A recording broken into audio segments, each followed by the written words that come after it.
Come on, buddy. Come on. So they put us through the turnstiles and turned us loose inside. Ladies and gentlemen, boys and girls, visitors of all ages, the Bazuco Casino Circus proudly presents... You smell that? Napalm, son! Nothing else in the world smells like that!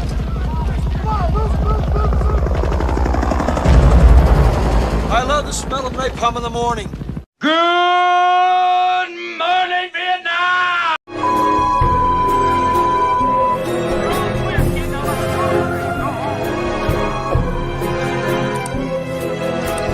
So they put us through the turnstiles and turned us loose inside. And here we go.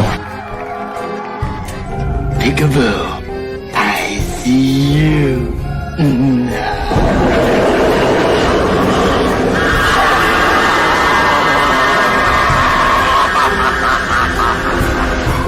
This is gonna be fun!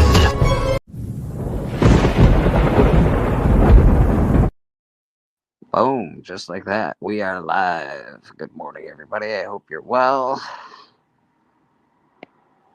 Got Rad Art and Comics with me. Dan's Comic Corner in the chat. How you doing, Dan? Good to see you, brother. Lazy morning so far. Just chilling. Gonna go through a box of comics today.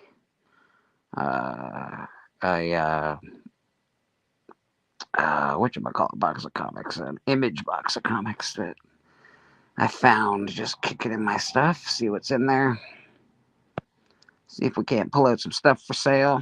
You know, I'm usually on Astonishing Auctions on Sunday nights, so I like to sell books over there with Houdat and the rest of the guys from Astonishing. So if you're ever looking to buy books, check us out over on Astonishing Auctions.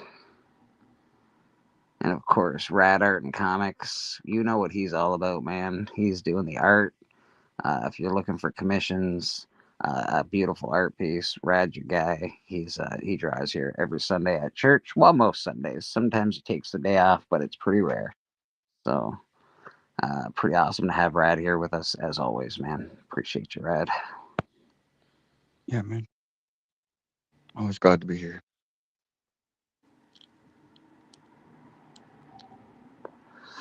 Church is a place for decompressing, friendship, chilling out, hanging out, and talking nonsense, man. Talking about the the comics that we love.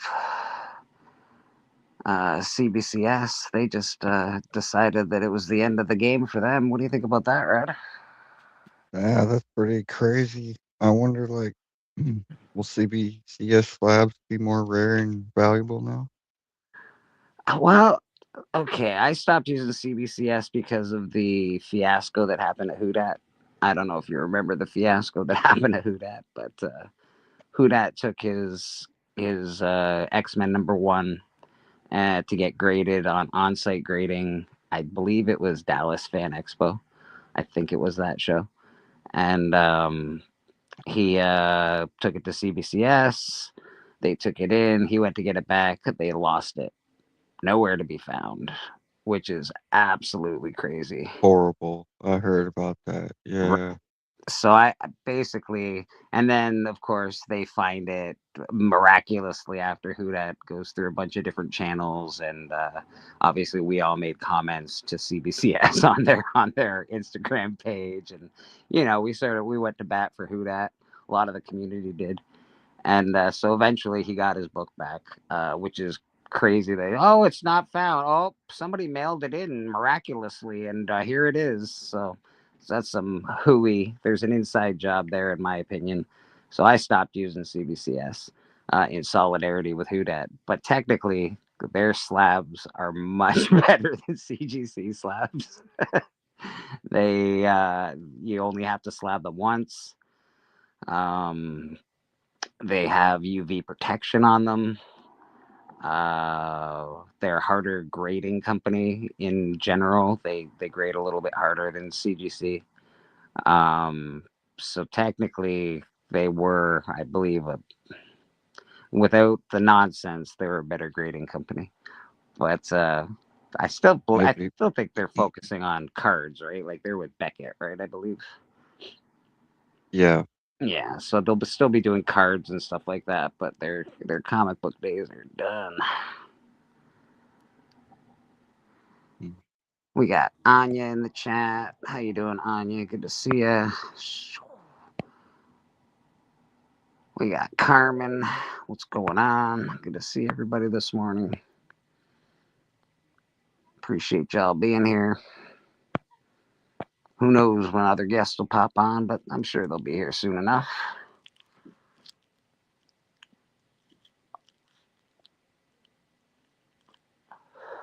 But yeah, I'm sort of shocked with all the scandals between both companies. I'm sort of shocked that they didn't. I don't know. Like they could have jumped on CGC way sooner. They could have, in my opinion, they could have had the market at one point in time, and they didn't. They're not cutthroat enough for business, in my opinion. Because Yeah. CGC has bungled the. They fumbled the ball quite a bit over the last couple of years. A lot of different. Big deals like the fake books, fake grades, and yada yada yada, having to change their slabs, Banana Gate. There's been a lot of different CGC fiascos, and yeah, I think CBCS definitely did not handle their business properly.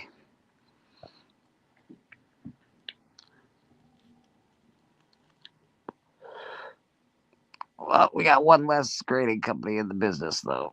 I'm not sure if that's good for things or bad for things. I'm sure CGC is gonna fucking up their prices again, which I believe they just did recently.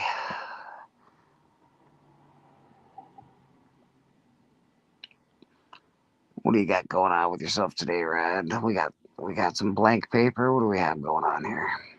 Yeah. I gotta plan this commission out. Mm, Rad's commissions are filling up, people. Don't miss out.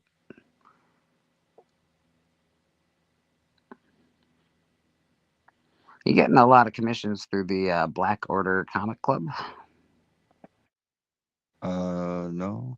Okay. I thought you did a few commissions through them for them. No, not yet. I don't think so. No.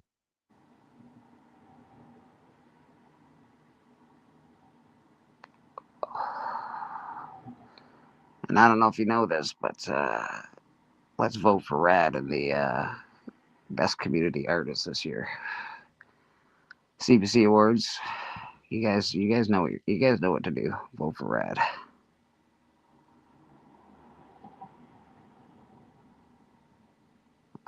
Patel, sure, man, absolutely. I can send you a link. No problem at all, brother.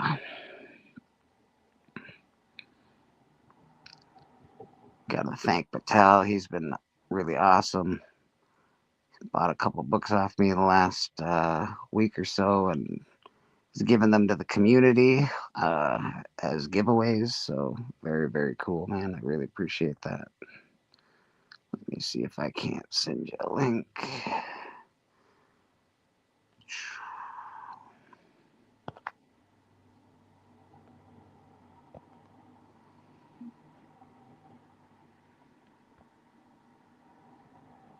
Oh, I think Mikey's at C2E2 this weekend, isn't he? Beckerman.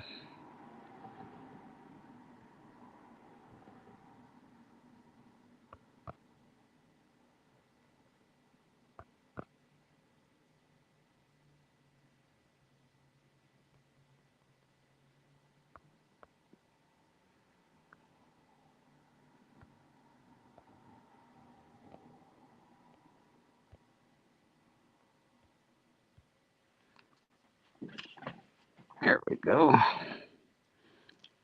10. I sent you a link for the. Awesome, man. Awesome. Yeah, I don't know where Boston is this morning. I know they were up pretty late doing a little. I think they I was hanging out with him and Hoodat backstage, just doing a little off air. You know why? Because people in this community are awesome, and it's nice to make friends with some people, man. Robert, Pops, Gramps. You got to put Gramps these days, Pops. Congratulations, by the way. I got into a really good scary show yesterday. A scary show. Yeah. So, oh, you gotta let me think. It has a really long name. You gotta let me think for a minute. What is it called? It just came out on Netflix a couple days ago. Something bad is going to happen. Okay, all right. I What flipped by it. I haven't looked at it yet, but I did flip by it. Yeah, it's pretty creepy. All right. About, like, no, I'll say a serial killer's involved. I've watched. I don't know. I just watched One Piece. Finished all that. I liked the new Running Man. I thought it was pretty good. People probably hate it, but I think it was a fun movie. Yeah, I don't really watch too much new stuff. I guess I do a lot of rewatching all stuff that I already like. Most new movies don't do it for me, or new TV shows.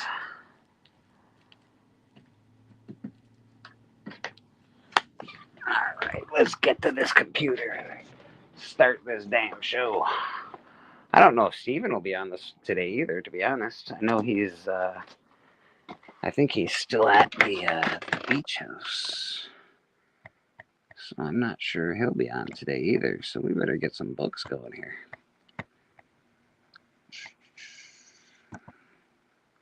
Now, I don't have a lot of cool Golden Age stuff like Steven, but we still got some cool books. Boom. Yeah. I get depressed sometimes, but I'm still happy when I look at my book. All right.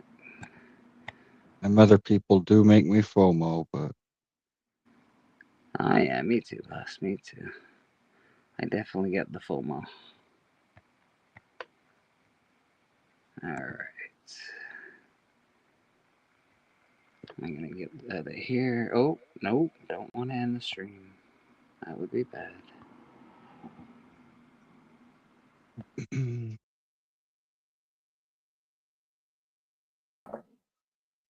Oh, there we are.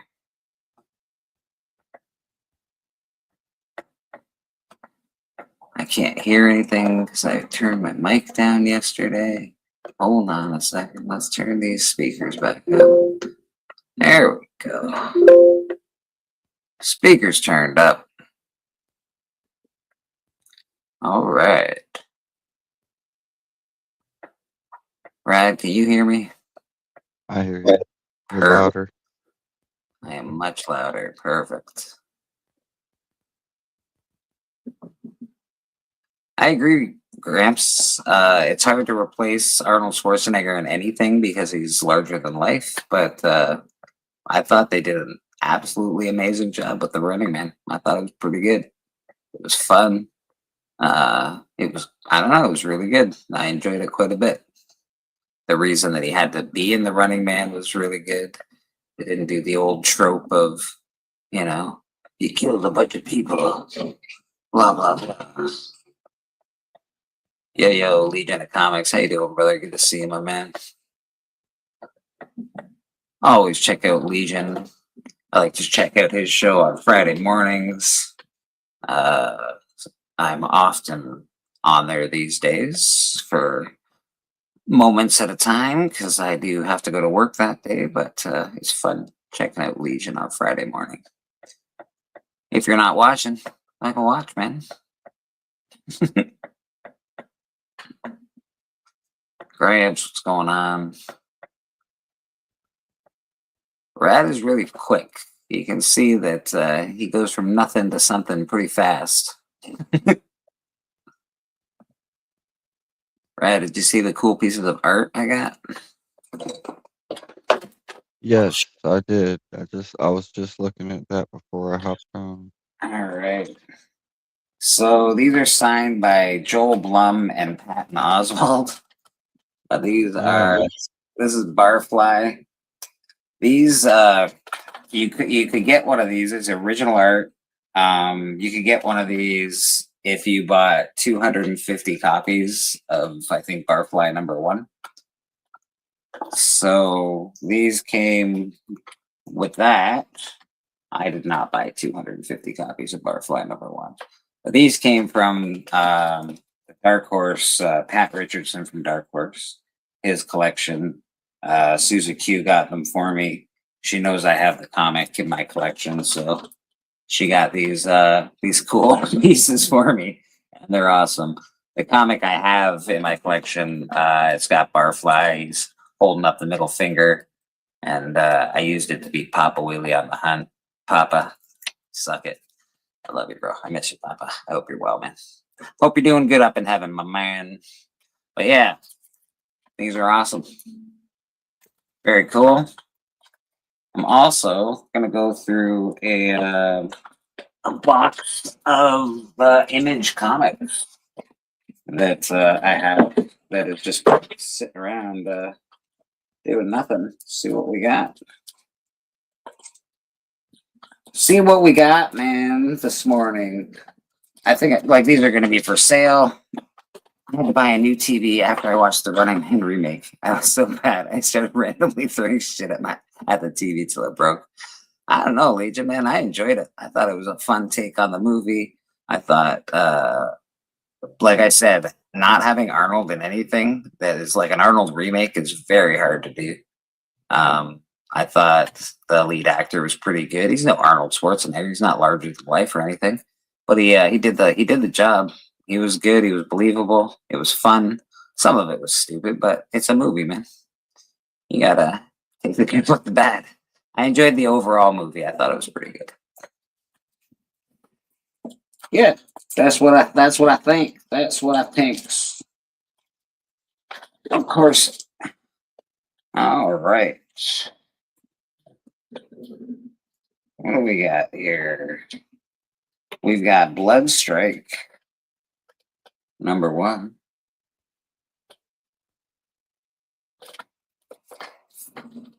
Legion, if you want to pop on, you're more than welcome to. JSS, what's going on, brother? Good morning to you, sir. We got Bloodstrike #2. This is just a box of Image comics that I've got in another room. I've got a room full of comic books, and I'm just going through stuff to find things I could sell on Astonishing Auction. I don't know if anybody's into Bloodstrike. Well, wait, was that? Yeah, so that's 1, 2, and this is Bloodstrike, the Brutalists #0. Matt likes comics. How you doing, brother?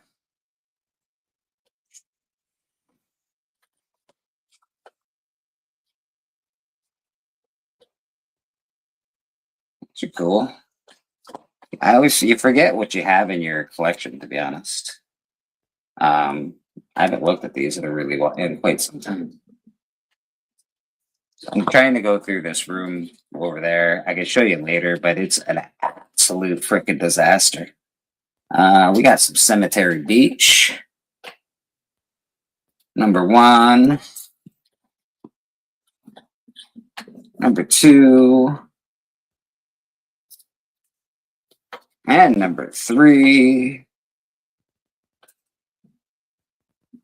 So these are all like a lot of Image titles that come out. It's this is #4, and I don't have a backboard on it. That's not great. It's in really great condition, but I really should put a bloody board on that. And Cemetery #5, very cool. Apparently, I went Cemetery Beach heavy. I was like, this is the thing. This is what's gonna do it. We got looks like a Sin City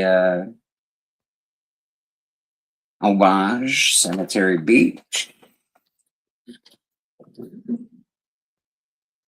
And finally, Cemetery Beach number 7. So that is the full story of Cemetery Beach. It is part 1 to part 7.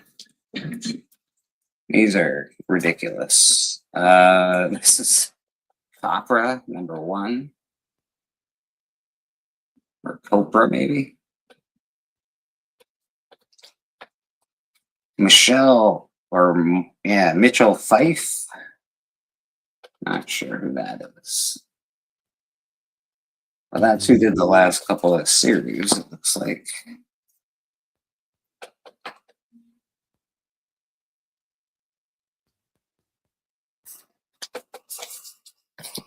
Look, Mom, I did it. I invested. Did I do a good job? No? What do you mean, no? And then Copra number 6, which is actually a pretty cool cover.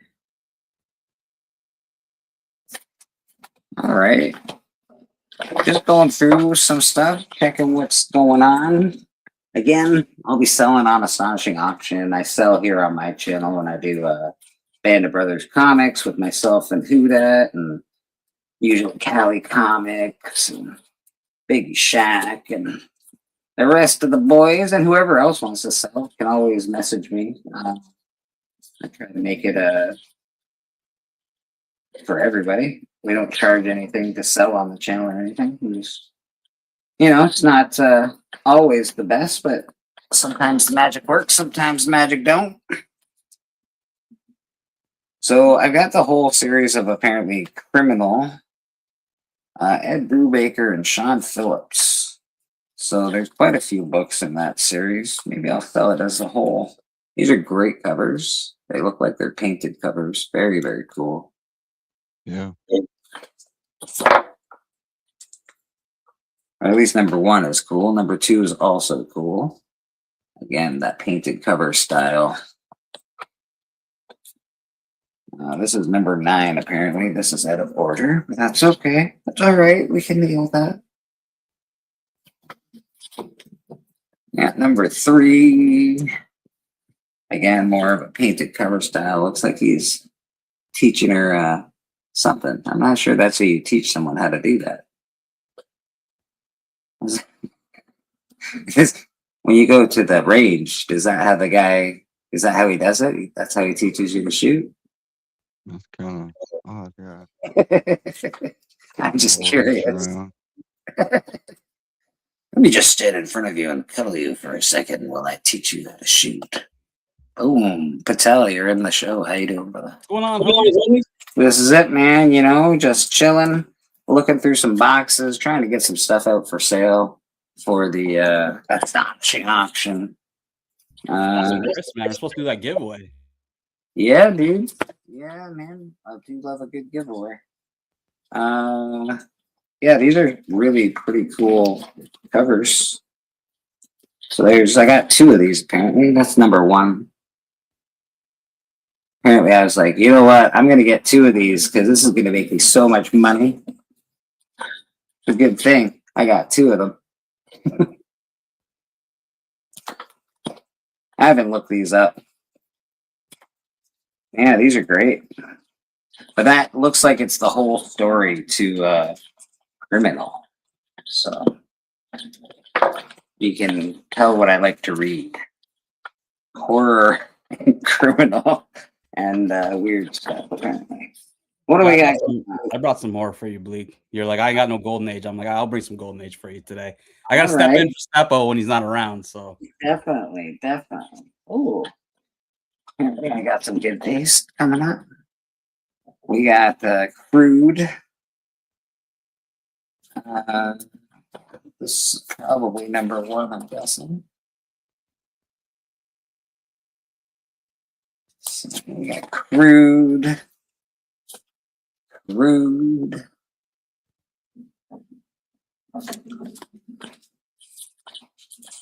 So these are complete runs of this stuff. I always find it hard to sell complete runs and stuff. People just usually want the key books and like, that's all I want. Yeah, come on, bro.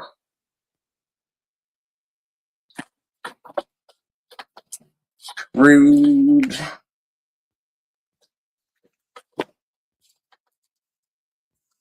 This one coming up looks pretty cool. That's the end of Crude, apparently. And then we've got Die. Robert Kirkman, Chris Burnham. We got Die number 1. And I like the title so much, I was like, I should probably get 2 of those as well. Gotta have 2 Dies. And then apparently you gotta have 2 number 2s. I went hard for Die, apparently. I was like, all right, we need this. This is important. It is Kirkman. He is pretty awesome. Everything he touches sort of turns to gold. So maybe this will do something eventually. Who knows? It's got aliens. Who doesn't love fucking aliens? It's awesome. It's got samurai swords. Who doesn't love samurai swords? Samurais and aliens, baby. See? How can you go wrong with this? Got bullets. We got bullets. We got all the things. We got all the things. And we even have, that one's not the greatest, but we even have some, like, honestly, some really cool art on this. So, this is great. So that's 1 to 8 for Die. I don't know how long it went on after that, or if it did go on after that, but that is at least the first arc, I would imagine, in that story. And one more set before I call it halfway through. Apparently, we got Evolution. I don't know. So, I actually don't remember reading this, so I might actually read this because these covers, these covers look really cool. I don't know. I think I'm gonna be reading that probably tonight. There's quite a few books. It looks like it's at least a 12-book series. Holy shit! Look at this cover. Squash in the head and all sorts of nonsense happening there. A lot of gore on these covers. Very cool. I love the trade dress is really cool as well.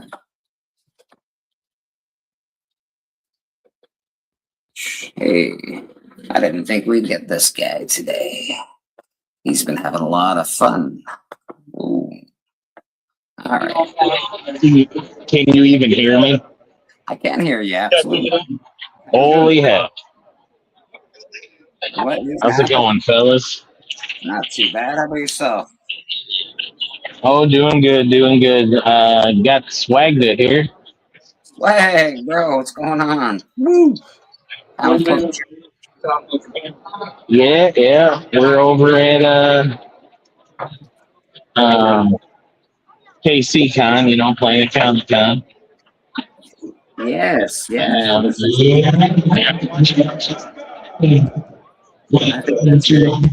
like you've been having a lot of fun. I've seen some pictures being taken and whatnot. Yeah, it's been a good time, man. It's been a real good time. Having fun. Very cool. And apparently we got this guy here as well. Look at that, the KC crew. Oh, I heard he was on his way. Apparently he's not trying too hard. Man, I'm gearing up. Yeah. I'm glad I didn't hold my breath, Bobby.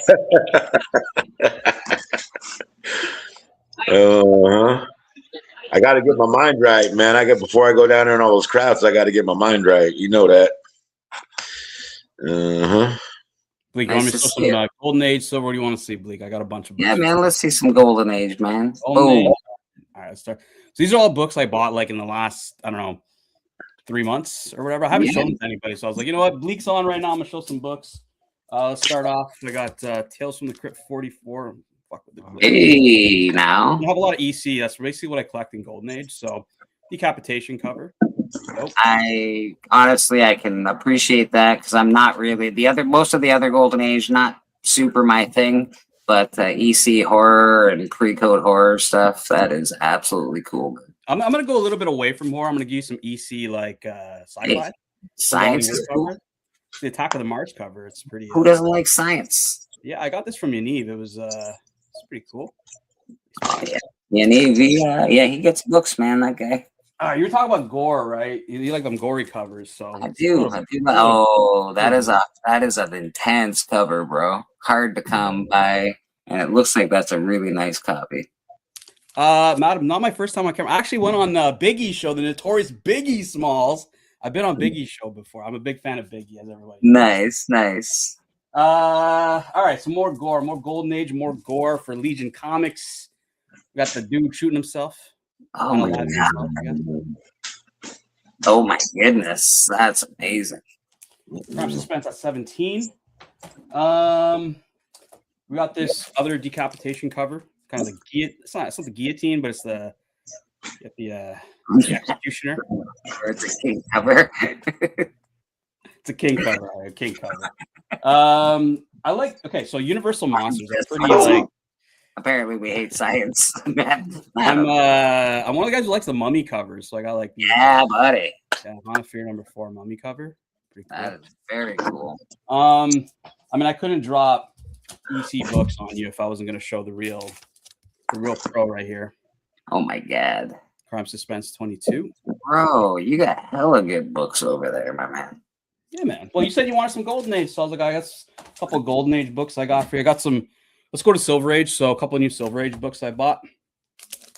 Hulk #1. Oh, geez, Louise. We gotta give that some respect. The respect it deserves as the first Hulk. Let's love that.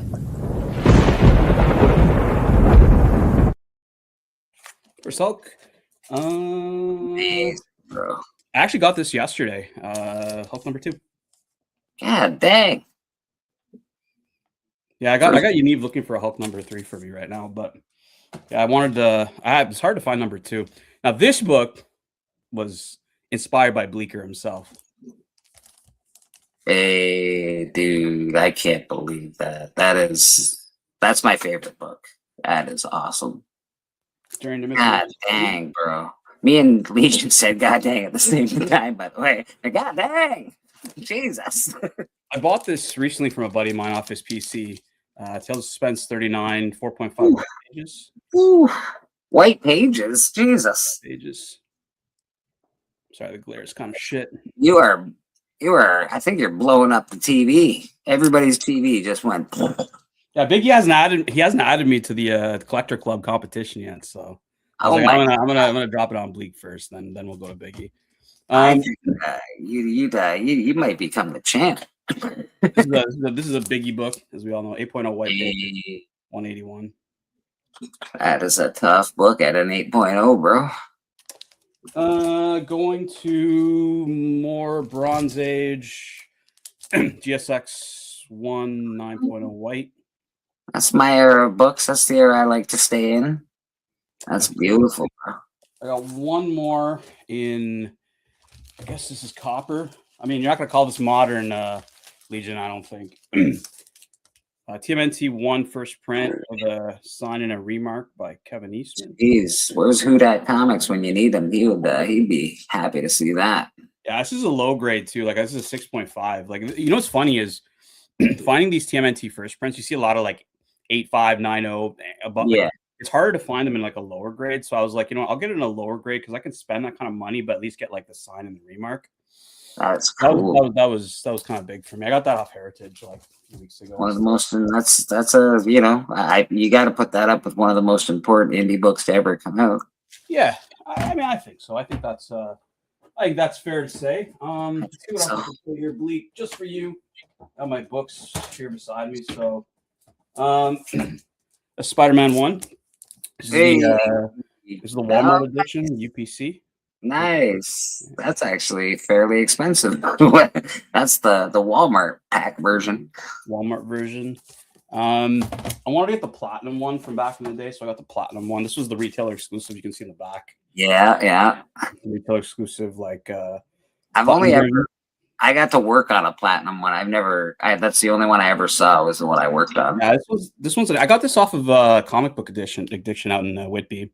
Very cool, man. Yeah, they were at Fan Expo last year, so talked to the owner, and I was like, "Yeah, man, this one's gonna break Legion's heart because it's not DC, but got AF-15." Jesus. 3.5. God dang, bro. You are killing it today. It's church, baby. Let's go with ASM1. You know, wow. That's great, man. That's great. Not my favorite cover. I don't know why that's not my favorite cover. I've never been a fan of ASM1, but as a book, god dang. You know what's funny? I actually dig this cover more than like AF-15. It's crazy. I don't know why. Like, okay. All right. That's just me, man. That's just me. I'll see what else I got here. I got a few more. Yes. Well, I guess I could pull up my ASM. So I got ASM2. Jesus, eh? Yeah. For Vulture. And then Doc Ock. Jeez, first Doc Ock. Yeah, so that's if I wouldn't collect all of Spider-Man, but I do like villains, and Doc Ock is definitely one of my villains. And just to round it off for Legion, because I did stay very Marvel focused. New comic book day, the Harley Quinn Batman cover was pretty dope. I like this one from this week. ASM1 is also a king cover. I'm gonna tell you, fun fact: ASM1 for half the book they call him Peter Palmer. They don't call him Peter Parker. So whoa. That's kind of wild. Peter Palmer, eh? Peter Palmer. Wow. Picked up the Mark Spears Midnight Man.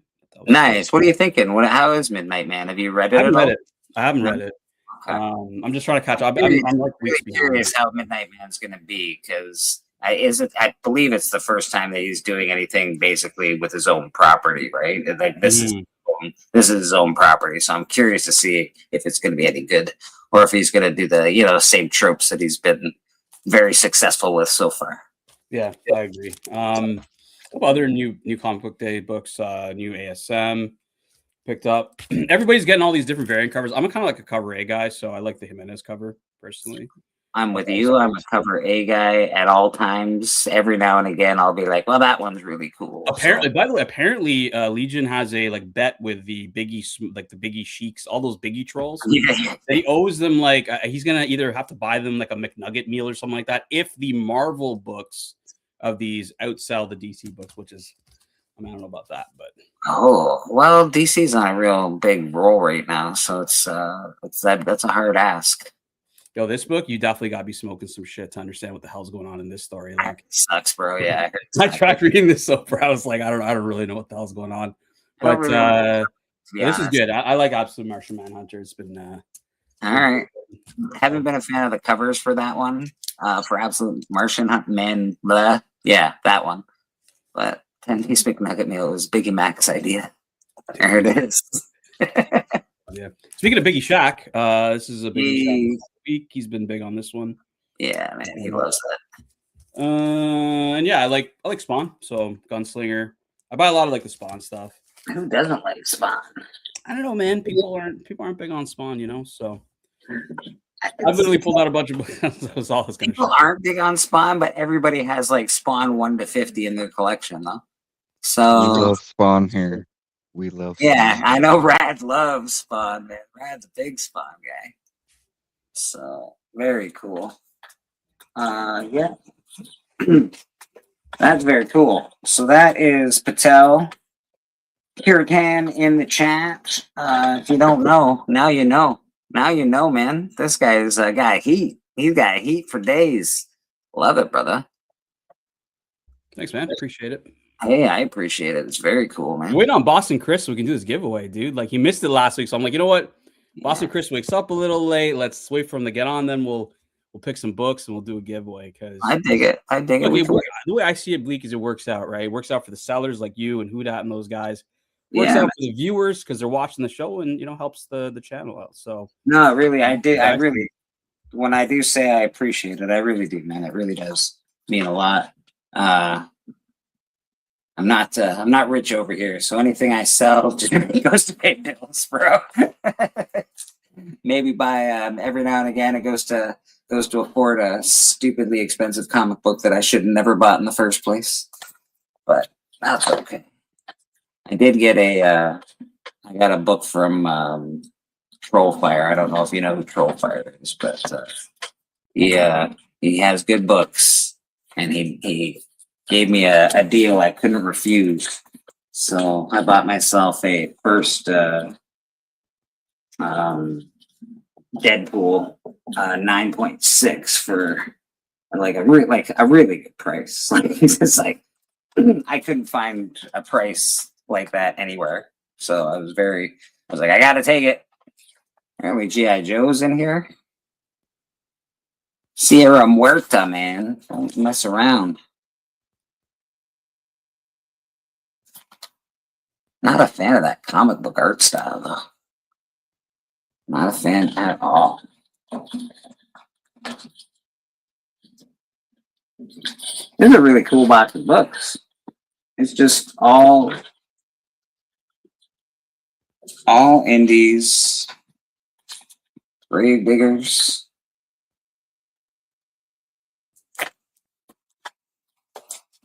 Yeah, man, this is a really cool little box of books. I think we're going to have fun with this on Astonishing Auctions tonight. Gravediggers Union. Interesting covers. Cool. And then apparently Little Birds. I got the Little Birds series back here. I got that whole series. I got Maestros back here. Oh, I got Oblivion Song in there. That's where Oblivion Song went. Nice. Got some Oblivion Song. Probably, I think I got 1 to 10 in here. Maestros. The whole enchilada for Maestros. These covers are crazy, man. Like, that's just like the amount of work that you got to put in to do that cover is insane. So nice to see people with traditional art still in the world. Like that's just an insane cover.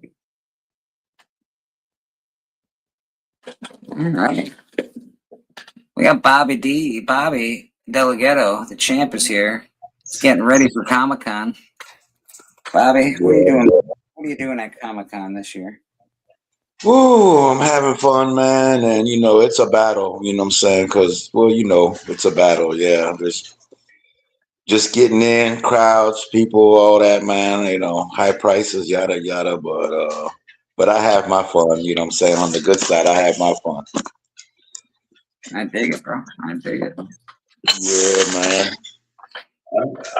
Yesterday, I met the legendary. I met him before, but I was able to get a little sketch from him. Yeah, and the legendary Joe Staton. Yeah. He was down there. He was the longtime Green Lantern artist and creator of E-Man. Yeah, and he did this little sketch for me, man. He was only doing $25 for. He do whatever superhero you wanted on a little. I said, hey, well. Do a Bobby Delgado. He said, what do you want? I put my mask down and I said, hey, yeah. He said, who's this hero? I said, he's a local street hero. Yeah, Bobby Delgado. And he was digging it. Yeah, man. So I got that from my collection. Yeah. The legend of Bobby Delgado, the street hero. Yeah, man. I'm a local street legend. Just a street level hero, but with cosmic awareness. So that's what, boom. Yeah. Yep. Hey, so I'm heading down there. I'm about to bust. So they don't have very good reception. I thought about, I don't know how, but Beckerman has, good phone or whatever, but he's getting out. But so I'm heading down there, man. Yeah, I'm having a fun time. I'm probably going to hook up with my nephew and go down there. I had a lot of books that I pulled and trying to get signed, but like most people, they're charging like $10 an autograph for most. Some dudes are doing free. but a lot of them are charging $10. It adds up quick, you know what I mean? 5, 10, 15, 20. Jim Starlin, he's down. He's charging $20 an autograph. Yeah. And Chris Claremont, he got the line going around the building. You know, I met him a few times already. Yeah. But it's good, man. Yeah. So, yeah, I just wanted to come on and say, hey, man, I had a quick little church song, man, if y'all got time. We got time for your songs, Bobby. Always, brother. Appreciate you, man. Yeah, this one's going out to the whole comic community and the KC crew, you know what I'm saying? If you guys are watching it, love you guys. Yeah, man. So let's do it, man. Yeah, open up your hymn book to page 24, and yeah, it goes a little something like this. When you're down and in trouble, and you need some love and care, and nothing is going right. Just close your eyes and think of me, and soon I will be there to brighten even your darkest night. Yes, I will. You just call out my name, and you know wherever I am, I'll come running to see you again. Yeah. Winter, spring, summer, or fall, all you gotta do is call, and I'll be there. Yes, I will, 'cause you got a friend. Now, if the skies above you should grow dark and full of clouds, and that north wind begin to blow, whoa, get your head together and call my name out loud, and soon you'll hear me knocking at your door. All you gotta do is just call out my name, and you know wherever I am, I'll come running just to see you again. Winter, spring, summer, or fall, yeah. All you gotta do is call, and I will be there. Yes, I will, 'cause you got a friend. You got a friend in me. Help me sing, brother. Ain't it good to know that you got a friend? People can be so cold. They'll hurt you. They'll hurt your soul if you let them. But no, don't let them. No. You just call out my name, and you know wherever I am, the whole wide world, I'll come running, I'll come gunning just to see you again. Doesn't matter what season. Oh no, all you gotta do is call, and I will be there. Yes, I will, 'cause you got a friend. Appreciate you, brother. Amen. I appreciate you, Bobby. Thank you very much. Appreciate you being here, Bobby. And the hymn this morning, Bobby is the leader of the church choir, so appreciate him coming in with some beautiful songs for the comic book community. Yeah, man. Love you guys. I'm gonna head out. I'll be listening though. I'm gonna head out. I'll be on the road, man. But yeah. Man, we lost Patel. All right, guys. Appreciate you, brother. Hopefully Patel comes back in a bit. All right, everybody, man. Have a good day. Yeah, well, like I said, if I get a chance, I'll jump on if I can get a signal and everything. You're always welcome, brother. You're always welcome. Aggressively relaxing in the chat. What's going on? Mark's issues with Archie Comics. How you doing, my friend? Good to see you. Cool. All right, friends. Station, Bobby. And you know how much I They're love the putting syndication, so you know. they're putting siding up on my side of my room here. What do So I you got got? hammering. Yeah, hammering. Oh, got a little Wanda Maximoff, it looks like, going on there.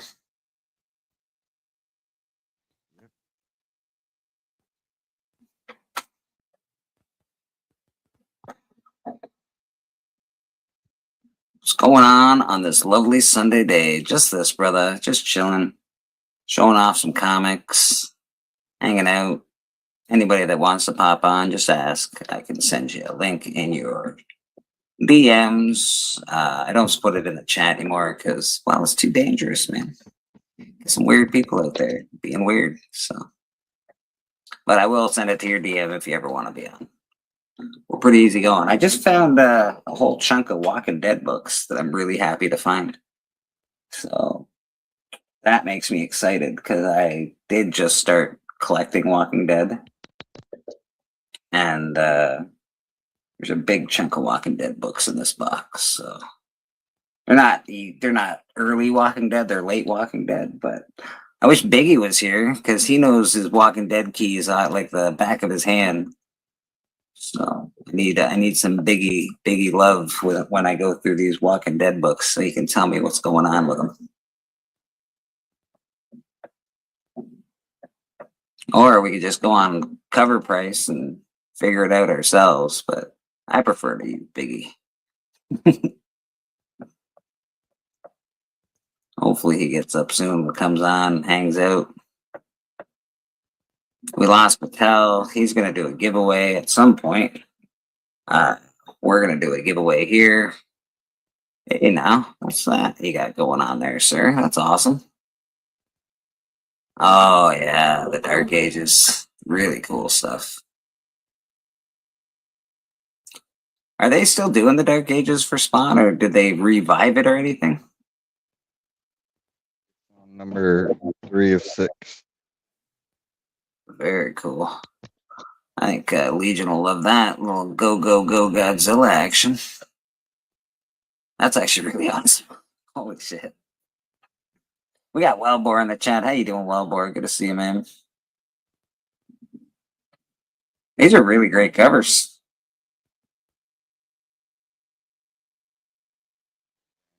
Just came out.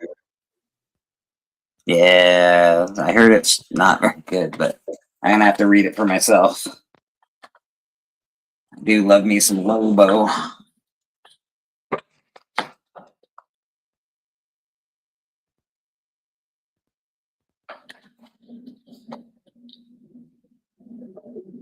Hey.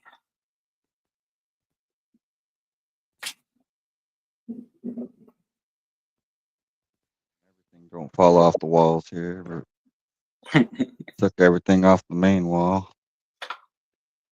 I am not allowed to put anything on the walls of my apartment. So it really sucks. I actually love art and I love hanging up art. And one of the agreements when I moved in here was no art hanging up on the walls, which really drives me crazy. Hey, Susie Q. How you doing, my dear? Good to see you.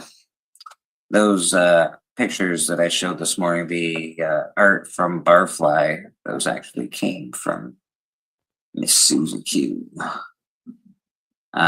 She got them for me. She saw them and she was like, I know somebody that'll want those. And she is correct. So, Susie Q, thank you very much again. Appreciate you. She's a loyal churchgoer and watcher, and I appreciate her very much. So, thanks, Susie Q.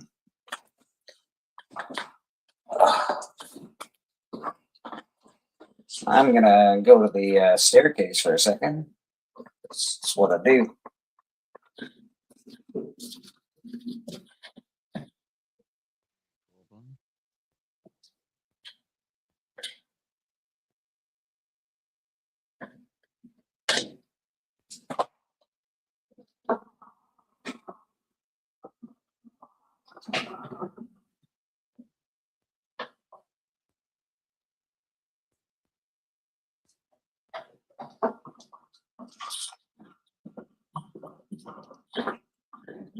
Apparently not. Not. I'm just gonna hang out here for a bit.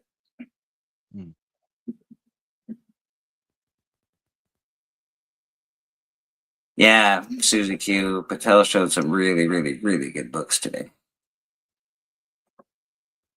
Like very, very cool books. Yeah. That was cool. Toothpaste is a cheap way to cover nail holes before vacating an apartment. Yeah. Yeah. I don't know. That would he would be real mad. I don't think he'd be very happy camper. I got a lot of art too, and it really sucks because I really do like displaying artwork, but it's not a very big apartment, so I have too much art anyway for it. We got Brian LCS in the chat. How you doing, Brian? Very good to see you. When Boston Chris wakes up and gets on the show, we'll work on doing a bit of a giveaway. I think that's the plan, man. Right now, you get myself and Mr. Rad Art and Comics, who's busy drawing away his life here. It already looks very cool.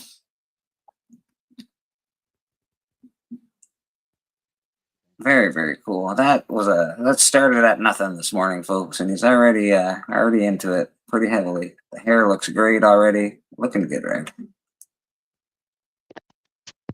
I want Biggie to wake up so I can show some Walking Dead books that I didn't know were in this box, and I'm going to keep them for my personal collection. I have to go through the books that are under my bed, and I have to put together like 4 or 5 boxes that I just want to keep, and then start there. I've gone through a different way to collect these days than when I started collecting. Obviously, I did a lot of runs and I read stories and cool things like that, which I still want to do, but I don't want to collect every run. Like I want to collect The Walking Dead. I want to finish the Ice Cream Man, and I want to do a few of the. I think Weird Wars would be cool run to get into, things like that. And then, of course, collect big keys. So that's what you do, man.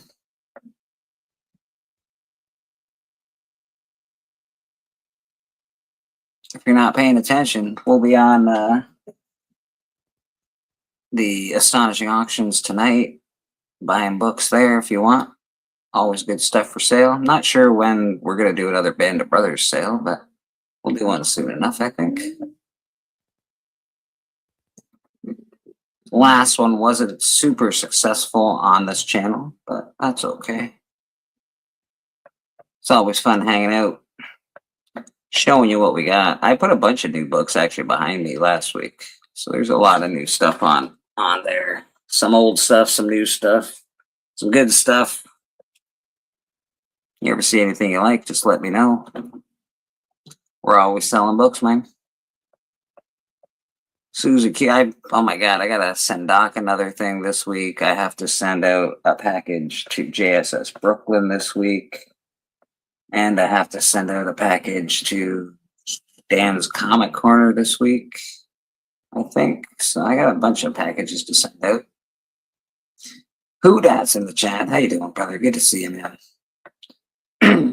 Yeah, not sure when we're doing another Band of Brothers Who Dat, but we definitely should start planning for one. Yes, you definitely showed a Who Dat book earlier.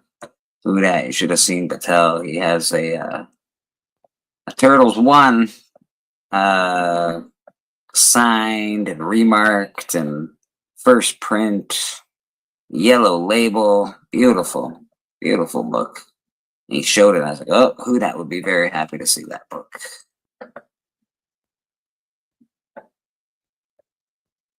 It's a crazy expensive book, man. Great book. I've never had a Turtles 1. Not that I don't really want one. I would take one, obviously. But if I was to get into the Turtles books like that I really want, it'd be the Raphael book. I know Turtles 1 is a bigger book, but I like the Raphael book because it well, Raphael, and it's got Casey Jones in there, man. Who I really liked when I watched the movies. So that's how I started watching Turtles, was the movies and the TV cartoons. So yeah, I'd like the Raphael book. That's a pretty cool one, man. I'm a fan, big time, and it's a little less expensive than the Turtles one, so it's more my speed, You know what I mean? Turtles one is it's a little. I can't be affording these $10,000 books. That's crazy talk. I'd have to sell my soul, and my soul already belongs to Jesus. Dang it all! So we no selling of that thing. That's a really small pencil, Rad. Oh, it's an eraser. I see what you're up to. I see. I was like, bro, you gotta buy a new pencil. What are you doing?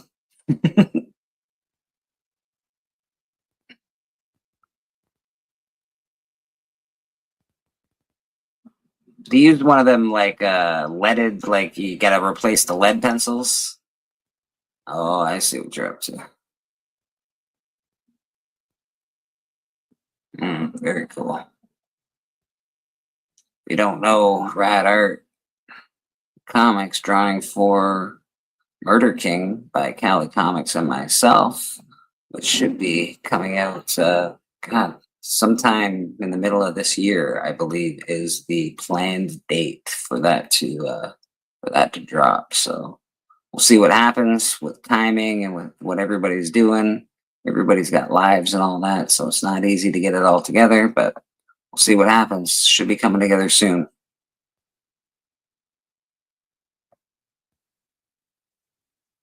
Oh. You can detach staples aren't the end of the world. Oh, well, boy, you can get that fixed. If there's enough paper there, you can get that fixed. And I'm sure if you didn't mind somebody actually conserving it, someone could just leaf cast it and actually fix it that way. But I think there's other ways to fix it that are not noticeable, so you can get a blue label. Yeah, I would check into that. I know Archivist Adrift. That's his bread and butter right there, man. I don't know if he makes money off of it, but he does really good work on books. And same with our buddy Dustin from Two Brothers Comics. He's a comic book chiropractor on Instagram. He does awesome work on books as well. So there's always a couple good people kicking in this community that do great work. There's always people in this community that sell great books. This community's great, man. There's something for everybody, you know.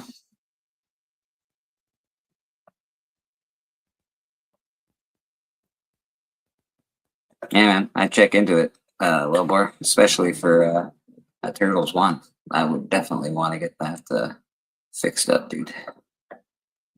Not that it's the end of the world, but I would want to get it fixed. All right, maybe I can go have a cigarette now because my phone is charged enough to leave my computer.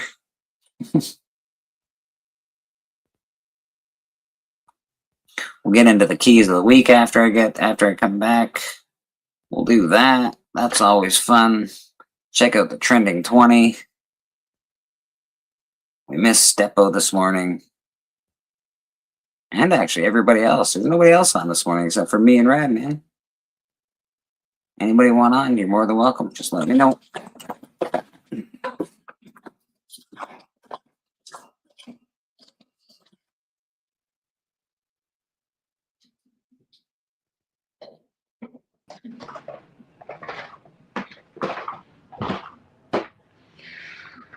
Check out the news of the week, see if any movies dropped.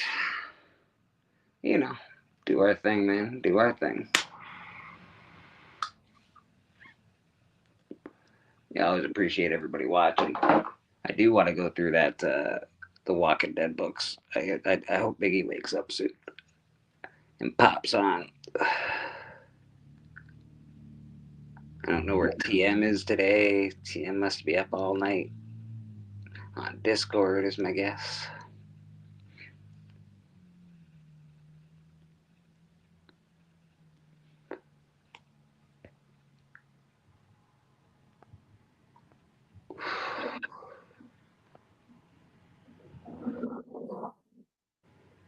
If you're not paying attention to Rad, check him out.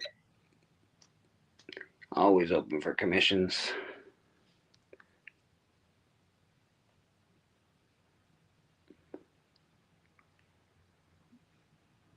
He's been steady on commissions lately, man, so get in while you can, because he's a busy camper.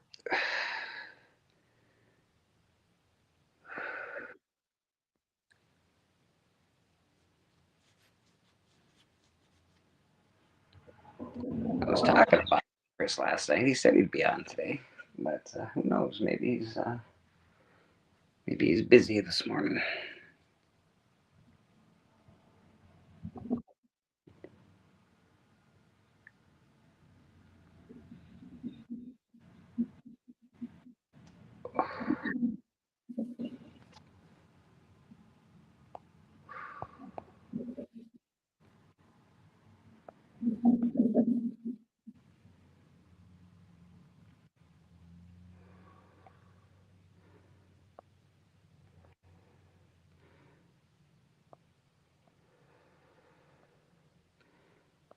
Yeah, man, there's not even really any real news this week.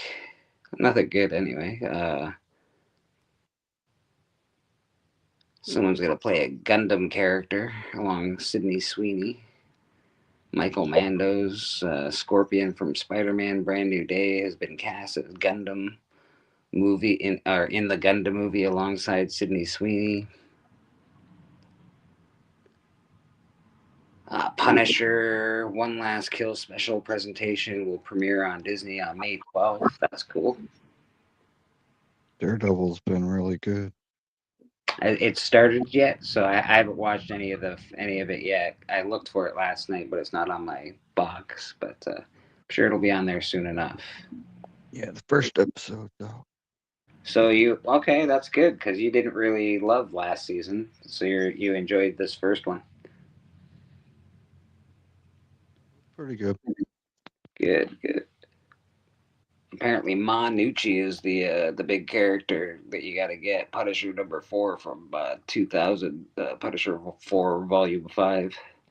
That's the big first appearance of Ma Nucci or Nucci. Speculation: Nucci will be an antagonist in the Punisher series.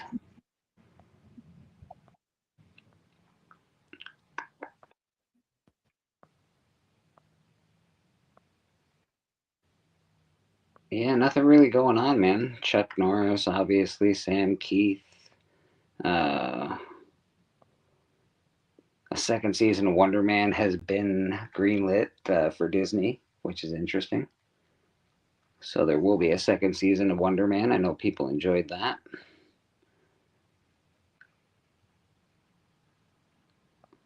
Yeah, that's really it for news.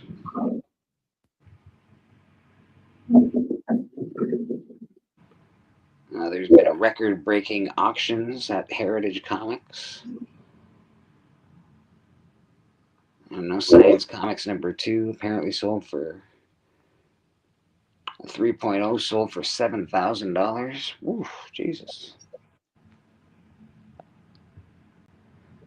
Detective Comics 31.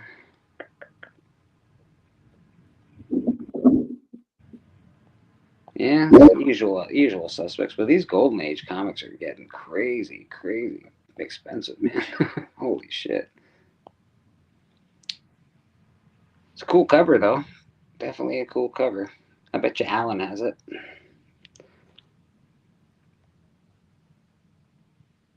Yeah, I bet you Alan has those covers. Who we got in the back?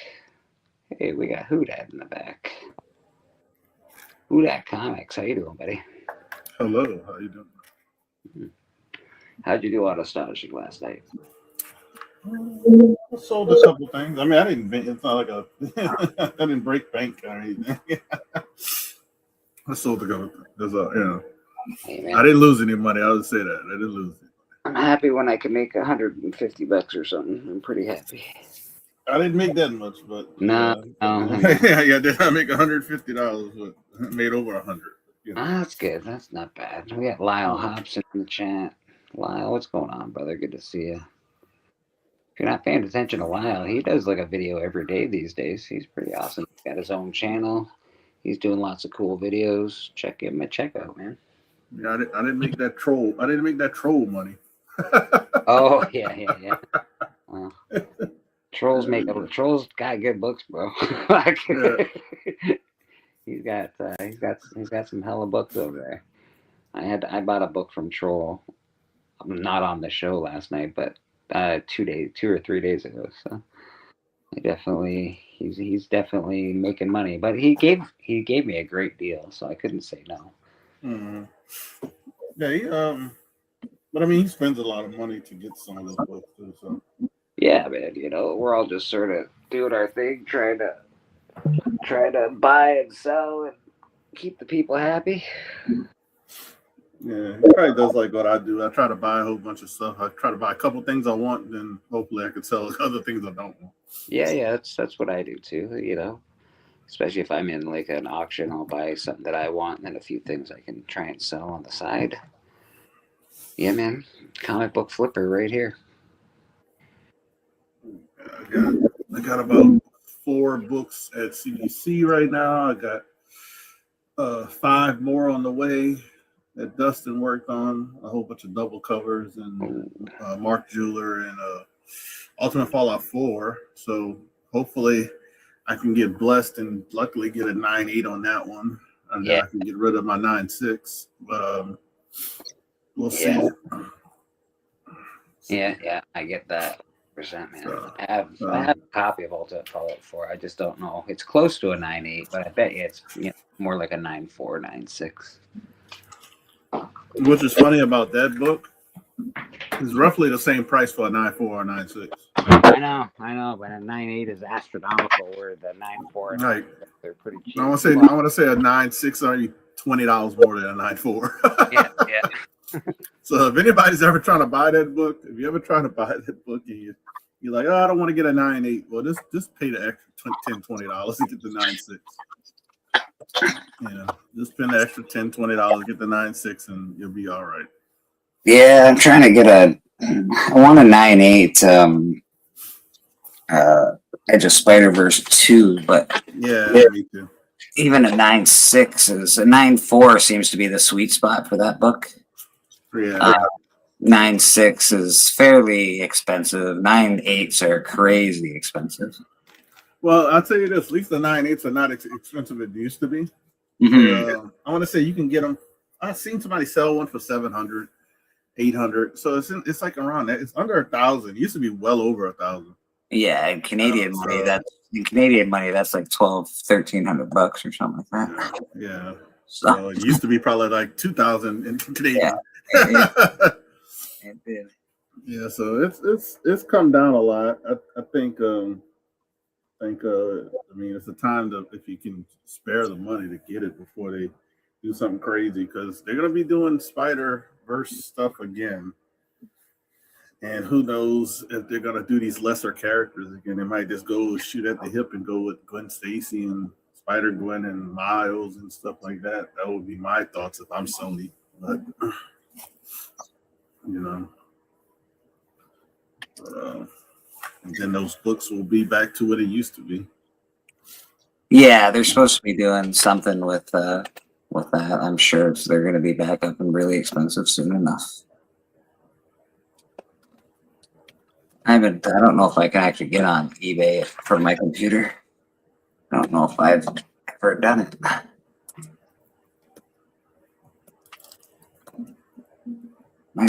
I need it. I gotta switch over computers, man. My computers, all the buttons don't work. It's an old computer, man. This thing's got to be Computers are like a damn cell phone. After a year or two, you're like, man, it doesn't run like it used to. It's only a year old, and you're like, yeah. To be fair, my computer's probably 11 or 12 years old now, so it's like it's pretty much a dinosaur, I believe. Yeah, but, they need to build them like. They're trying to get me to upgrade my phone, and I told them I can't even figure out the phone I got. I was thinking about upgrading mine just because they offered like $1,200. I was like, Jesus, so I can get the other phone for free. I was like, I'll think about it. I don't do everything with my current phone, so.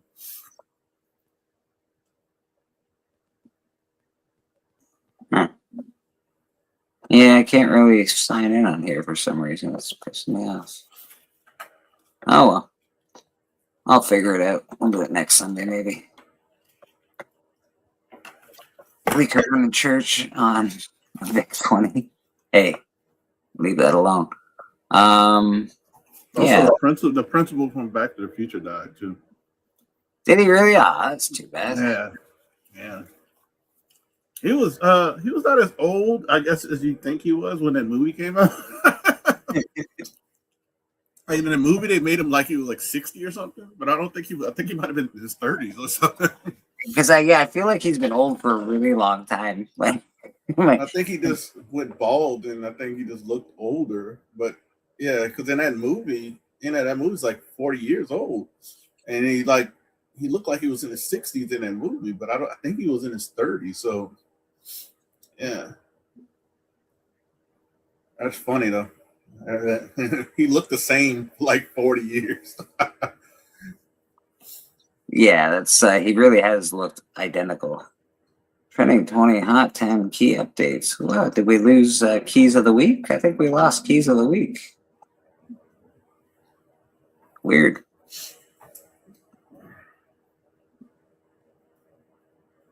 Yeah, I think we lost keys of the week, people. It's all crashing down on me this morning. What's happening?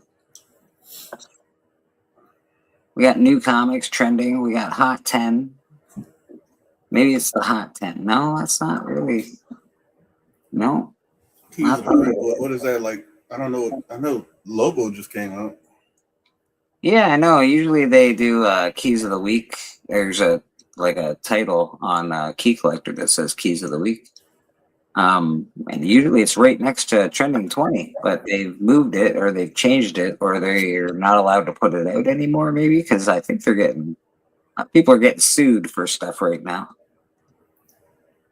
For pushing comics that aren't really real. Like, people are getting wise to some things.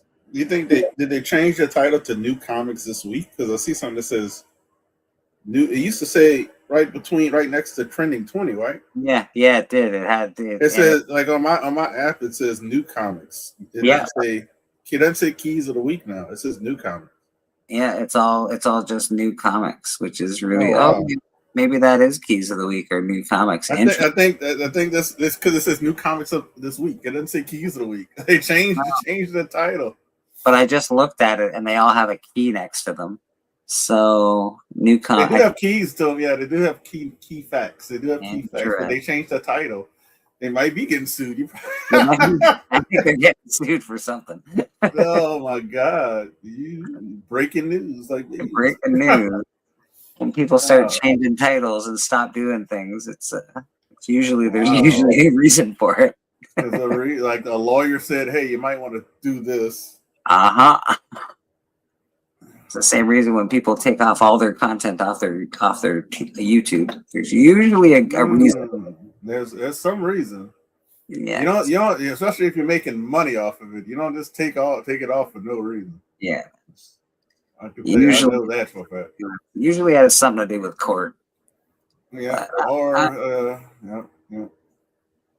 What do we got going on here? New comics this week.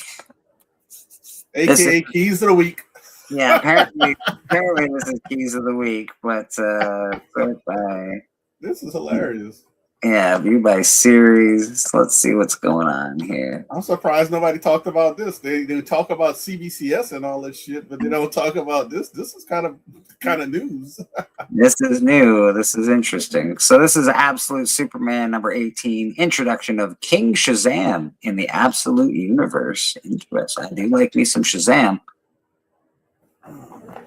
So apparently this is the introduction of King Shazam. It's got 6 variants. Let's check out. There better be at least a cool Shazam variant. Are we just doing all Superman variants? All right. Don't tell me you did all Superman variants. We gotta have at least one Shazam, don't we? Oh, we have no. We have no. Wow. Not even one.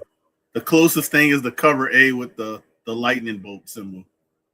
But that's just a symbol. Superman doesn't look so super down in the crotch area. I'm not gonna lie. They drew Superman with a super tiny. Apparently, all right. Like, man, and then that was actually an exclusive that somebody didn't take the liberty of doing a Black Adam, King Shazam or whatever you call it. King Shazam. That would have been an awesome thing to do a King Shazam. I mean, like you got a limited, unless they told them they couldn't, but they had one that was at the very bottom said limited to 1,000, and I'm like, yeah. So you didn't do the King Shazam cover, like, so you know what I mean? Look at that, limited to 1,000 copies. So no, like, yeah, I'm shocked that they didn't do a King Shazam. That's what they gave us. All right, good enough. It's like a 1980 Superman. Yeah, yeah. Cover A for me. Cover A. Cover A for me too. I'm shocked that it's cover A, but you got to get cover A. I think at least you got Shazam's fist on the thing. Yeah, that's it. Then cover A. That's the one I would go after. Me too. Alien King Killer. I do love me some Alien. What's going on? This is a 5-issue limited series, so not really a key. Maybe they might introduce a new alien, but let's be honest, that's not really that important. After humanity has already lost their war against the Xenomorphs, the last survivors on the overrun planet cling to the protection of the mysterious 3 kings, unaware of the 4th sibling is out for revenge. Okay, well, apparently aliens killed Earth.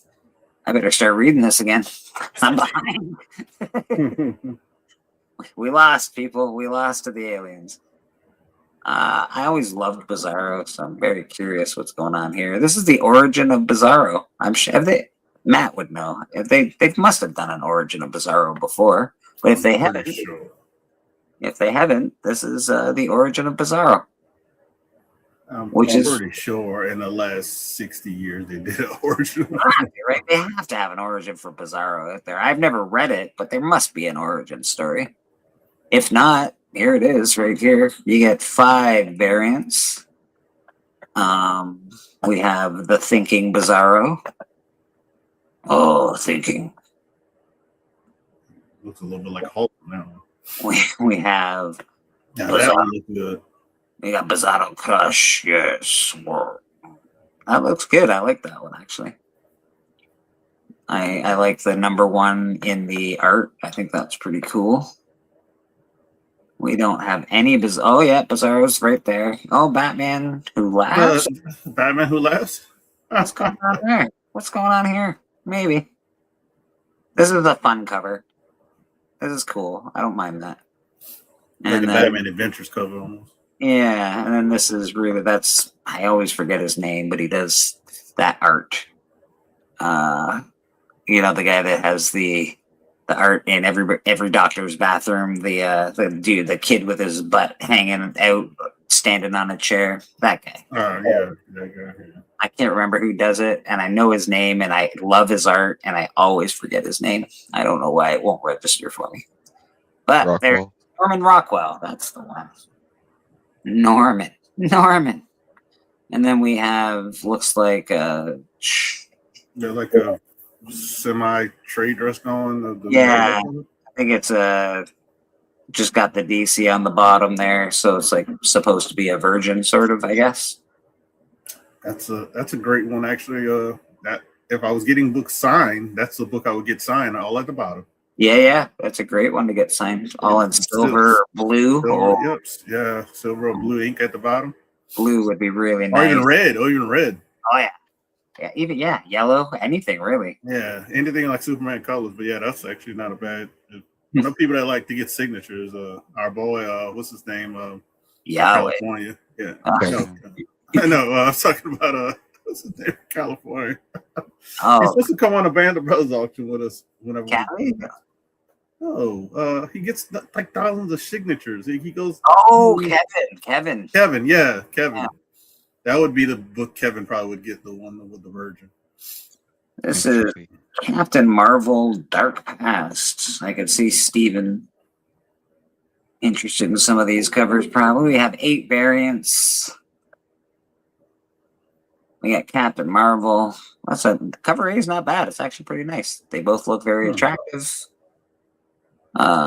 pretty cool. I don't hate cover A on this one at all, to be honest. Let's see what they're giving us for all these. Binary. Oh, that's actually really cool by David Nakayama. That's the one he's going to get. Very cool. He likes David Nakayama. And we got. So this looks like a wraparound. That's very old style, not final. Not final. Okay, so they just put a picture in there. That's all they did. All right, there's one for the Stepanator. Campbell. Yeah, there's one for Steppo. Oh, I like the minor one still. This one is very anime look to it. Very cool. Is that art germ? Looks like it's a kind of an art germ. We can look at the details. Let's check it. It does look like that style. There's somebody in that field. Yeah. Fan Yang. It's probably somebody from his he has a group, a studio, whatever. Yeah. Yeah, some nice ones. And if you don't want to get the 1 in 50, you can get this one with the trade dress on it. Yeah, David Nakayama want to probably be cover price for that one. And this one is quite lovely, in fact. I can see people wanting this. So there it is. There's your Captain Marvel Dark Past. That's gonna be some cover buys. There's gonna be some cover buys. I still think cover A's not bad. First team appearance, and it's a 5-issue limited series. It is a key. Yeah, I don't know if it's a good key, but it's a key. Ooh, let's not get ahead of ourselves here, mister. We got Daredevil. First appearance of Omen, a future-seeing villain. Ooh. They do this a lot with Daredevil covers. I feel like I've seen this. That's looks like Lee Bermejo, maybe. I feel like I've seen this cover before. Oh my god. That's why I said 26. Yeah, I was about to say 26 variants. Jesus. Yeah, somebody said, "Oh, we got a show coming out." yeah, that's exactly what someone said. 1 in 50. What do we got here? Oh, I bet you this is not the final art. Yeah, so this is not the final art for this. They just stuck a picture in there. We got black and white. 1 in 500. What? That's a 1 in 500, bro. Wow, that's beautiful. It's nice, but I mean, I'm not paying what it goes. No. I guarantee if you want that, if somebody wants that though, it probably is going to be pretty heavily printed. And you might be able to get it for like $20 in like a couple years. Oh, there's your boy. There's your boy Muse. That's a Perillo, maybe. That's pretty. That's a good. He's a great character, so it's really cool. A lot of Daredevil, all typical Daredevil stuff. Yeah, it's the blank. Yeah, we got the blank. This is cool because it's got the street, like it's good. That's cool. All right. I like the idea of it. I don't love the art style, but I do love the idea of it. I like the idea. I don't like that they use somebody else, because Daredevil's not that big. Jesus Christ! She juiced up. We got Bane, Daredevil. So that's what's his name? That's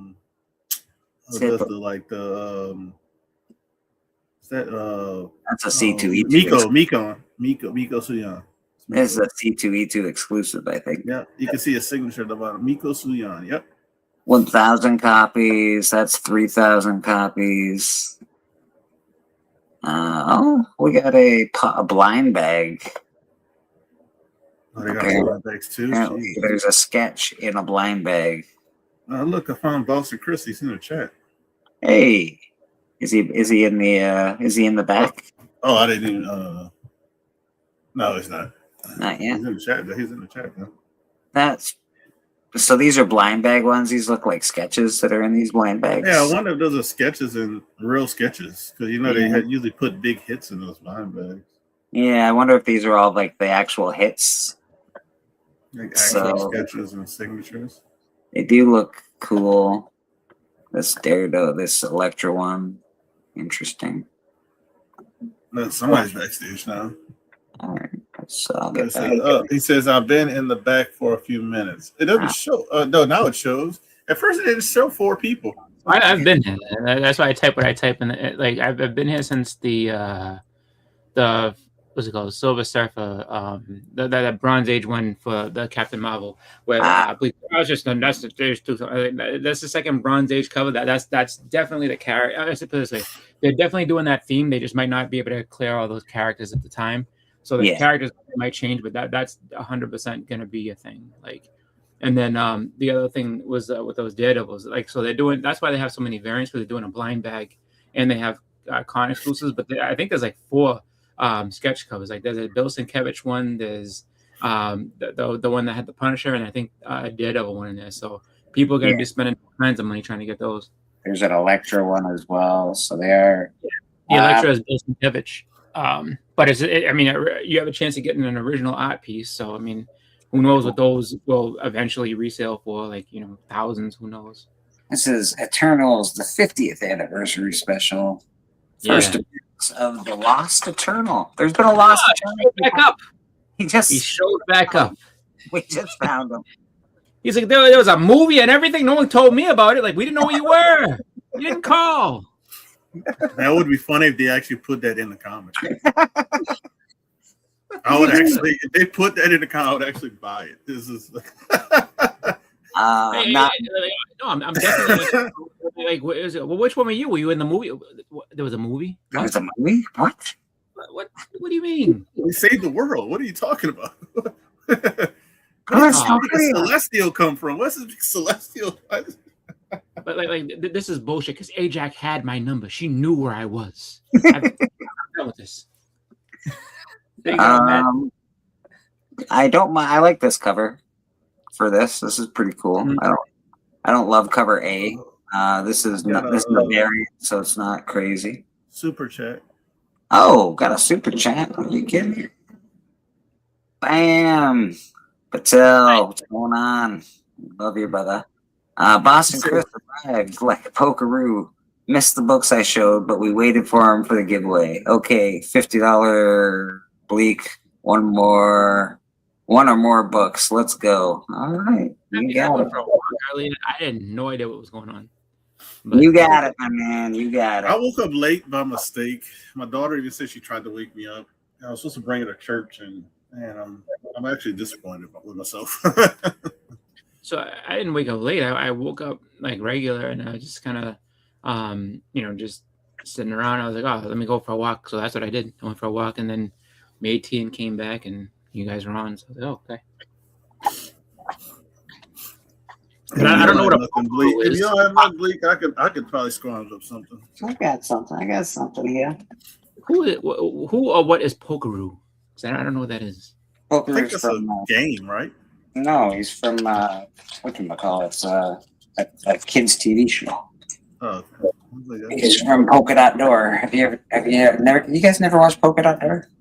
No, it might be just Canadian then. It could be just Canadian. Oh, maybe.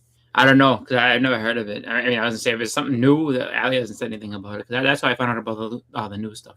She'll sit there and tell me about it later on. I'm like, oh, okay. Like I didn't know anything about no Labubu, and then what's it called? Who Dat's daughter showed one, and Allie screamed Labubu in my ear, standing right next to me, and that's how That was funny. It's like, what is that? Yeah, and I'm half deafened in that. Yeah, I'll never forget what Labubu is. Good memory. It's a good memory. That's all it is. Good memory.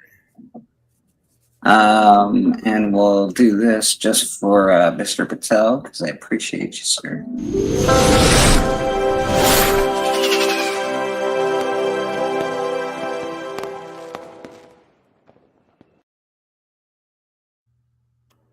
Appreciate you, Patel. Thanks so much, my man.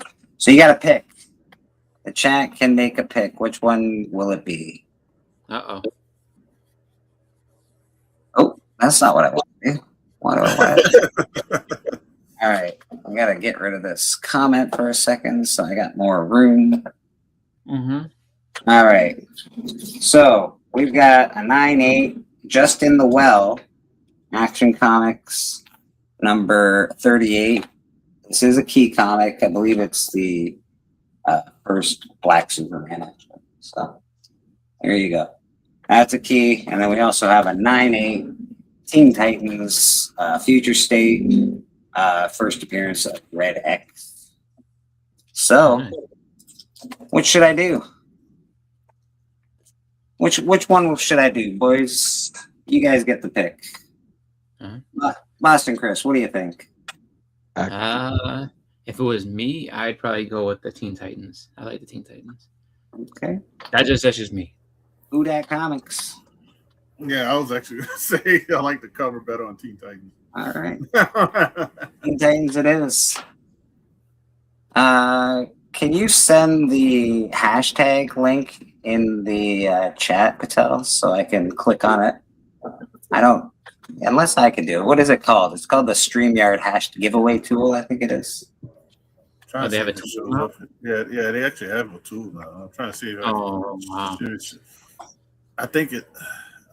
Yeah, it's weird now. They updated StreamYard.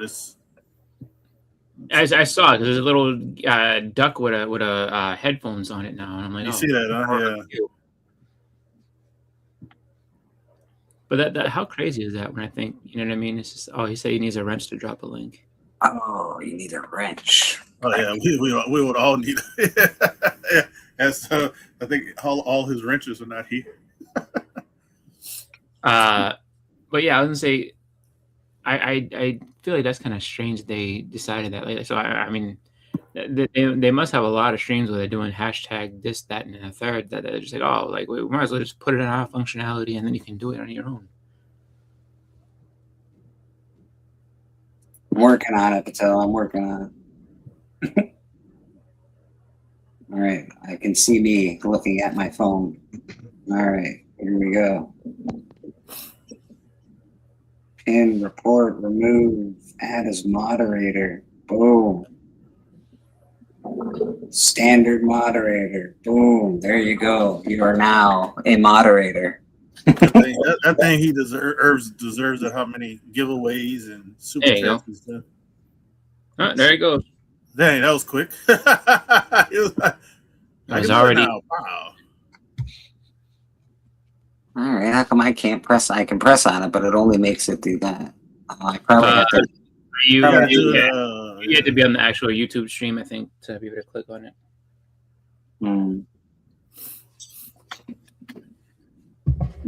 Yeah. Speaking of people that click to links to go to other places, this Rock and Roll Hall of Fame thing, I don't understand. What's taken so long for my beloved Wu-Tang Clan to get into the top 10 to get, or the top, whatever it is, that's crossing line to get into the Rock and Roll Hall of Fame. I mean, supposedly everyone loves Wu-Tang Clan, but only apparently 500,000 people have voted and put them forward. And people like, what's it called? I can't believe that they're actually getting outdone by Pink. Pink is a pretty decent amount of votes, which makes me like sad. I'm like, really? Like Pink. So people want, I think the top people in there is New Edition's number one by far. Like they're running away with it. So that's cool because they're from Boston. That makes me happy.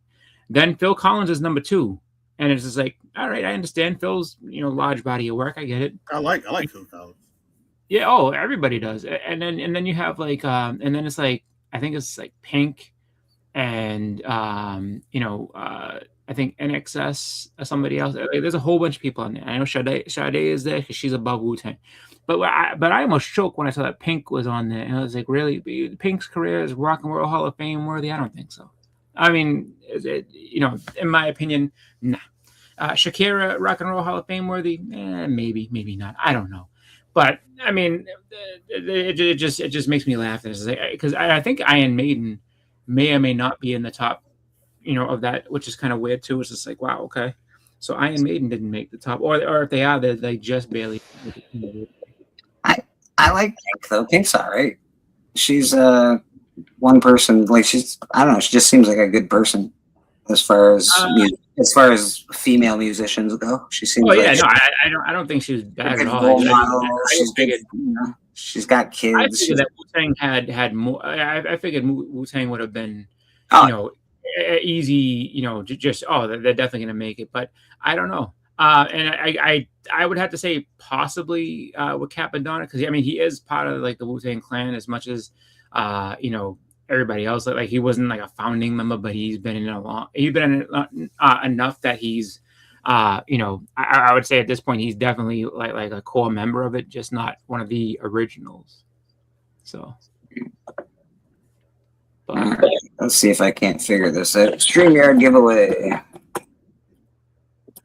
But yeah, Pink is in there. Sade is in there. Shakira. And Phil Collins is a strong number 2, Phil Collins, which, I was actually surprised when I saw that New Edition was number 1, because I was like, I figured Phil Collins was like, was going to blow everybody away, but he's like 100,000 votes behind. Like people really like New Edition, Bobby Brown, Johnny Gill, Ralph Tresvant, Belle Biv DeVoe. Like, they're big fans of them. And,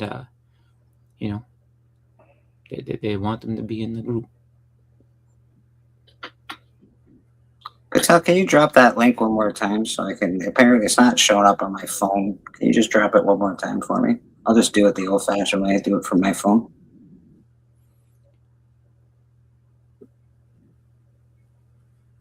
Oh,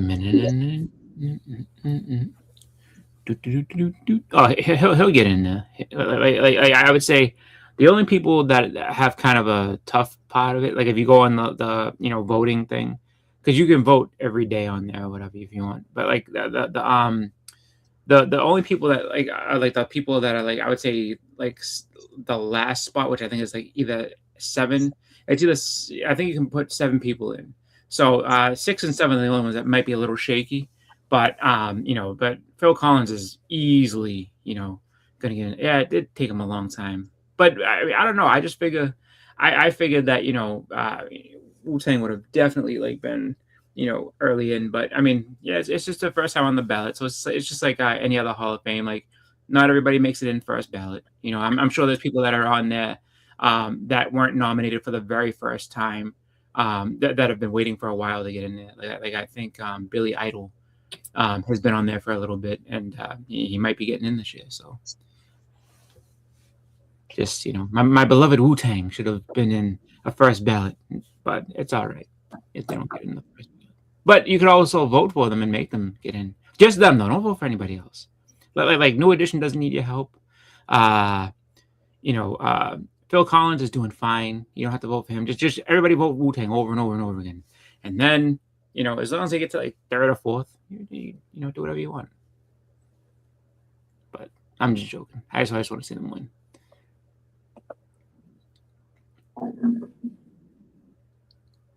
All right. The show / movie that was actually that Community movie was supposed to come out like years ago, and they keep saying like, "Oh, we're gonna make a movie." Like, I don't believe you are. Same thing with that. I remember Arrested Development was supposed to make a movie, but they never did.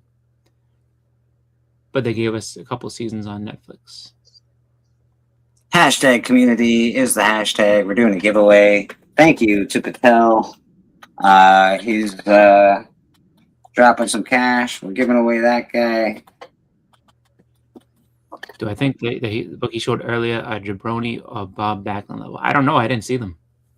So I can't really give you an opinion on that because I don't know. Doesn't say we have any entries right now, even though there should be 2. So I don't know exactly what's going on. But Yeah, well, boys, in. I see it. I see Apex is in there now too. Oh, so it should be there. We got 3. Benny Compton. Maybe it takes a little bit of time for it to, catch up with everything. Here we go. Random Reads is in, or at least I can see him in.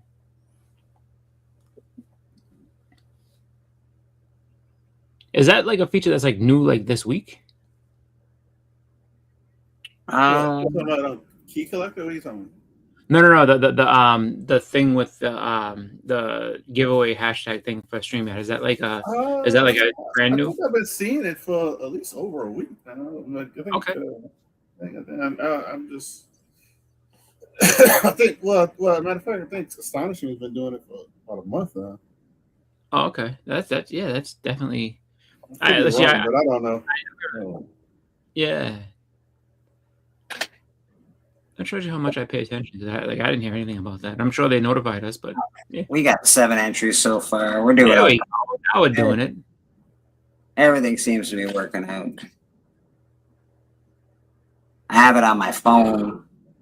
I don't have it on this stream necessarily, so I'll make myself big and I'll do the thing. What's going on, Dan? Dan's Comic Corner saying, "Hey, Eddie's tucked in textiles. What's going on?" He won before. Winner. Dan won the last one. I still gotta send his out. I'll be sending his out this week, actually. Random Reads in the chat. He's doing the hashtag community. Good luck, all. This is from Patel. Susie's in. Susie, how you doing, Susie? Susie Q's in. Nice. Everybody get that hashtag community in there.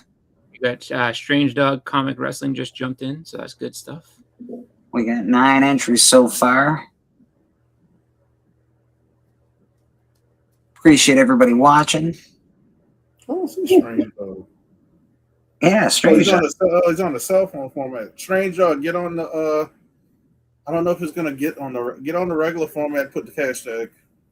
It's hashtag community, buddy. Hashtag community. We got a giveaway going at the moment. I know it shows up. You'll see it on StreamYard, but sometimes this stuff doesn't get when you're on the cell phone format. Yeah, it's still working out some bugs there, I think. Mm-hmm. Apex Comics, what's going on?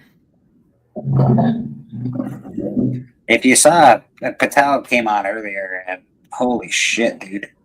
That guy has books. That guy's got books. It was at the beginning? Just close to it, a little bit in, like probably 20 minutes in or something. But he's got books, bro. Holy smokes.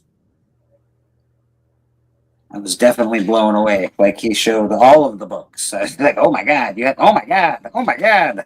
Showed an AF-15 for Pete's sake. Oh, nice. Oh, wow. Yeah, man. Like these were some real big books. I was like, Jesus. You're really killing it this morning. Jesus. Well, Steppa wasn't on this morning, and I said, Dog, get on the regular format.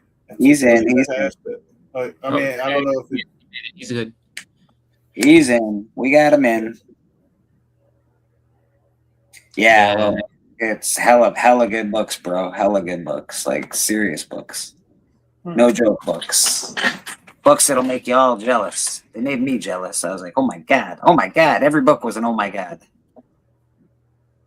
We got 10 people entered in the draw so far. Hashtag community is the hashtag. If you don't want to be in, that's cool too. But hashtag community is the deal here. I think I'll give people another couple of minutes, and then we'll run this. Watch the beginning of it. Strange Dog. All right. Apex saying, hey, it's always good to see him. Hello, Apex.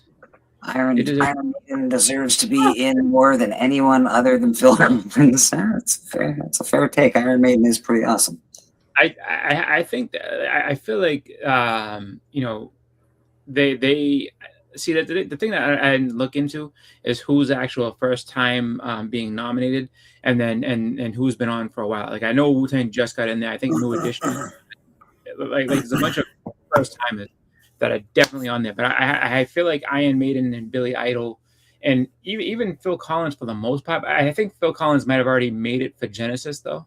So Yeah, that's what he just said. He just said they made it for Genesis. But I was about to say, everybody's opinion is different. I mean, some people might think Phil Collins personally should be in there before Iron Maiden. So it's just no. I just I'm just kind of curious, like if it's Iron Maiden's like first time being nominated, like what took so long? They've been around forever. Yeah, I think somebody like, hey, you know what, they've done a good body of work. Cover art on their album should be and that's the same thing about Phil Collins. I would have thought he was already in by himself. Yeah.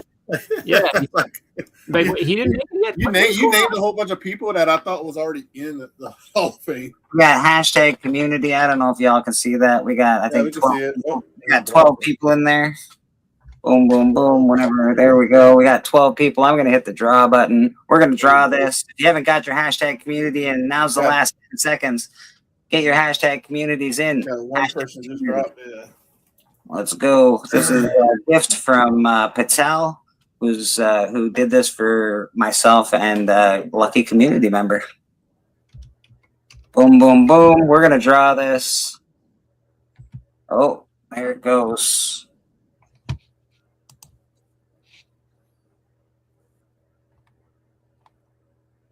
Who that? Who that? Oh, wow. All right, man. Awesome. Who that? I'll be sending you a book, buddy. Oh man. So that's going to who that. We're gonna. Who has something with you right now? Who has something with me right now? Dan, but that's a giveaway. Oh, you know what? It'd be nice to whatchamacallit, JSS. Anybody person he purchased? Yeah, something? JSS purchased a lot actually. You get send it, give it to JSS. All right, JSS, that's going to you, buddy. Boom, boom, boom. Generosity everywhere around this community. That's why I enter, because if I win, I was gonna unless it's something I really wanted, but I most likely it's gonna be. I was gonna give it to somebody who bought something from Leap. So there you go. No, that's Congrats, awesome. JSS. You've always been a nice guy. You've messaged me in the past, and so he's always good. I haven't seen him around in a little while, but hopefully he's doing well. Yeah. So yeah, that's gonna go to JSS. He's got a really big pile of stuff with me, actually. So he bought all of my Dungeons and Dragons stuff. So he's I got to figure out how to send it all to him because it's a lot and it's heavy. So yeah, we'll figure it out. We'll figure it out. Do some kind of ground shipping. I would say. Yeah. I might have to, like I did Doc again. He had a huge box of books with me basically because he bought a ton of my Deadpool off me, pretty much all of it. And so I separated it into 4 boxes because, I don't want people having to pay taxes and whatever else comes with it when you got tariffs and all that stuff. So I didn't want to say this is a big box worth $400. So instead, I separated it into $100 boxes, and I've been sending one a week to him. So he'll get another box this week. Susie Q and Steven have stuff with me, but I'm pressing books for Steven, so he's gonna wait till next week before I send that out. That has Susie Q's Wonder Woman in it as well. And man, we got books, we got stuff going out. So funny thing, and I know I'm kind of like fixated on this whole Rock and Roll Hall of Fame, but it's because I really wanted to know like who was the first time nominee. So they have 17 nominees on the ballot, which is crazy. And I guess they said that this is the first high first timer presidents. There's 10 people or 10 groups, people, whatever acts were nominated for the very first time. Those are Jeff Buckley. I don't know who he is. Phil Collins, Etheridge, Lauryn Hill, NXS, which is kind of surprising. New Edition, Pink, Shakira, Luther Vandross, and the Wu-Tang Clan. So that's surprising to hear that Phil Collins wasn't, like, oh, Phil, come on in, and then same thing with NXS. Oh no, guys, come on, And then you look at the other name said though was the person that I thought would have been in there is Luther Vandross. Joy Division / New Order, Billy Idol, Sade, and Joy Division should be in. They should have been in the Hall of Fame. But I'm just like that to me is kind of it's a tough. I'll say this much, I mean, there's a lot of good people in there, so it's a hard it's a hard crowd to pull ahead of. I'll say that much. So, but it is kind of funny though. Like that some of the people that got nominated for the first time, very eye opening. Like, Phil Collins took that long to get nominated on his own. Wow, okay, but it's okay. Evil Comics, what's going on, Evil Mike? Evil, you've been doing some video game streams lately. Again? Yeah, I've been watching Evil play Fortnite, so it's pretty cool. Oh, okay. I liked when he was playing. Skyrim. I just sit there and tell him all my experience. My favorite thing I ever did in Skyrim the entire time I played it was you can go to the Yowls. The Yowls are like different kings around the area, and they're very, very rude to you all the time. They're like, "Oh, go out there and do this thing I told you," and I'm like, "What? Excuse me, what?" But you can go on there. So they have a table that's like this big feast, and you can walk on that table and kick all the food off of it and stuff, and just stomp around. It's the most fun thing in the world. And they don't even say anything. They're like, whatever. But it was fun watching him play that. And then I think he played another game right alongside of it, and both of them were very fun to play. I was like, oh wow, this is it's fun watching people go through and play the games and stuff like that. Just because their experience of watching what they do is fun. They have these books for a few cool titles, but this is Ghost Machine, the official guidebook. Yeah, let everybody know what's going on. Yeah, to get yourself in this unnamed universe, including character profiles and upcoming stories. So that is out this week. I know people really liked Ghost Machine, so I'm really interested in. I didn't know they were coming through.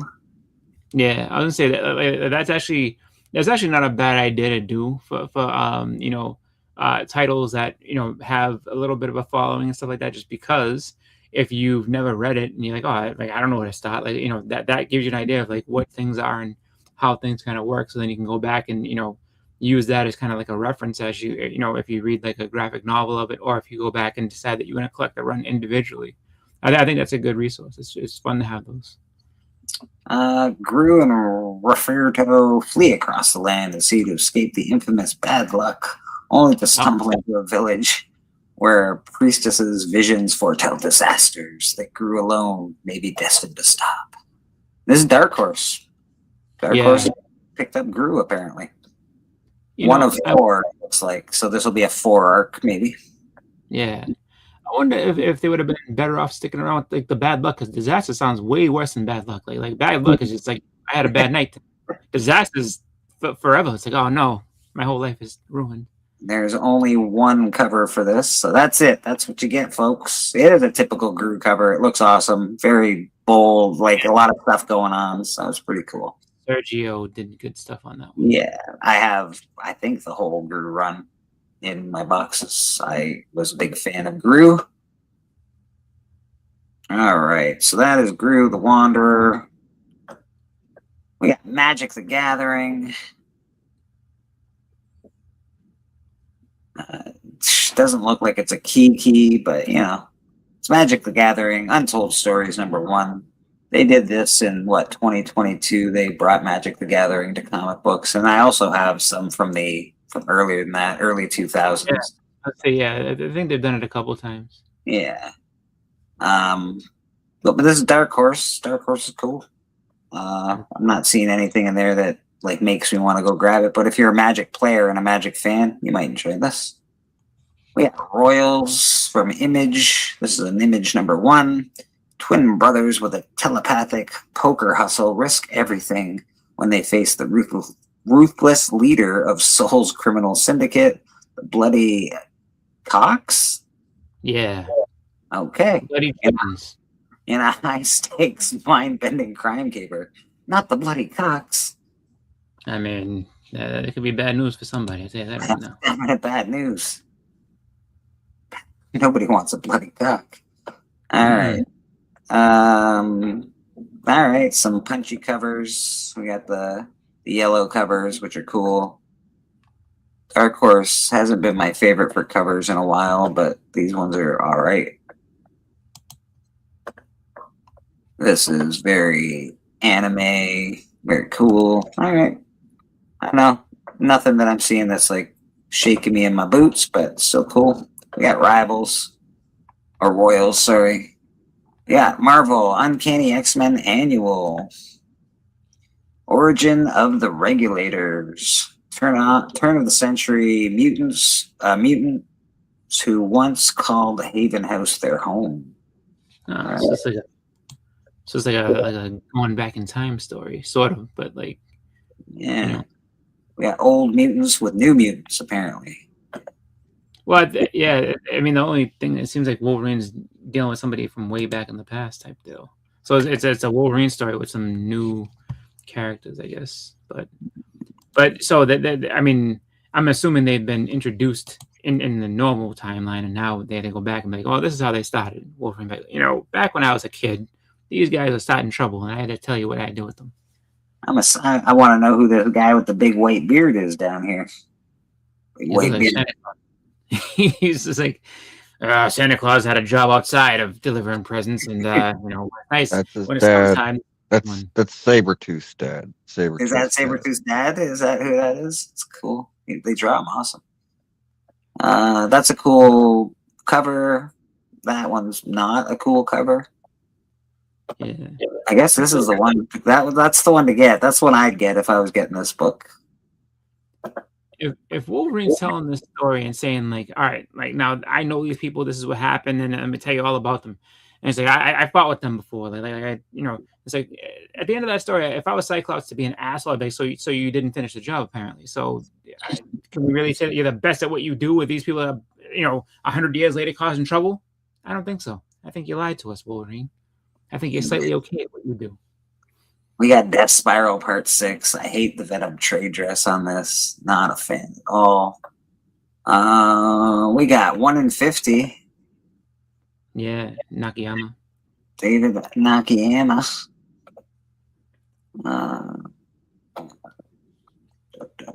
We got that with a trade dress, so it won't be too expensive. We have the Ultimate Farewell. I like the pink on there. That's cool. Not a fan of the side trade dress, but it's okay. We got some classified ones. What are these, blind bags or something? I don't know. They're probably just something that they're trying to make seem bigger than it is for the moment. Yeah, yeah. That's Death Spiral Part 6. As you can imagine, there's a part 1 to 5 as well. This is Wonder Man Volume 4. Number 1. First appearance of Randolph, the Chancellor, the former cellmate of Wonder Man. Wonder Man got himself in trouble. That is your Wonder Man. There's only 5 variants. I'm sort of shocked. I know this series was pretty popular on TVs. It's got renewed for season 2. Yeah, it just got renewed. So, what is this? What's happening here? Looks like Robert Redford, kind of. That's pretty cool. I don't hate that cover. This is a, fun, cool cover as well. Yeah. Good use of. I think that what was that actor, Brian Kingsley? Oh, Ben Kingsley, yeah. Or Ben Kingsley. Yeah. He's playing as Noah. Okay. He's in a Noah Bible movie. Like the Bible, Noah? Yeah. Okay, nice. He's been a creators of David. That's funny. All right. Well, we're done the keys of the week. They're always fun. The trending stuff is always fun to go through. I like to do that a little quicker, so let's just take a look real fast. Hey, shocking. Chuck Norris, top of the list. I can tell you that I could not sell my Chuck Norris comic for $10 just the other day. So, is it really trendy? Is it really? Oh, I'm sure people want to. The right person will want it. Batman, the Max, Arkham Dreams, obviously the guy that just passed Sam away. Keith. Yeah, he just passed away, was the Max man himself. We got Powers #1. Adult animated series for Netflix is in development with Brian Michael Bendis writing the plot. Powers #1 came out in 2000. There it is, right there. Here is the Max. Everybody trying to get in on some books. Yeah, just selling as much as you can. Yeah. This is a great cover, actually. One of the best covers for Marvel Fanfare, in my opinion. It's cool. That is trending due to speculation that Spider-Man will undergo a transformation of some kind in a brand new day. I don't believe it. The Max #1. Misconception online claims often cite Darker Image #1 as the first appearance of the Max, but according to the Capital City Distributor Market Report from that period, the Max #1 went on sale March 9th, 93, 2 weeks earlier. So there's the first appearance of the Max. All those people with multiple copies of Darker Image don't. It's not it. First appearance of Blood Wolf, first appearance of Deathblow, 8-page story featuring the Max, polybagged with trading card. I have a bunch of these. Like a bunch. I think I have at least 5 of them. I have a good copy. Marvel Comics presents 117, first meeting of Venom and Wolverine. That's cool. I like the cover on that, actually. Yeah, it's more Sam Keith stuff. That's why it's, going higher, just because it's Sam Keith. Sam Keith, Batman Secrets. Not a fan of this art, but still it's Sam Keith. Monstrous, an adult animated adaptation of Monstrous is in development with Amazon, MGM, and One Piece showrunner Steve Maeda. Cool cover. It is Image. There's 7 variants to that. This is obviously, we've got a special coming with Punisher. He's in the movie Brand New Day. So obviously this is back. This is always in trending, really, but I can see why it's here now. A Scorpion who will appear in the Brand New Day. I don't think that's Scorpion's first appearance, is it? No. I'm pretty sure it's not. No, he appeared early Spider-Man. Yeah, he's like early Spider-Man. Invincible Return. What's that, Chris? I say it's probably just because that one's easy. I mean, I guess it's a specific story, and it's just cheaper. So it's like, all right, I'll buy this one instead. So Invincible Returns #1, first appearance of the Grand Regent Thrag, Viltrumite of immense power. Yep. So this is coming in the cartoon. Oh, it's already. I guess it's already. Like season 4 has already started, but yeah, he's gonna been great. If you haven't noticed, Invincible is very popular. He had 1 short appearance so far. Here's your first appearance of Weapon X. That goes hot and cold all the time, so be careful when you buy this book. Barry Windsor Smith, goodness. Yeah, it's a beauty cover. Green Lantern 48, first cameo appearance of Kyle Rayner. Final page later becomes the 3rd Green Lantern. First cameo appearance of Alexandra DeWitt, Rayner's girlfriend, who was brutally murdered in the controversial issue Green Lantern 54. All right. Kyle Rayner as Earth's Green Lantern, while Hal Jordan steps away to attend other affairs. So yeah. Yep, he's going to a garden party, so he needs Kyle Rayner to step in for him. Superman Absolute #1. That's I think it's good. I think it's a slow read, but it's going to wind up being one of the better Absolute stories, I think. Amazing Spider-Man 347, iconic cover by Mr. Larson. Yep. Everybody wants this book. It's just a cool book. Let's be honest. And this is the first appearance of Tarantula, who is supposed to appear in the Brand New Day, apparently. So we'll see what happens. We'll see what happens with that. Yeah, I disagree with the whole misconception of they say 135 is the second appearance. It is. I don't give a fuck what this stupid website says. Like, you just change it just because you want to. 135 second Punisher. So kiss my ass, Key Collector. This is new this week. Apparently, it's very hot. People want this book. Yeah, I wonder if it's because like it might have something to do with because that I think that's kind of where Invincible. Yeah, I think like Invincible and I think Walking Dead both kind of got like cameo starts in this stuff. So it's just like I think that has to do with the whole Invincible potentially volume 2 whatever it is. This is a 1 in 10, so it's not like a regular variant, but you'll probably be able to find this pretty easy. I wonder if that no Invincible's daughter had darker hair, I thought, but it could be either Adam Eve or it could be I mean, maybe it's Invincible's daughter, who knows? But waiting for this. Ben 10 promotional ash can distributed to comic book shops. New last week. So you should have got this. You should have got this ash can if you were. Oh, I thought it was his first appearance. I was about to say, wait a minute. No. This just came out last week. Oh. It's an ash can of some sort. Steppo isn't back. He's shivering in the cold right now. He's shivering. Oh, I'm shivering in the cold. All right, I got you, Steppo. I got you.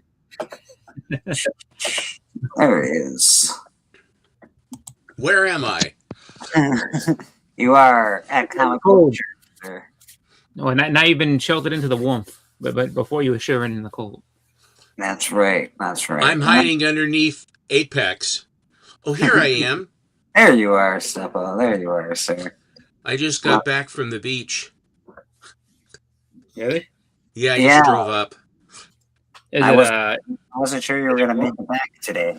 Oh, I woke up. I just had everything squared away, so I said, "What the hell?" Chris, did you end up getting anything? You won something at the auction, didn't you? Yeah.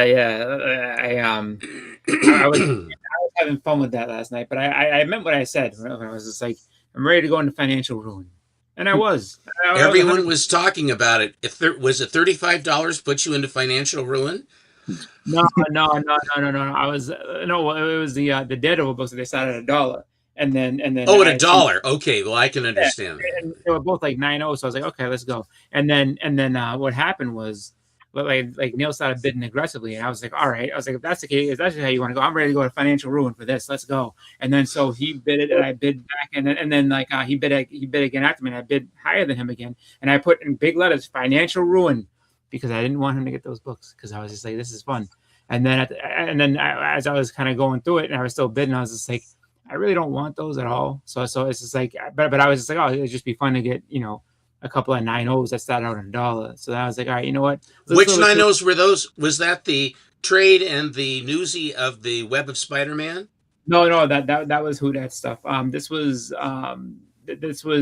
a couple of Silver Age Daredevils. I think it was like 39 and like 41 or something like that. And of which? Of Daredevil. So Daredevil. Yes. Okay, I'm track with you now. So yeah. So I had gotten up to, I think it was like 100 and I think it was like at 155, and that's when I said, you know what, financial, it's just a little bit too early going to financial ruin, this early in the night. So I was like, let me step back because I really, when I started thinking, I was like, I don't really need these. I'm just kind of bidding to stop somebody else just because I want to. And so at least your bidding was noble. Yeah. Oh, yeah. I mean, and Neil ended up winning anyhow. So I was like, all right, well, Neil got it. That's cool. But so then, you made Neil pay, but you did get something though, didn't you?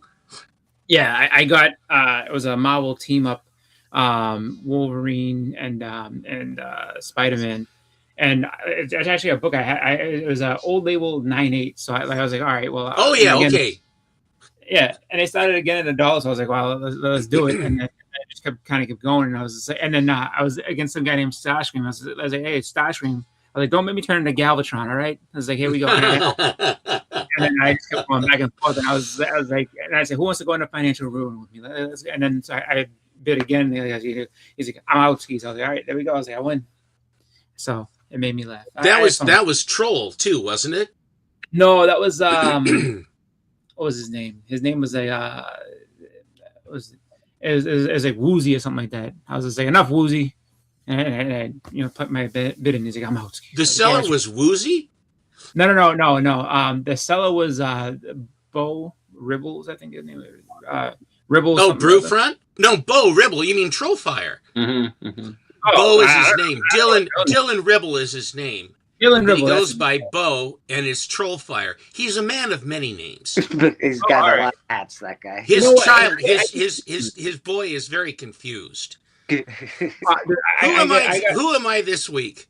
He confused me because I was like, I didn't even know that was him. I was like, oh, okay, I thought that was because I thought by the setup, because that's the thing. I watch here and there, so like when they have different people on, I get confused at like certain people's stuff. So I thought Troll was somebody, it was somewhere else. But all right.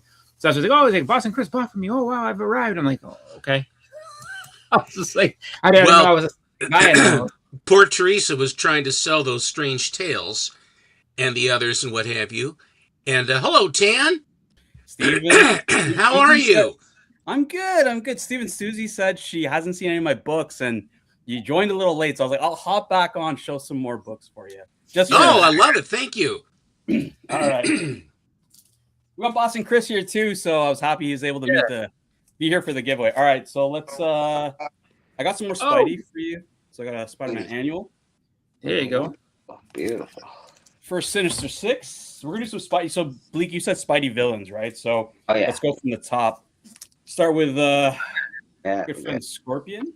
Here we go. There. Scorpion. We've got the Sandman. That's a great book. That is a really great book. I remember that when that came out. Everybody wanted that one. So for me, Steve, when I was a kid, I saved up a ton of money to buy. This isn't my childhood copy, but I remember saving a ton of money to buy a really, really low grade of this book. So really special to me. I don't know. People don't call this a key, but the first Doctor Doom, Spider-Man. Yeah. Oh, yeah.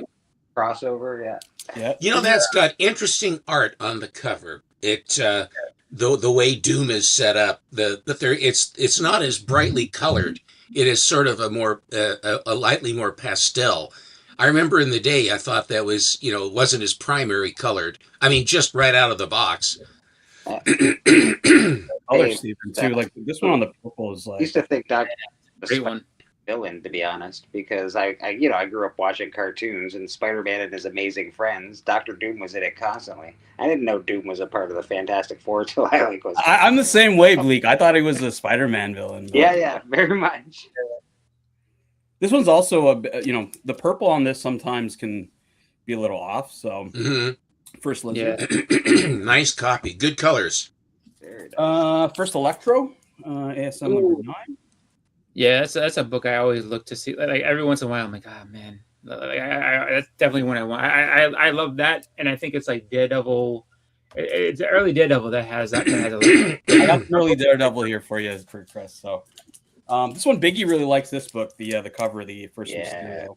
It's a good one. It's a really good cover. I like the first Mysterio. We got the first Green Guy. Oh, that's a big book. Oh, geez, Louise. Ever since I got a girlfriend sit there and ruin his, that book went through the roof. I picked this one up in Barrie, Bleak, from I think it's called Big B or something like that. I was going up to the Blue Mountains and I swung by. That particular book that transcends all people that don't collect Spider-Man. Buy that book. That yellow cover. That book is a huge book. This is where Spider-Man has a similar physique to me today, so. And then he's thick. Little thicky Spider-Man. Man, this ain't the hunt, man. Who let this guy on here? this was my like lowest grade. It's one of my first like comics I picked up when I first came back to collecting. It's a low grade, but X-Men #1 Presents very nicely. Yeah. See, Split spine. that always gets me. Bottom here. See, Oh, yeah. Okay. Well, that might not be. Yeah, it's that one. So. I love that. I love that whole statement of like, oh, when I came back, I never left collecting. I don't have no books like that. God damn. Like, what did I do wrong? More X-Men. We got first Juggernaut. Yeah, baby. Banger. I like that. Yeah, I love Juggernaut. So big one for me. We got the. I mean, anybody who liked the X-Men in the '90s, right? Sentinels. There you go. That's another great cover right there. Bleak was like, he likes villains, so I was like, I got a bunch of villains. It's a great Kirby cover, though. A very distinctive Kirby. Yeah. Distinctive Kirby cover. Oh, jeez. There you go. Interesting. Just a little X-Men book. Yeah, the reds on this aren't that good, but the greens are pretty nice, Steven. I like on this book. So Tan, I can see that you've been shopping. I haven't had it. Like I was telling Bleak, Biggie hasn't invited me to the collectors club yet, so I was like, I'm just gonna start my own collectors club on the church, I guess. Yeah, man, you're always welcome, brother. You're always welcome. First Doctor Strange. Nice. Yeah, that's a fun book too. You know, I know that everybody makes fun of that book, but I love Doctor Strange. They didn't know what they had. They really did not know. I thought the story was okay. Like it's different. He was fully formed in that particular story where he had been the master for a long time. He looked older and he took on Nightmare and he was sort of, but then when he started up, when they actually started him, he started out with much lower powers and not knowing what to do. And Baron Mordo was giving him trouble and the Ancient One and all that other stuff. And the learning curve of Doctor Strange then started. Strange Tales is one of my favorite titles. Tales to Astonish is another. Yeah, I agree. I love Tales to Astonish. I like all the early stuff, like Tales to Astonish. I like Journey into Mystery. Really early Marvel stuff's really cool. I showed Bleak some science books earlier because it's not for everybody, but yeah. On the Kirby covers, we're gonna go over the classic. Wow. Fantastic Four #1. Great colors on that. The Fantastic Four, the trade dress is nice and bright red. Oh, so often that's faded. I agree. I was really like a nice deep green here. Like it was. Yeah, really nice cool. colors on that. Beautiful. I figured with Steven on, the color strike is an area that I think we're gonna have to look at. The drinking game on Alan's channel is I have that. I believe the drinking game on Church is those are nice colors. Final 10-cent copy of Fantastic Four #2 First Scrolls. Nice. Yeah, I like that. And then we can't have a Fantastic Four list without Avengers Doomsday. We got Doctor Doom. Yeah. That's huge, bro. Great book. I had that book as a kid and I read it to pieces. My favorite part was when the Thing was a pirate, when he was the pirate. And I loved it. And I said, and he was so happy there being the pirate. I said, don't bring him back. Let him He didn't want to come stay. back. Let him stay. No, we have to bring it back. He says, please leave me here. They love me. I can do what I want to do. No, you have to come back and be bummed out. Welcome to Marvel Comics, right? The Blackbeard story is actually really good. I agree with you, Steven. And you're right. The Thing didn't want to come back. He wanted to stay in the past. So it was pretty cool. As for you, Boss and Chris, this is some early Daredevil. Oh, nice. Daredevil. A friend of mine, I'm pretty sure my friend sold his. So he had a really beaten up one. And I'm almost positive that his parents sold it to a comic book shop of all things. I was like, oh, no. And let's round it off. Last book, because I do have to run. Daredevil #2. Yes. Wow. Electro. That and ASM #9. Like if you have a ASM #9, you have to have the Daredevil #2 to complete that. Yeah, I love Electro. I like the red cover. I think this is really cool. The red and yellow. I think it's a nice looking book. Now, is it FF12 or I think it's 16 that has the Ant-Man, the pink cover? Yeah. That to me, that's my favorite Fantastic Four cover. That pink cover with the Ant-Man. I just love that. That was, I don't know if is Hudat still here? He is, yes, sir. Let's see if I saw that book. Give me a second. We find that book for Hudat. Yeah, please do, man. Please do. So I'm gonna taunt you with this book real quick. Hold on. Drum roll, please. No, Hudat missed this one. This is Well, definitely I a neat released book. bags and stuff. So this is the first print TMNT #1, and it has the remark and the sign from Kevin Eastman. Very Nice. nice. So Steven had Man, sold I'm happy I got 75. one book better than Patel. I'm happy I got one book. I'm telling you that Steven sold the 7.5. I pinged Yaniv right away. I'm like, dude, let me buy that book. He's like, man, it's already sold. So it's hard to get them. Like Steven, it's hard to get these in like lower grades. Like I got a 6.5. There's a lot of them that are like 8, 5, 9, I can and tell you above. that. But Yeah, you can find the higher grades, but you're gonna have to pay for them. But yeah, I figured with the lower That grades, was I get a sign and stuff, right? So I bought that. I bought that in the day. It was a 7.5 and cost me, I think, $700 or $300 or something like that. $700, and his grading was absolutely correct. And but that was more of a means to an end for me, because that was one of the books I think was I believe it was the Tech 31. Yeah, that went to help fund the Tech 31. I don't have as nice of books to show today as Tan did. I thought it was filling in for you. They said you were away. I'm like, all right, I am away. I'm not. I don't even know where I am. Today, to be honest, I gotta run too, Steven. So I'll watch in the chat. But thanks for having me on. Thanks. Nice to see you, Tan. great books. Thank you for showing up. You're welcome. Yeah. Anytime. Thank you very much. Welcome Very cool. anytime you ever want to pop on. Please do. We love having you. Great dude. Really nice guy as well. So, Tag team partner. If we know whatever the hunt store. yeah, buddy. Yeah. Tag team partner you want to have. Holy smokes. I'm gonna be like, get him, Patel. Get him. I've heard those words before. You gotta But let he does super chats. He does super chats for everybody. He buys books for people to sell. I mean, out of your stock. He does very nice things all the way around, and great collection too. Good man. It's so fun to have him in the hobby. Yeah, he did one. I think was that on your stream, Blake? I forgot where I was at, but he we were on Biggie's stream when he did that. Biggie stream. Yeah, he gave away that on Friday. Yeah, matter of fact, it was Friday. Yeah, gave away a Dave Stevens book. I did a giveaway earlier. He did that for me on Biggie's as well that Friday, and then he did that for you on Biggie's. Excuse me, just for a minute. Aaron? That's already sold, Steven. I just wanted to I just wanted to compliment you on the piece so far. It looks really good. Beautiful. Thank you. That's all I wanted to say. I didn't want to play through. I have a few books to show. Oh, I know you don't. You never have books. Come on, Steven. When was the last time you had books? You're always saying that, but you always, just disappoint us every time. You even buy Very disappointing. Yeah, you don't even buy Black books. shirts show everything. Yes. Now these are from. This is a combination of Spider Flint and Val Petrocelli, and so from the Astonishing Auctions, and they arrived. So I will show. That's a cool cover. I like that. Like that's actually that's kind of like it reminds me of like an older cover where it like draws you in, like you don't know what's going on. Like who is that? I thought it looked like a really tall Ewok for a minute. A little bit, yeah.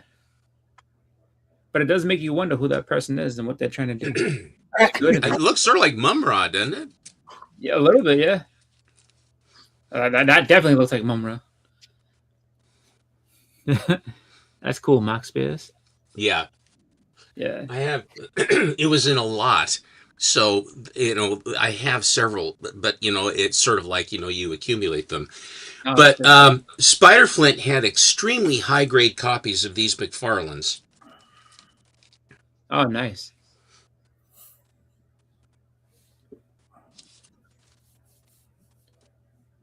McFarlane. He's a Spider-Man. Iceman. A mutant gone mad. If thee be man. Oh, there you go. Spider-Man and Dazzler. That's cool. Come on, get off me. Jesus.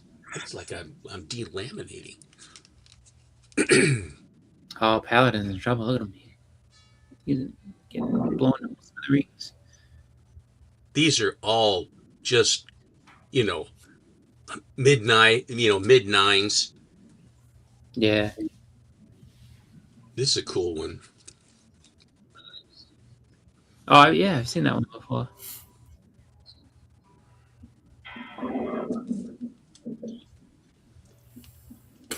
Still with the Marvel Tales. Yep.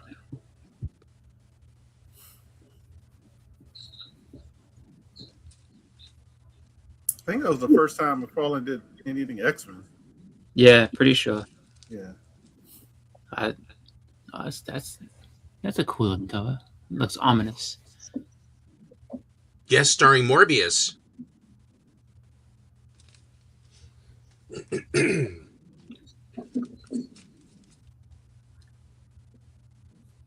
He did a bunch.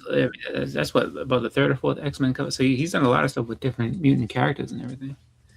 That was just a very nice. All of those were just a really nice set of books. Now I'm shifting to Val Petrocelli.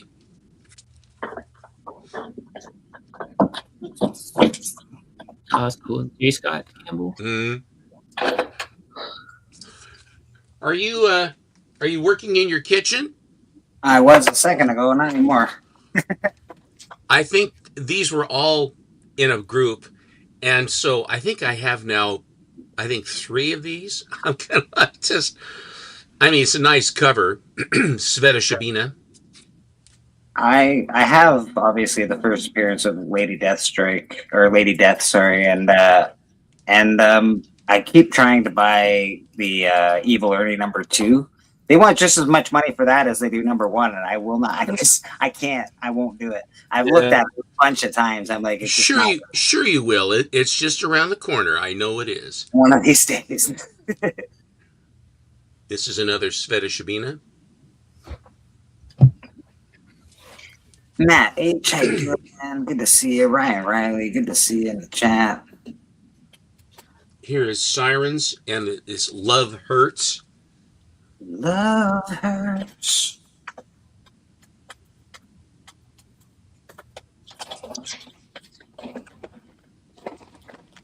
Here's another J. Scott Campbell. Huh. That's an interesting J. Scott Campbell. She looks a little thicker than usual. Yeah, I like it when he doesn't make them so waspy. Yeah, because his waists are like. I mean, they must be very constipated. Those girls need sandwiches. Biggie says he's backstage. Oh, beautiful. Biggie's backstage. Here's Psylocke.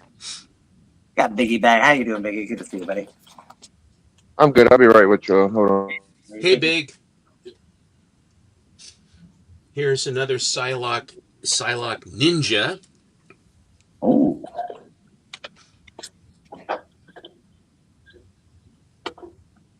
Gotta have a Psylocke Ninja. Everyone needs one. Absolutely. Then we have another Psylocke Ninja. This is a Chen, I think. I'm glad Biggie's here because I have to test his knowledge today.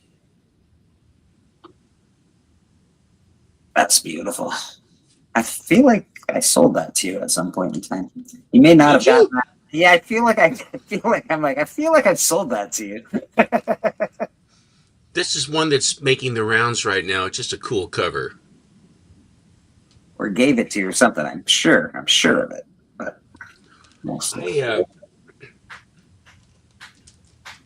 Now I don't know what they're trying. I don't know what they're trying to tell me here. It's something, but they're trying to impart something. I'm not quite sure. Huh. You know what? Hold it up a little closer and we'll figure it out together. Jesus. This is another one. This is a different perspective for all you motorcycle people. What's up, Justin? Good to see you. I'll focus on that back end of that motorcycle. Definitely.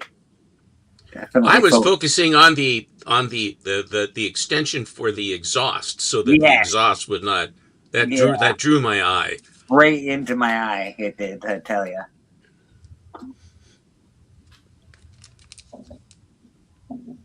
Tigress Island was okay. Art kind of killed. Read for me though, kind of fit, kind of didn't. Okay, fair enough. You don't know, Evil Mike does some of the best book reviews on YouTube. So. He's always so positive. Most of the time he is, actually. Most of the time he likes a lot of stuff. I actually gave him shit for that before because he used to be too positive. Like, you can't like everything. But very... Did you say you had something you was going to ask me? Oh, yeah, big. I got like a whole chunk of Walking Dead books that I have no idea about. So I want to show you them so you can tell me what they are. Okay. Yeah, sure. And this one was an annual that he had, a variant edition of Fantastic Four #1. Yo, Man Cave in the chat. Oh, that's a beauty. Man Cave, how you doing, brother? Good to see you. Hi, Parm. And this is the last one. That cool? It is very cool. Did you get that from Whodat? I feel like Whodat's had that before. I had that book. I feel like you definitely had that book. Beautiful stuff. Biggie, you there, brother? Yeah, I'm here. What's up? He's riding out Santa Monica, baby. That's what I'm talking about. Yeah. Oh, so you're in a car. I don't want to bug you while you're in your car, man. No, I'm about to pull over. I'm in front of my house. Go ahead. I got a good chunk of Walking Dead books here, and I need you to tell me what's going on. I got Walking Dead. What number is this? 130, maybe. 130. So this is Walking Dead 130. Okay. Yeah, I don't know much about that one. Okay. Yeah, it's a little bit before my time, but I'll do my best. Yeah, Walking Dead. This it goes up for 130, 131. Okay. We got 132. Nice. We got 136. I wonder if this is where they find that other village. What the hell was that place called? Just doing Hilltop? anything for any of y'all? Oh, the Hilltop. Oh, I was thinking of Alexandria or some shit when you said that. Yeah. Yeah, this is awesome. It's just gonna. It might be the one where he got his eye shot out. Yeah, maybe? I'm pretty sure that's the one where he got. Yeah, I think he lost his eyeball there. Guessing. Yeah, good guess. 138. Don't know what's going on there exactly. I just got. think they're. That's the first full appearance at Alpha. Is that the first? Is that Alpha? the first Alpha? Okay. The first full Alpha, yeah. And then 139. I don't know what that is. Yeah, I don't remember there being a lot of keys from 130 to 150, but I could be wrong. I got probably all the way to 200 here actually, or whatever. It goes Okay, up. well that's good. I know a lot of them after 150. This one's just a cool cover. I don't know exactly. It's got Michonne on there, carving heads. Nice. I know I would love Michonne's first appearance, but it is far too expensive. That shit's crazy. We got here's Walking Dead 150. Yeah.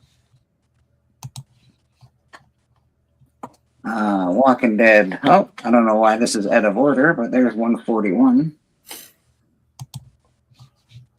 Probably where he went to jail. The jail cell shit. Yeah, Negan in prison. 142. Cool. I just don't know much about this back end of the Walking Dead. Yeah, I'm not recognizing any super keys. I know one for sure in here because it's the pink coat. I have a couple copies of that. That's first appearance of Beta. Oh no, I'm sorry. That's the death of Ezekiel and Rosita. This one here, nice. Yeah, 144. Looks like it's around the time the Whispering Wars are getting ready too. Yeah. This was definitely Whispering Wars stuff. Yeah, I got that one. I don't remember that being much. Yeah, these are just cool, man. I'm really I just happy. never got into Walking Dead at all. I don't have any of them. You know what, Steven? I didn't get them when they came out. I enjoyed the TV series so much that I want to collect the run. I know it's different than this TV series, but I'm really happy. I just found these in a box. I must have bought a box of comics and didn't even look in it because this is like a really big chunk of Walking Dead comics. It's cool. Looks like there's the What's his name? beta. It's the alpha stuff. Yeah. Yeah. What number was the last issue? 98 or some shit. Say Yeah, again?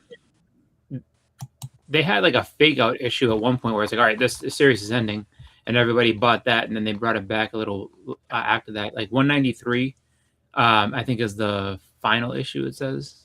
I got a cool black and white copy of 150 in there as well. So Yeah, that's good. I got the variant for 150.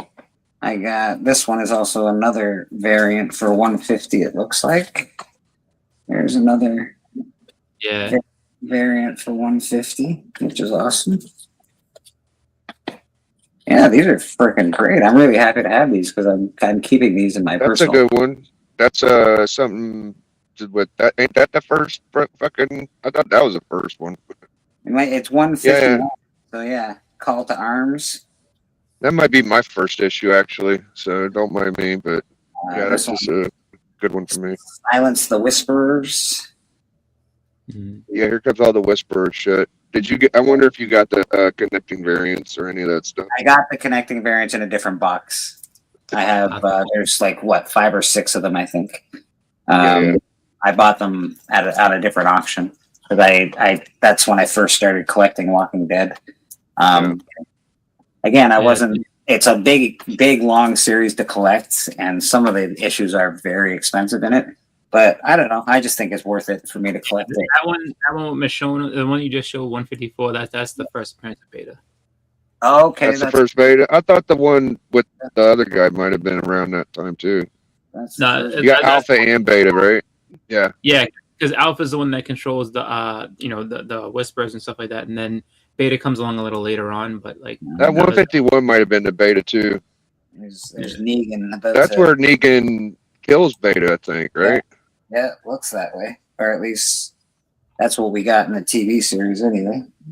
The Whisper War Part 1 of 6. So this is 157. That was my favorite time in the series, I think. I still got a whole chunk to go through, so give me a second here, baby. You probably get to the king, whatever the fuck, and his tiger, and then princess, and Yeah, that there's shit next. Whisper War Part 2. Yeah. Part 3. Part 4, which is 160. This 160 might be something because I got 2 copies of 160 here, but it's a different cover. That's the connecting one. That's Arthur Adams. Oh, I have all of them, so I can actually sell that one. That's good. 161. I have a bunch of these for some reason. I have. We all bought A, B, C, and D covers back then. That's probably why you got a bunch. Yeah. Yeah, I have a couple of these already. So. The 25 centers. Yeah. Yeah. That's pretty cool. Walking Dead 164. Nothing happening in there, no. 165, it looks like.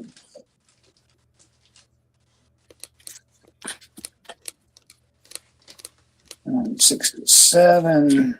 Yeah, these are great. Was it 167 you said? Yeah. This is 166 actually. 167 is next. Yeah, 167 is the death of Andrea. Oh, okay. So I got some pretty cool keys in here. Like nothing major, but I got some cool keys so far. Roger. Walking Dead. 168. 169. Probably a lot of deaths of these people is my guess. Looks like it, yeah. I don't have any of their first appearance. I just got all of them dying. There might be some meetups and shit. So this is the first appearance, or this is probably the cameo of this chick, the princess or queen. Or whatever. So I got two. Yeah. I got two. No, copies. that's the first. Yeah, that's the first appearance. Is that one? So I got a couple copies of that. I could probably put that one behind me. Yeah, I was hopeful for that book, and it just really never did nothing. And then, 72, 73, 74. Yeah, man, I got a really big chunk of this fucking run, which is great. Pretty much 130 all the way to the end, it looks like. There's one issue where he has his where Rick lost his hand, right? But on the cover, I think he has his hand, or it might be in the comic. I can't remember which one. This is the most different cover that I've come across in the Walking Dead franchise so far, as far as cover A's are concerned. That's very different. Rick Grimes right there. Looks like I got two of these. I wonder why there's no, they're different. Okay, It might be around the time Jesus was coming. This is new. I love that one. New That Yeah, one that's has, my like, favorite. That's like 3 or 4 different people come in there. Yeah. Oh yeah, that's right. That's the Is it governor, like you got- not the governor, the like congresswoman and shit. Yeah. The governor of the Commonwealth. What's it called? That's it. Michonne's daughter. Michonne's daughter is first appearing in that. And That's then, the first appearance too. That black dude first appearance. Yeah. Yeah. Cool. And of course, we got this queen chick. She's fighting. Princess is fighting. Dope. Oh, look at this. So that Rick cover. And then we've got a Carol cover that's just like that, which is really, really cool. Yeah, I never got any of those. Those are great. This 180, it looks like it's Alpha, but it's one of those cool covers as well. So good. Yeah. Really cool. Yeah, they were doing, I guess, like photo variants or whatever. Yeah, and then of course you get back to the regular style that this is pretty much what they all look like, this kind of a style. But those face covers are really neat. We even got one, looks like we got Ezekiel here as well, which is cool. Yeah. That's probably the first Ezekiel or some shit because I didn't see it pop up, or it must have happened earlier. You might not have it. Yeah. Oh, I don't think this is the first appearance of Jesus, but it's definitely Jesus cover. That's really cool. I could have given that to my parents and they would have thought it was Jesus. Oh, this one does not have a backing board on it. I guess I got to put a board and bag on that guy. That's a Dwight. I better put a board on that. Is it? Yep. Dwight dies in that one. 187. Yeah, man. Like I think it goes all the way up to Negan, the Negan book, because it looks like 192, 180. Can't really see right now. Hold on, slow down. 192. I'm not actually. I didn't even. Rick 192. Oh, okay. That one is 188. This one is 189. It looks like. So they're not all completely in order, but there's 190. Looks like some bad shit's been happening down there. That never happens in a comic. Especially one with zombies. It never happens. They're all having a good time. Walking Dead 191. Looks like That's some, a Rick gets shot. Rick gets shot in that one, and then he dies in the next issue. and then 192 is where this has got his kid on there. Yep. Yeah, so that's 192. Yeah. I think that's the one where he dies. Yeah. Yep, that's I thought this was the last one, right? 193, I thought was the last. It is. That caused all the problems where everyone's like, "Oh, like this is done," and then it was like, and then because they didn't tell anybody, and then everybody went and comment at my shop. That's actually the book that got me to stop buying new issues, is because the girl that ran the shop was being a bitch and she wouldn't let me. Did they do another one after that? I thought that was the last issue. Yeah, I think that is. That is the last issue, as far as I know. Yeah, no, it was. But what happened is that they didn't tell anybody that it was going to be the last issue, and it just so happened to come out that week. Like, yeah, we're done with this. And then, this, like I said, the lady that was at my shop was like, I went there when that place should have been open. So I was on my lunch break, and I knocked on the door, and nobody answered. So I called, and then nothing, and then I knocked again, And I was like, oh, what, like, just she go out for lunch, whatever. And then It's a fucking comic to be so hard ass about, right? Like, out of all the damn books in the history of that shop Yeah. to have, well, so they're here's gonna what act happened. stupid about that. So she locked the door, and then was putting them into a file cabinet. Because when I went in, I was like literally they had just opened. I mean, they would have just opened. They would have been open for about 15 minutes. And so I was like, okay. So I went to go grab it, and then she's like, you know, oh, those are all sold out. I was like, how did they just sell? You guys just opened 15 minutes. Someone came in and bought them all. She's like, well, I mean, do you need one? I was like, yeah, I do. And then she opened the file cabinet. I was like, oh, all right. So she took them off so that she could put them on eBay. Is what happened. Oh, that sucks, man. So I wonder you didn't run across that before. You know, like that's the one that kind of stirred up the shit. But shit, there must have been a ton of books before that. I do remember when that happened. I do remember when it ended and nobody was ready for it. It was like, oh, we're ending the series. Like people were like, what? This is the last episode? This is the last issue? What's happening here? They announced it, I want to say, like that Tuesday night. So it was like the Tuesday night before it was supposed to go on because it wasn't in the previews or anything like that. And then they announced it, I think, on Twitter or something like that. Yeah, The Walking Dead's coming to the end. Like this Wednesday will be the final issue. I was like, what? And then that book went from being, you know, cover price to $40 out of nowhere. And then that she tried to, you know, go ahead and that's when she put it in the file cabinet and everything. And so I was like, all right. Was you pulling the book before you got it, or did you just try to go in there and grab it? No, I would always just try to go in and get it. The point that I made was that but it was just one of those things was like they made an effort to go ahead and take them off. So much so that they either opened late or whatever you want to say, but the shop was shut when they were supposed to be open, and they put it into a file cabinet so that nobody would know it was there. And they were telling me, who was, you know, I would assume the first person to walk in the door, that, oh, we sold out of all of them, which was not true. They had a whole file cabinet for them. So, and that's when I was like, I'm not doing this whole nonsense of, you know, fighting everybody, fighting with this system to try to get books. I was like, fuck this. So that's why I stopped collecting new books, because I was like, don't need to go through all this stress. I'm good. Well, that's only one store. Aren't there any other stores? I would assume you've got stores left and right where you are. Well, yeah, but it was just like that. That was just pretty much the thing for me, and it actually ended up working out better because, like, I'll say like this: I'm happy and not. Hey, Blake, I'm gonna go order some food. I'll be right back, homie. Yeah, buddy. Yeah.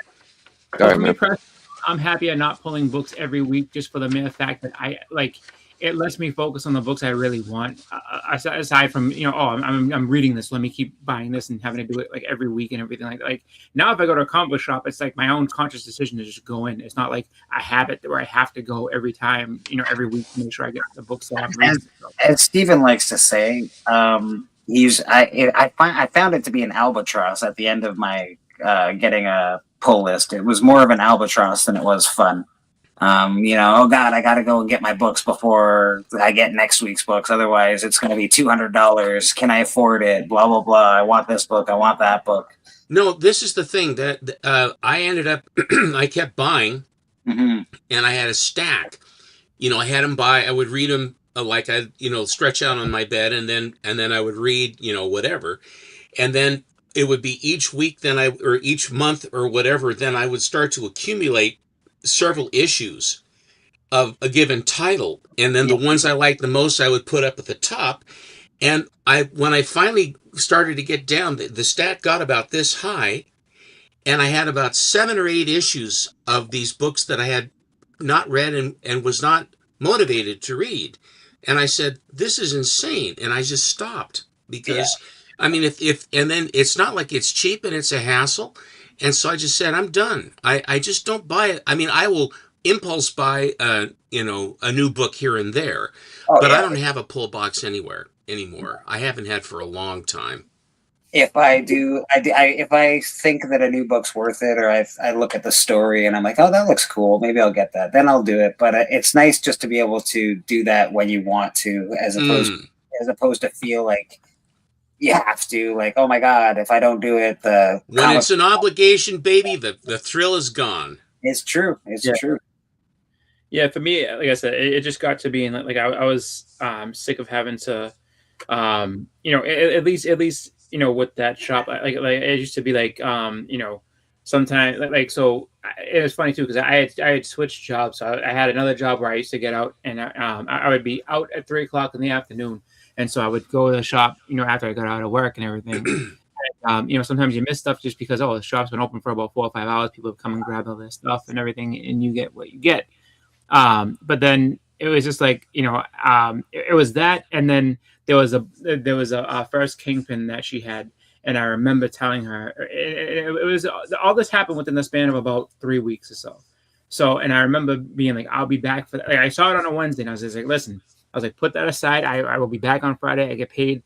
Like, is that all right? Yeah, that's fine, Chris. No problem. We'll put it aside for you. Now, she said this and I was like, okay. So I show up on Friday all excited. And then she was just like, oh, I was like, oh, you get that book? She's like, oh, what book would that be? I was like, the first Kingpin. Oh, somebody bought that yesterday. I was like, are you out of your mind? I was like, well, don't you have a shelf? Do you have a shelf? And she's like, oh, well, he bought it. And it was like the excuse she gave me, like I was just like, really? So she go, oh, well, he was from out of town, but he bought a lot of books and stuff. He spent a lot of money. I was just like, Hannah, I've been coming in since I was fucking 9. I was just like, that man has not spent more. I guarantee you, that man has not spent more money in the shop than I have. I don't give a shit what he bought. And then she was just like, well, but there's no need to get mad. I was like, yes, there is. I was like, I told you to. And so that happened. And then you go like another 2 weeks. Then the Walking Dead thing happened. I was just like, nah. I was like, I'm good. So, well, I can see that it still doesn't bother you.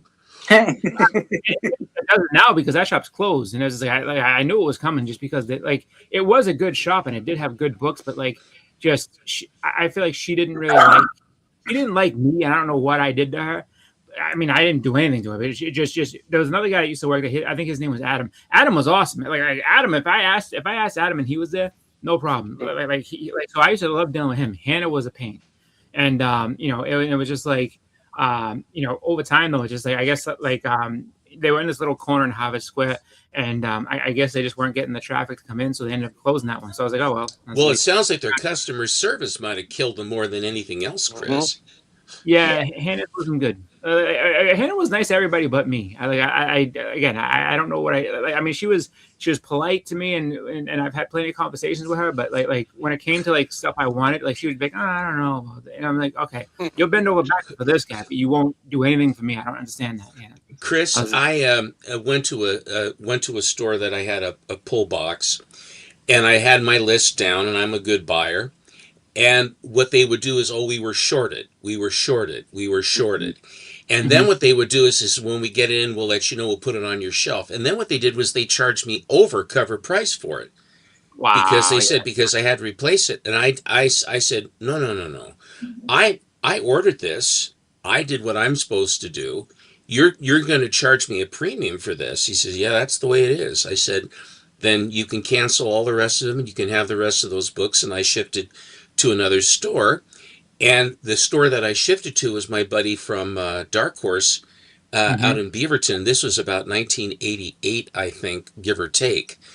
And so that's when, and I went to him ever since then, until he went back to corporate and went into the sales back with Dark Horse. But the thing is if what you're describing, in that you're a good buyer and you're a regular buyer, that some guy comes in and buys a bunch of stuff and then they throw everything at him and they take it, they did not give you the proper customer service. And so that's like with me. I said, well, obviously you don't want you don't need my business. I will take my business elsewhere.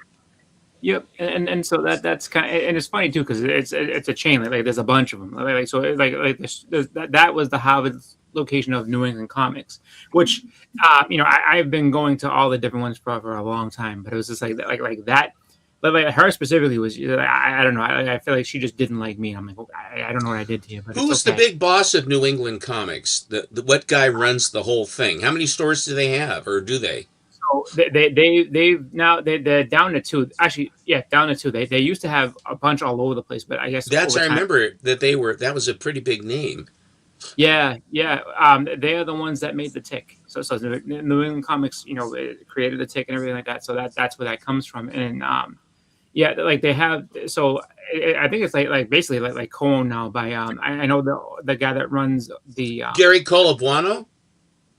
I don't know. I don't know his. I'm not sure if it's him. I know the other guy's name is Tom. He runs the one in Quincy. Well, That's like Gary Colabuano is a old name in the comics, and he was the one who discovered, got the access to the ash cans of Action One, Adventure One. I mean, from the Golden Age, where they basically these black and white things that establish the copyright for their titles, and he would have them up on eBay, for $1.2 million or whatever it was for all of these. Basically, the books that saved. I shouldn't say that reserved the titles Action and Adventure and Flash, all three. So he got those. I don't know how he got them, but he had them, and he had them for a long time because that's pretty expensive. Yeah, I mean, the good thing, like you said, though, is that there's a lot of different shops all around, like Boston area, Massachusetts in general. Like, there's a lot of different. So that I will say, like, it didn't sour me specifically. It just made me think differently and got me kind of being like, you know what, I'd rather just go after the books I want to go for instead of having to come here. So it's like, when I walk in here, it's like, all right, what do you have for wall books or back issues? Okay. And then it's like, all right, you don't really have much, then I can avoid you. So I've whittled down where I go, but I do pop into a lot of different shops, just around. And it's actually more fun because it's like exploring, because there's a bunch of shops that are here that I've never been to that I definitely want to check out and say, okay, what's this guy have? What's this one have? So that is one thing that having that experience did give to me, to be able to, all right, go out and branch out and see what other stuff is out there. So that's what I do. Spread your wings, Chris. Yeah. Spread your wings. I stopped my pull list the day I heard. Well, it's going for $100 right now on eBay. That's the day I stopped my pull list. Like, yeah, okay. yeah. Is it? I came pretty close, so I just never did stop mine. I stopped a bunch of books I was pulling, but I never stopped. But the thing about it too that really bothers me is when they don't price their back issues, or they have an old price, and you think you're going to get a deal. Yeah. And then when you get to the newsstand, when you get up to the checkout, they go online and then they go on to Go Collector. They go to eBay and they say, okay, the price marked on is like $60. They say that'll be $150. Yeah. That's the new market for it. I says, but it's priced at $60. Well, the price is $150. So in other words, they're too lazy to go and price their stock. And then they basically shank you as you get up to the cashier stand. I said, you can keep it. Yeah. And I've never seen one of those people go to eBay sold. It's always what's selling on eBay. And they never discount the shipping either. And that's fine. That's $100. I'm like, that's not $100, bro. I don't know what you're reading. That's $60 plus $30 shipping. Since I'm at the store, I should be getting it for whatever. So the answer is, what you do is you set up a service with My Comic Shop, and every month or two they'll ship all your books to you. They will be unthumbed. They'll be beautiful. And that's what a lot of guys do because that way they avoid it all. And if they buy anything else, they have a box discount. And then if you have any other books that you are buying from what they're selling, then they add that in. So it's there are companies that do court your business and want your business and will go out of their way for you.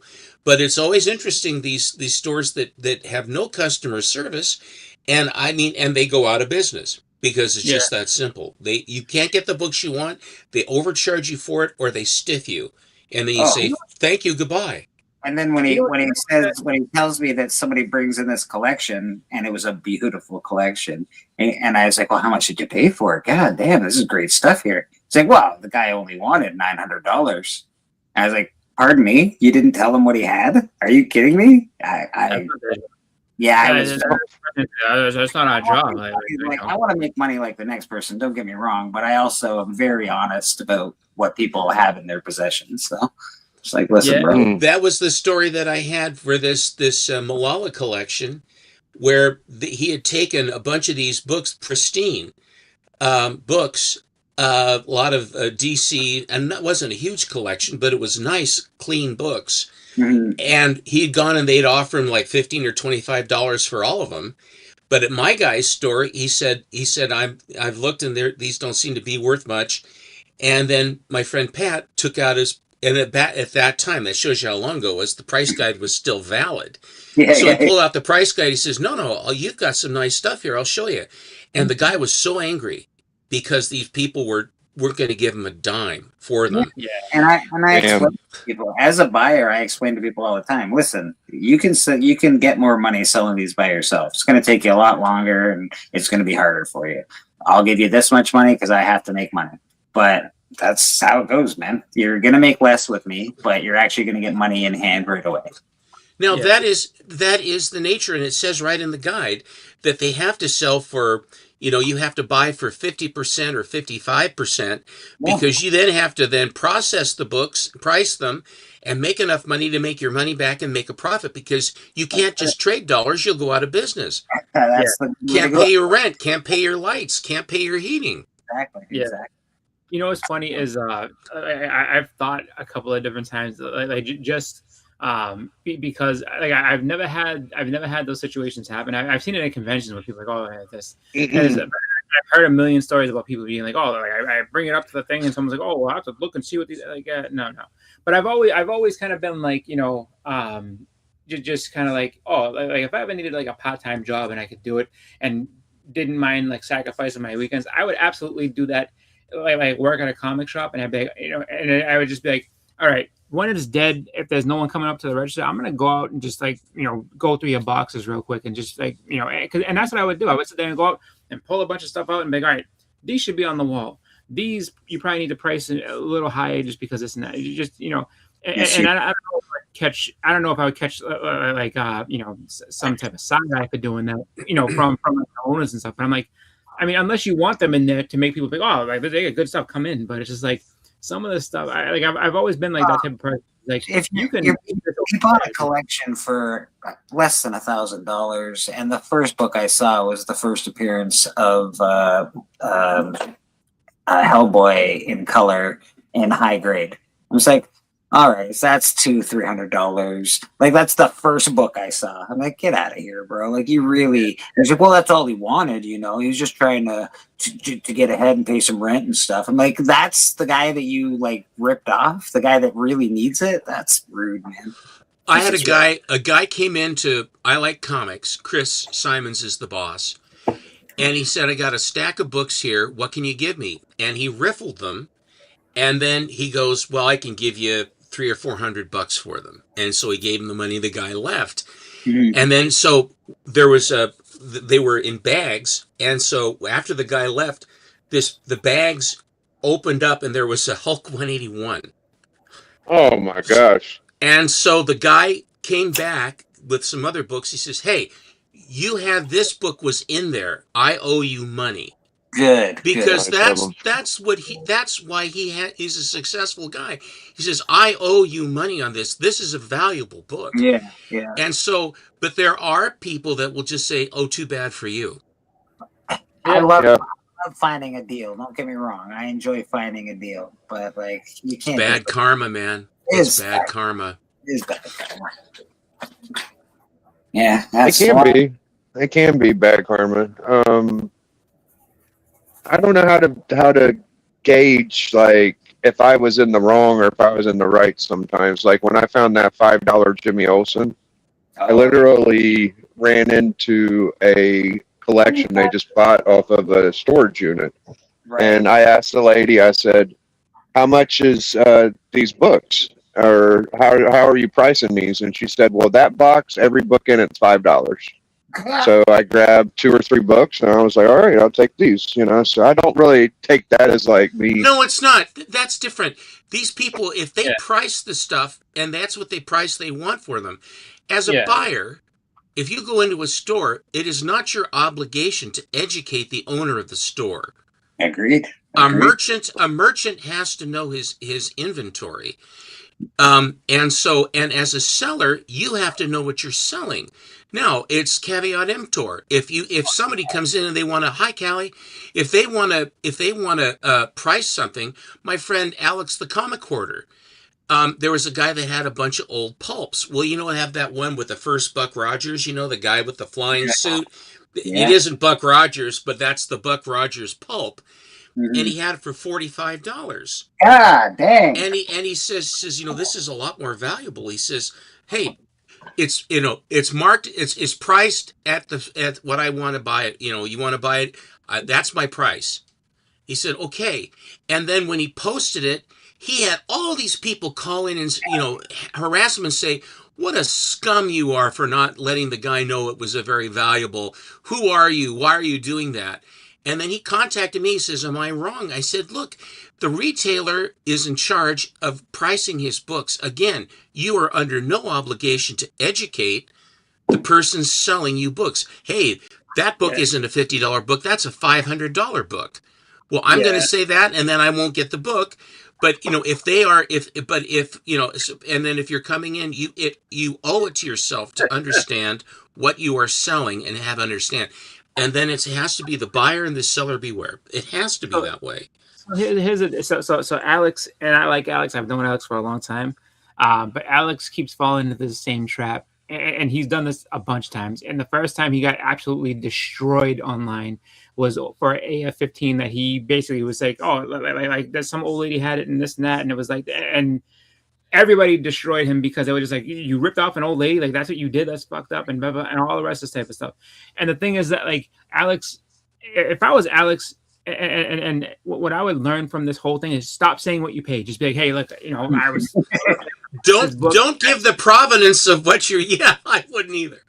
I got this book. I've seen him get roasted a couple of different times on it, and I feel bad because he is a nice guy and he means well. He's a fine Christian man. He's a fine Christian man. He gets very upset because he's like, why are these people being so mean? Like I didn't, you know.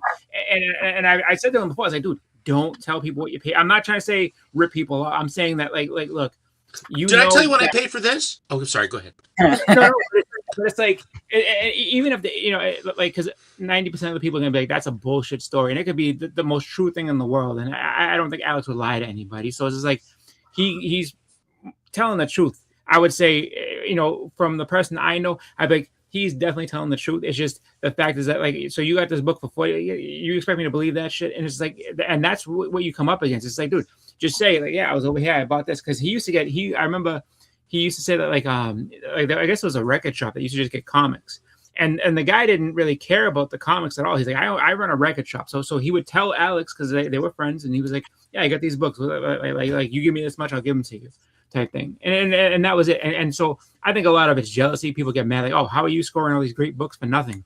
Because they have a lot of time to be upset. I think about that with the Dork book. Everybody's mad about Dork, and it's because they don't have a copy. They're just mad because they don't have a dork. That's it.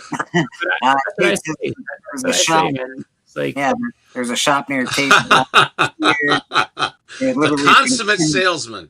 10 to 20 cents. Yeah. And you got a dork? Blake? What's that?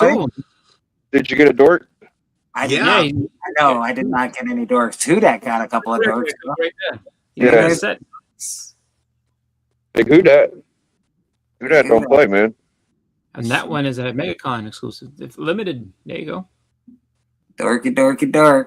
You know, only time I get upset is whenever I miss a book like I'm pulling and it's a character I really like. So if I miss like Deadpool, for example, and it's a book I already ordered, I'm like, come on. How do you screw me out of that? You know, it's been years now. Come on. Especially if it's a cool key and you're collecting it already. You're like, come on, bro. What do you mean? Not the whole damn run, and you're gonna. Oh, I ordered the key. I'm gonna sell it on eBay. It's like, come on, man. It's in my collection, not yours. I've been ordering it. Yeah, but yeah, that I have to say. I mean, I'm hoping that wasn't like reason that he got torn up about that, because it's like, Alex, please just stop saying what you paid. Just say you found this book and you were really excited, and that's the way it is. You know what I mean? But it's all good. I think that yeah. I mean, we all. I think everybody has a couple of stories where it's like, you know, shops have kind of been not nice or mistreated you here and there. It's just like, you know, I think that there's so many options out there now where it's just like, if they mistreat you or they're just kind of being sneaky, just go somewhere else. Especially with the internet, it's just like you can find just about any book you want. It's all a game of patience. Don't evil on something like that. When people try to haggle down, I found out that on eBay that when there was a book that I look at FMV and it's like $200 or $300 below FMV, then I just give them their asking price. I do not try to get fancy and try to skin them even further, because if you get too fancy, then it'll come and bite you and you'll lose the book. I bought a Batman, a Golden Age Batman, that was the red cover with the crazy cat lady, where Catwoman's throwing the cats at Batman and Robin. Yeah. And it's a 6.0, and the going price for that book was $3,500 to $4,000. And so but there was a husband and wife who put up a slabbed 6.0, and it was $2,000. Or best offer. I remember that. Yeah. And so then I just says, I just bought it outright. And they were, but I looked at the rest of their store, and all they had was Bronze and Modern. It was the only Golden Age book they had. And that's another thing, is that they didn't know, it was out of their comfort range. They knew how to price the Bronze and the Modern, but they didn't know how to price that. They must have got it very, very cheaply to do that, or had an old guide, because to then sell it. And I gave them their price, and they were thrilled. And I didn't say, boy, you sold that really too cheap. Boy, you really did. I said, I really want to thank you very much for a really beautiful book, and thank you. I mean, it's just, that's the sort of a thing. As Steppa was saying, the consummate salesman, you already have an offer, or at least a question about the book, 9.2. Yes, I was selling the dork too. I was selling the dork. I tried to sell them last night. It says 9.2 plus Patel, but this is probably a 9.6, 9.8. So yeah, this I got the variant. I forgot who did the variant. Baloo, the French guy, Jean. So yeah, this one's probably a 9.6, 9.8. Honestly, Patel. A book that hadn't been open. You're right, T. And, he was just asking. If you could buy that, I'd probably hold on to this one. Then I was gonna sell one, keep one. That's why I had them both for sale. But this is the this is the variant. I completely agree with what Steppo said. So whenever I'm shopping for books, I'm quite open, and I talk a lot about, hey, I'm looking at this guy. What do you think? I'm looking at this. I'll talk to 20, 30 people just because, I'm weird like that. But a few people will be like, hey, you should haggle on that. You should haggle. And I have haggled. And when I haggle, about 60 to 70% of the time, the book disappears and gets took off eBay. Or I might it's usually 20% nothing, 5% okay, I'll work with you. So I've learned just through experience, just buy it at the price. Just buy it, because if you don't, you'll miss it, and then you'll pay $50, $100 more to get the book you're looking for, and you won't be happy because it ain't the one you got. Exactly, Biggie, and exactly it. And one other one that I had doing was the guy had I think it was a $500 book, and it had or best offer. So I came in at $375, and then the $500 book, the listing changed to $950. So he basically said he basically punished me and destroyed me by starting too low on a book. And so what I have, if you want a book and you really want it, then and it's reasonable. If it's overpriced, that's ridiculous. But I mean, if it's pretty close, you got to start relatively close to it, because these guys take offense at that, and they say, I don't want to sell it no matter what. I will not sell it to you. And that happened to me a couple times, so I stopped doing that, because I said, I'm not trying to be rude. I just want to put a bid. Let's start. And the answer was vit. So so what's going on here, Bleeker? Run that, Who Dat. Make Bleak do another giveaway. I'll cop that dork for the community here that didn't get it.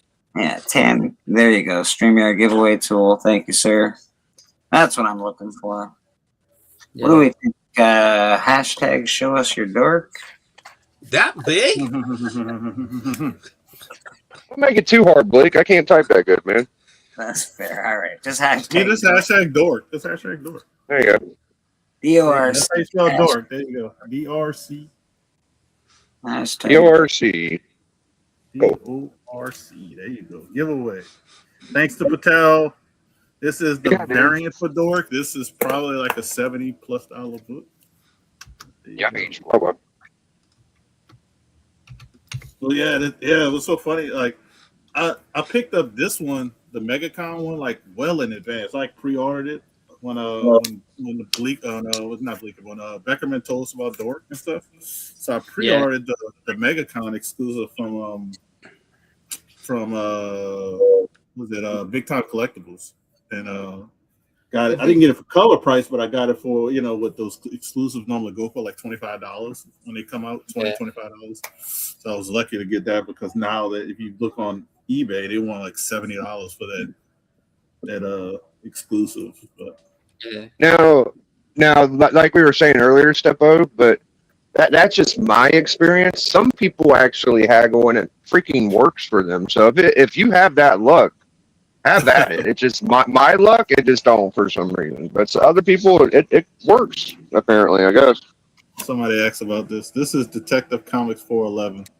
Talia al Ghul. Talia al Ghul in an 8.5 off-white to white pages. That's a big book. That is a big book to me at a low price, because it should be more expensive because Damian Wayne is going to be like in the next like Batman movie or whatever. So yeah, can't have Damian without Talia. So Link doesn't seem to be working. Can you type it in one more time, Patel? Sorry to bother you, buddy. But I recently upgraded, so that's why that one's for sale. I was gonna say for the story of books that you saw was priced at a good spot, and you just buy it and don't haggle. I did that with the Alien #1. Like all I asked was just can I open it to see if it was a first print, and I was like, you might just take a look at it. That's fair, yeah. And then so I did. I opened it. Everything was there. And I was like, all right, cool. It was $40. I was like, and when I saw it, like I was like, it's really good condition, and it's the first print. So I paid the man and I walked right out, because I was just like, that's definitely an over $100 book that I got for $40. I was like, I'm not gonna press my luck or do anything with that. Like, nope, it's perfectly fine. See you later. Choose a life. Hashtag dork. Hashtag dork. Hashtag dork. DORC. Start collecting comments. I got it on my phone, guys. We got 9 entries so far. Yeah. So it is working. It's working. It's working. It's working. 11. Now that we know how to do it, I learned mine Friday. Is this the first day you're doing yours too, Bleak? On the StreamYard stuff? Yeah. I've done it on the on the actual thing before, but I just can't remember how. With StreamYard. So I have to learn how to do so I can put it up on the screen and everyone can see it. Right now I'm just using my phone. So I'm gonna make myself big and show everybody what's happening here. All the entries are coming in. We got 11 so far, it looks like. Should be 12. It doesn't count if you do it more than once. It just counts once for each time. But that's good. I don't know if he's already done it once. Oh yeah, no, he already went in. Yep. So It's open to Wilbur if you want to cover the extra on shipping. I'll cover the basic, $10, $12 shipping, but if you just want to cover the extra, it's fine. Which would probably be like an extra $15.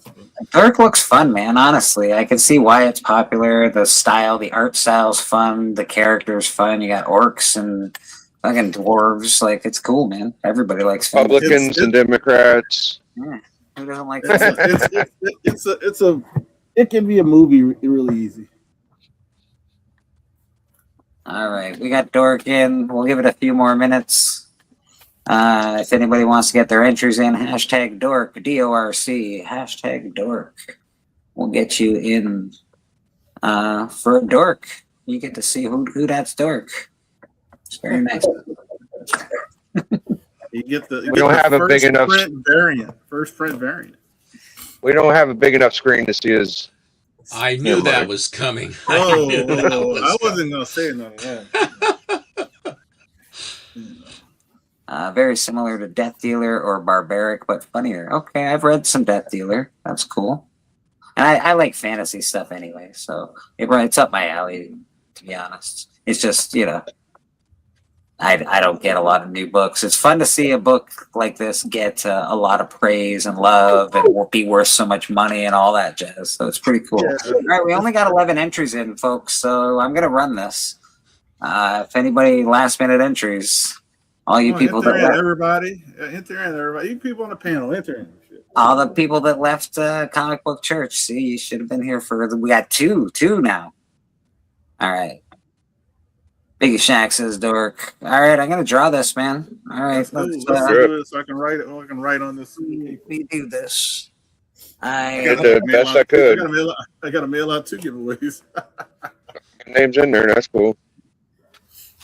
Marshall Warpath. Nice to see him. Oh, that's kind of funny. I said nice to see Marshall Warpath. Spoke it into existence. Marshall Warpath. Oh, Biggie almost got Best that. out of 3. That's what it is. Hashtag Marshall Warpath gets the Dork. Awfully nice of you, Tan. Very, very nice of you. Tan, that was very, very kind of you. Honestly, bro, I can't thank you enough. It's very, very, very, very kind. Thank you so much, brother. It makes church exciting. It's good for the people. Your generosity, pretty awesome, dude. Appreciate you, man. Oh, Marshall, hit me up on Instagram again, Marshall. I need to update. I know I shipped stuff to you in the past, but I need to make sure I have a. How many people are in the chat, Bleeker? 615. Say again? 15. 15. Mm-hmm. That's pretty good numbers. I mean, you have 15 in chat. That was 11 entries. So that's pretty good. Yeah, we're good. That's almost 100%. I just packed up the giveaway that Mark Issues one. That's gonna go out Monday. Thanks for taking care of that. Appreciate you. I got Marshall will get packed up as well. Hey, Bleeker, what do you have on that Chuck Norris?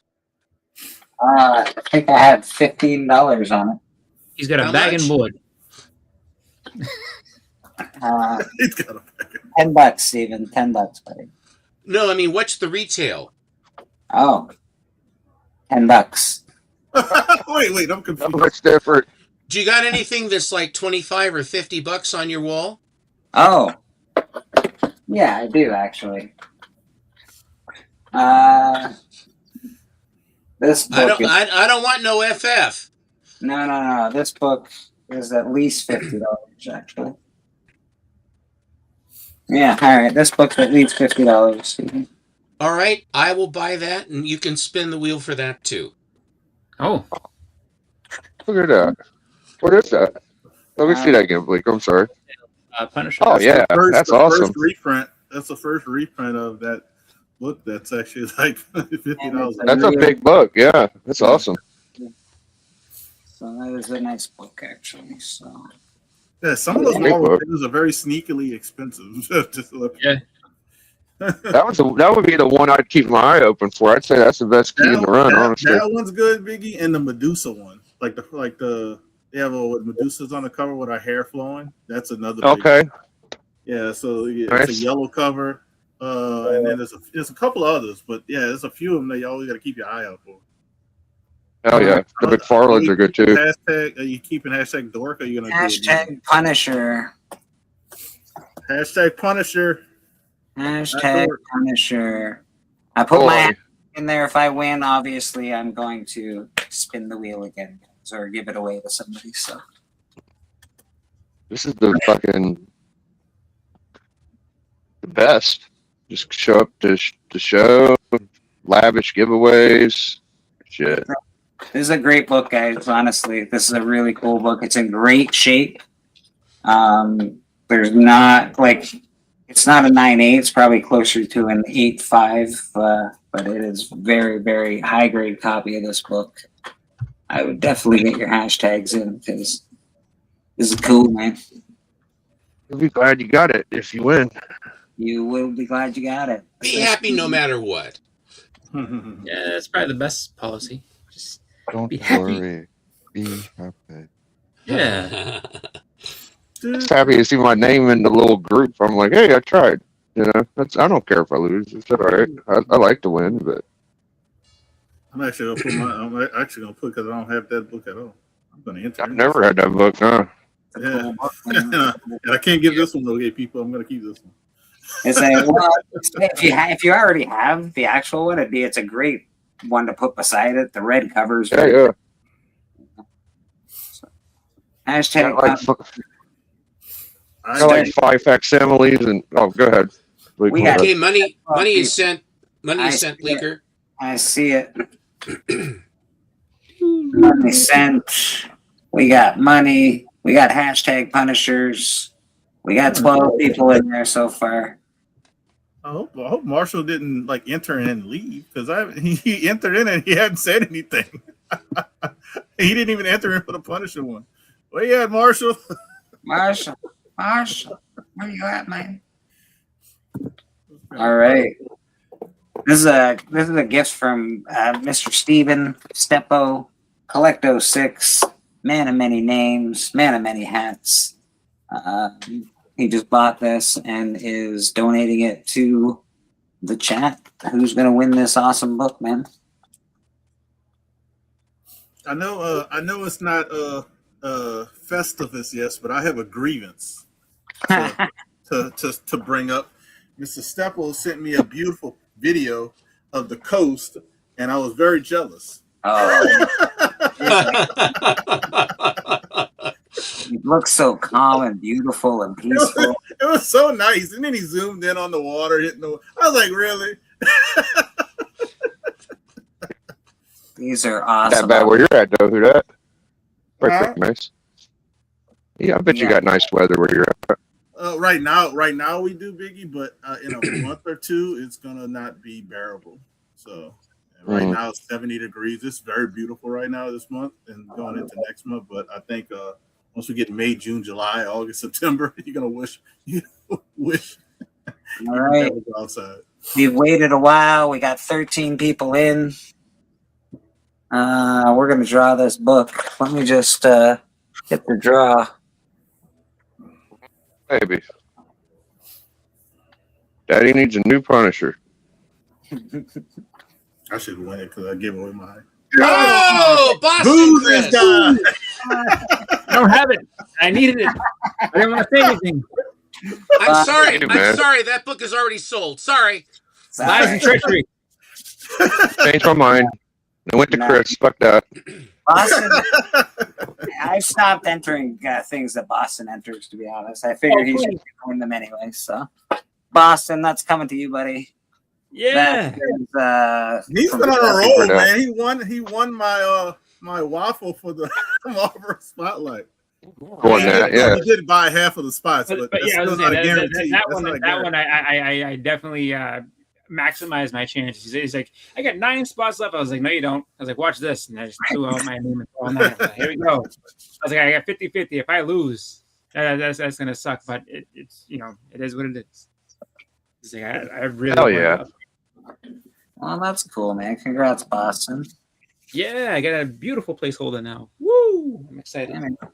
Yeah, it's a good one. Dan won last week. Boston won this week. We've got Marshall Warpath as one. And what else? I think who else won booked for me today? I won the FF. Yes. So that's going to Matt. And Hudat won the Teen Titans, which he is sending to JSS Brooklyn. So I'm sending it. He is actually just re-gifting it. So JSS is going to get a book on top of the stuff that he's got coming to him already. We had a lot of giveaways today. Holy smokes. That's a lot. Yeah, man. Doing a lot going on here at church this morning. We got to thank Patel and obviously Mr. Steven here. Very generous. Very, very generous. Guys, thanks very much. And to the sellers, thank you guys for putting in the work and sending stuff out. Yes, sir. I'm actually doing your boys' address right now. But yeah, it's You know, I appreciate it, and it's pretty cool giving away stuff. I like giving away stuff. Evil. I'm sure you were in there for sure. It had everyone that was in should have been in. I'm sorry. I saw mine. It had like 14 names in there. Should have been everybody. Yeah, it should have been. Yeah, and that's Sometimes it don't the show, compliment. I didn't yeah. see Sue. I know saw Sue didn't, but she wouldn't anyway. On if I'm doing something, she wouldn't anyway. Sometimes I don't see my name when they do the Rob Fat Stacks one. I'm like, what's wrong? What's going on? Me too. Yeah, I never see my name in that one, even though That's because he's got what? Yeah, let me find out some fucking tricks. Trust me, I'll let y'all know. But I haven't. I just now started using it. But if I see some kind of filter, I'll tell y'all. You gotta ask Wolverado, because every time he enters, y'all talk about Chris. Wolverado always wins giveaways. Yeah, that guy comes up too much. I don't know how he figured that one out. I don't know. He does win a lot. He'll tell you. He just. I mean, I've seen him on. You know, you watch the Cookie Man Sands do his auctions. Like, Wolverado wins every giveaway. Every giveaway. You know, I don't know how they're related, but it has to be that. You know, I won stuff from Sands, but it was like 2 years ago, and then I didn't buy anything off him after that. So he probably still has my books, maybe. Nah, those fuckers are gone. I got some too that I didn't get. Like I didn't even say anything. items left over 90 days. Yeah, I don't know. That's all right. No worries. Yeah, it wasn't. It's not that big a deal. No. But newer version, not tripping more state. Nah, man, that's. Now I just want to send Mike something. Or Evil. We'll figure Evil Mike out. Maybe if he was Happy Mike, I'd be more inclined to feel bad for him. But Evil Mike, not so much. No love for evil. That's funny. Shit. Speaking of evil, if you watch Invincible, they do a really cool thing about hell, like they talk like the devil in hell in the show. It's I thought it was very interesting. What shows that? Who that? On Invincible. Oh, okay. Yeah. The last episode, Invincible went to hell. It was a good episode. Yeah, it was a really good episode, but it was very interesting how they explained. They had like hell. Slayer. And, yes. I like Slayer the devil on South Park. Come on, come on. Come on, Yeah, guys. heavy, Come on, heavy guys. metal was good. Heavy metal's great.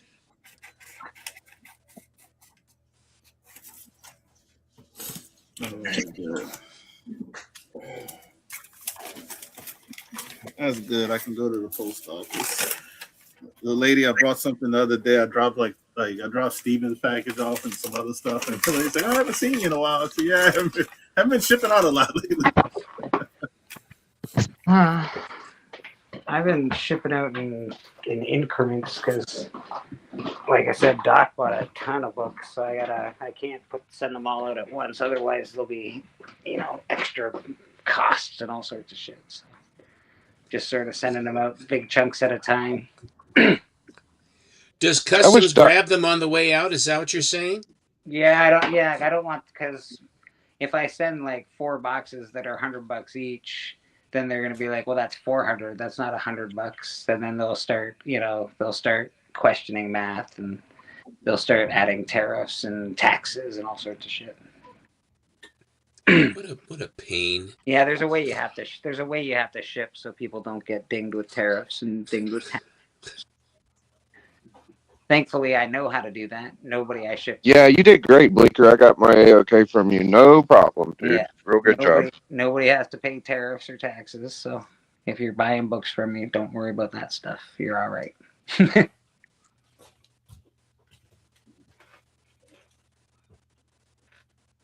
I really kind of went nuts last night on Astonishing. Those Hulks were so beautiful that I really I don't have those. I mean, I may have 1 or 2 of them, but they were so pretty. The colors on those were amazing. And then I told you guys what I've been doing is I've been formalizing grades on books, and I finally decided to go for that Conan one, because White Pager, and he has a really good eye. We our group have a very good eye for good Is comics. that That underneath need to go? No, there's no stuff has to go. No, I mean the one that's No. That's not where it needs to go. It's fine. okay. It's fine. Just leave it there. Fine. That's right. You yell at it, like, oh, this box needs to go. Like, no, it doesn't. It's fine. Don't worry about it. Ask my box. We got a first appearance on Comic Book Church. Chris, Well, are you in the doghouse again? No. He's in No. the doghouse now. No, I'm not in the Was that doghouse. Mrs. Chris? No, that's my mother. That's your mom? She was she's needing a box cutter, so I was like, I didn't know where she put it, and so I was like, okay. And then she was like, does that box need to go out? Because she's just in a mode of wanting to cut up all these different boxes. I was like, no, that's fine. It's a mailer that I can use if I sell books. So that's not going anywhere. No, that's a Gemini. Leave the Geminis alone. But other than that, I'm good. I was just talking with her. Well, so. when mom asks questions, you answer mom. I mean, that's I all did. there is to it. No, I did. I answered her. She just was. She just in her mode of like I can cut things up and throw them away. Like no, that stays. That's good. If it was a box you could cut up and throw away, I would give it to you. Like, yeah, gladly go. Marshall, you won a book from Whodat. Marshall, you want a dork? Contact Whodat. Good job, Marshall. You might have need for one. I sent them a message, but hopefully, Actually, my wife and daughter are at the movies, but then they have they went to see something. the Beaver movie. I don't know. I think she said something about like pop something or other. So I'm like, I don't know what it is. But then so it might be the Beaver movie. I don't know.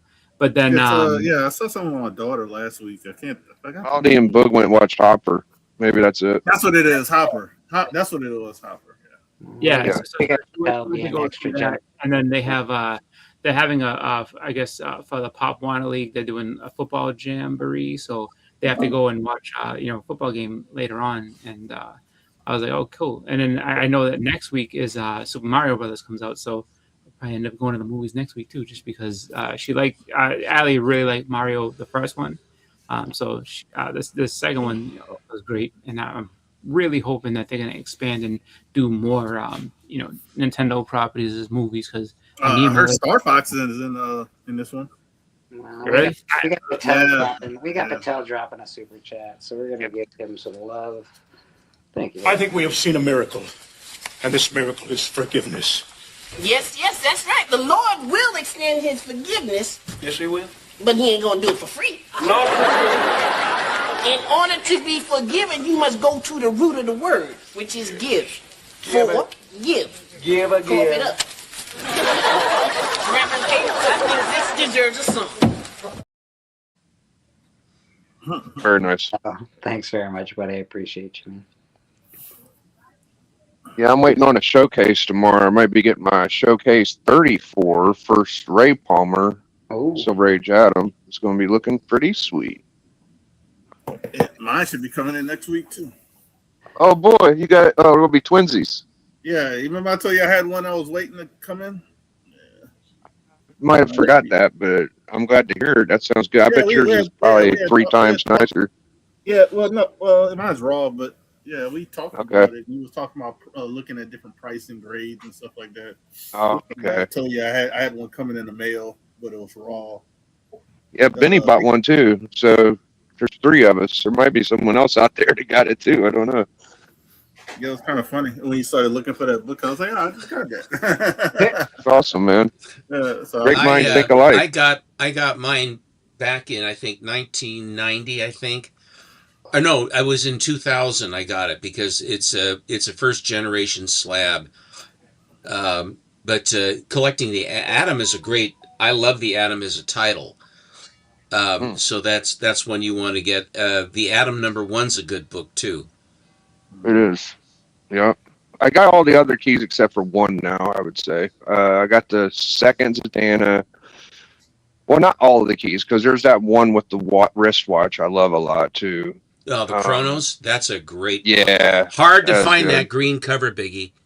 I did have it, and I sold it like a goof. It was very low grade. And then I got, of course, #7. So I don't. I just need like 2 or 3 more. I'm getting a big book coming in from Trollfire or any of his other names. Just call him Troll. Troll. He's a good dude, so I'm getting a big book coming in from him. I'm not sure if it'll be here this week or if it'll be here closer to the beginning of next week. So we'll see what happens. So is the Daredevil blind bags coming this week? From what? From Marvel? Or from Marvel? No. Yeah. I saw y'all earlier was looking at some Daredevil blind bag stuff, so I'm assuming. Yeah, it looks like they're coming this week, Biggie. Good. I ordered one of those. I figured if I'm going to get any blind bag, I will get Daredevil because he's literally blind. That's fair. That's actually a fair reason. That's a good assessment on that. And I think there's like looks like sketch covers that are like the big prizes in those. There's like actual sketches. Yeah, I saw that Bagley sketch. I can't remember who else, but I remember seeing a Bagley one. Yeah, so hopefully you get something. Hopefully you get a big one. To jump in on the fad. It's fun, man. I know like I give blind bags shit once in a while. I don't buy them all, and I don't buy like 100 of them. I buy 1 or 2 of the titles I like, and then that's enough. But they're fun. They're fun to do. I like the Battle Beast blind bags. They were really fun. I won't do the blind bags anymore. I fell into the Battle Beast trap, and then Val Petrocelli had all those the Batman ones that he had, all of those Batman the blind bag Batmans with all the different artists. I'll go get those. I'll show you. Yeah, and that, cool. There's a lot of those that got was it that title that got messed up? I think Beckerman showed one where the whole back cover was over inside the blind bag. Right. Yeah, that was something that got messed up. Like there was like one that had like color rubs, and then there were like I think a couple not so much ticks, but some things they got like Yeah, they were not good. They were really like a bad. It was like the worst blind bag of all time because they. Yeah, I remember Beckham was really just like he was like who does this? Like can you not pack? Like he was really upset that they did that. He's like they're gonna have to issue refunds. And I think we were Entropy was on all that too. And he's like there's too many. They can't do they wouldn't be able to call them all back now. It's like it's too late. He's like they're just gonna have to be out like that. Now, I do want to say one thing about the Showcase 34. Since Udat did get a Raw, Benny got a Raw too. I was looking at a Raw, and I did learn one thing that there's a black line on them Showcase that goes down the spine, and apparently people like to just take a black pen or marker and just go down. That was down very it. common. A lot of people did that. It's very common. That's why buying, if you're going to spend any money, it's always good to look that over. And if you buy a slab, well, then that removes all doubt. Just keep your eyes open, guys, if you run across that. It's the variants. They definitely bug me, Mike. But blind bags it's almost like doing a little bit of gambling. It is gambling. It's fun. You're trying to win the Golden Waka ticket, right? It adds a little fun to it. As far as just so many variants for everything, I think it's crazy. But blind bags can be fun. Again, I don't pick up all of them, but yeah, man, I try to pick up the ones that I think are cool.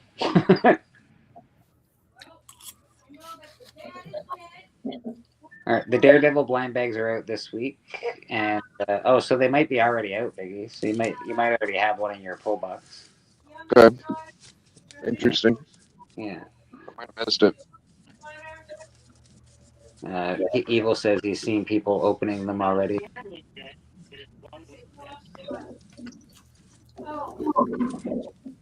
Yeah, you're probably gonna have to pay aftermarket value if you want a blind bag of that now. If that's the case.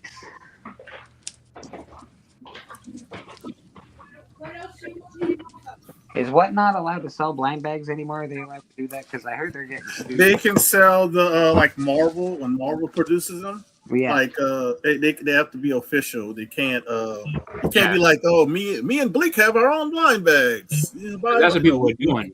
Yeah, that's the problem they were having is the fake blind bags. But you can do if it's Marvel or DC or whoever's doing them, yeah, they can sell them. Yeah. And yes, Daredevil does have a blind bag, and they're gonna have some original art, and I guess a couple of those blind bags or something like that. Yeah, because I know they've been. These are the Batman blind bags. Like, I don't know who the artists are. I wish I knew. I mean, they're all big names, so just enjoy the pictures. Just enjoy the pictures. well, yeah, that's always been the problem, right? But I like gimmicks. I really don't mind comic gimmicks. I really don't. It sucks. I could, give me that shiny chrome. Give me that foil. Give me I love it.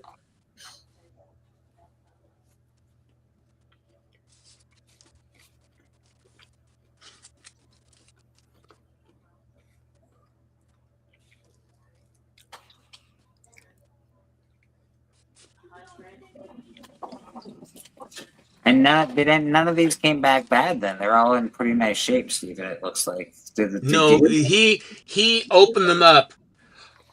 I bought a bunch and he opened them up, and then I had a couple of dupes, and he had ones I didn't have that he then filled in. So I've got about, I can't remember how many total there were, but I think I have like about, I don't know, 13 or something, 14 of them.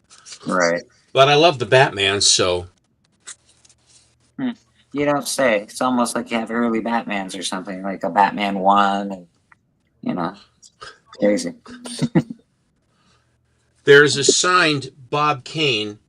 They say it was Bob Kane's book, but I don't know if it was Bob Kane's, but it's like a 2-0 on My Comic Shop. They want $70,000 for that. Goodness gracious. That's a lot of guacamole. I've been enjoying Bob Kane's art as years go by a little bit more. I appreciate him more. It's good. It really is good. The early stuff that he did where he's all kind of by himself and it's rather crude, I love it. I think it's very interesting. He's much more brooding. He's a lot darker, but he always, he was sort of limited because it was always Bruce Wayne's always smoking a pipe. Yeah, I said probably later. Yeah, I like that one that Doc has, the syringe cover, quite a bit, I gotta say. I think it's 30. And this is the last one. Something like that. Almost any syringe cover I've seen is just super cool, man. Seppo's gotten a few recently. I've gotten syringe covers coming out, and Hitler covers have started to pop up everywhere, and it's interesting, but I got these because I could see what they were. I didn't want to take a chance, and then he was making sure that none of them were damaged at the same time, and that's the other thing too. Because if you pay up for a fancy book, relatively speaking, you want especially if it's a foil. They're all foils or whatever, and virgins. That if there's damage on them, that's a killer. But he screened them to be sure, and actually they all came. There wasn't one of them that was damaged when he opened them up as we were going, so that was good. Very cool.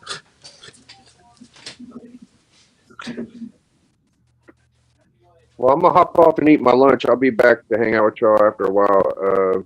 Check me on Collector Club and Hot 5 Speculation, guys. I'll see y'all later. Thank you, Bleak. All right, Biggie Man. Appreciate you, brother. Have a great day. Bye, guys. You too. Catch you, Big. Evil says new Batmobile and new version of Alfred, and one villain that I can't think of so far are the first appearances in that run of Batman. So he says it's a good run of Batman, a little slow, but it's the first run in a while. It's like not all basically first appearances in every book. Marshall Warpath says, my first skateboard had Bob Kane stickers, and I drew Neil Adams Batman on the grip tape, so all could see. Very cool, man. Very cool. Yeah, man. I think, Houdat, are you going to be on Astonishing tonight? I don't know if Houdat's still there, but if he is, I think he's going to be on Astonishing tonight. I think I'll be on Astonishing tonight, maybe. I think that's probably a good idea. Get on and try and make some moolah so I can pay my bills. Evil, you weren't, I don't know if you were here when I initially went through this box of comics. It's all Image comics, but they're all like little run. I didn't read a lot of this stuff. I just bought the box off somebody for not very much. I do want to read this though. This I came across, and I'd like to. I feel like you might have read it because you're a big reader. So I want to ask you about this run here. This I don't know, evolution. Here, where am I? Right there. Okay, nice about that run there. There's some really, really cool covers in this run. It's pretty thick, like a lot of books. I think I have the whole run of it. And I think I really want to read it because I like the covers. It looks really cool. Some of the, like the art on it's really, really awesome.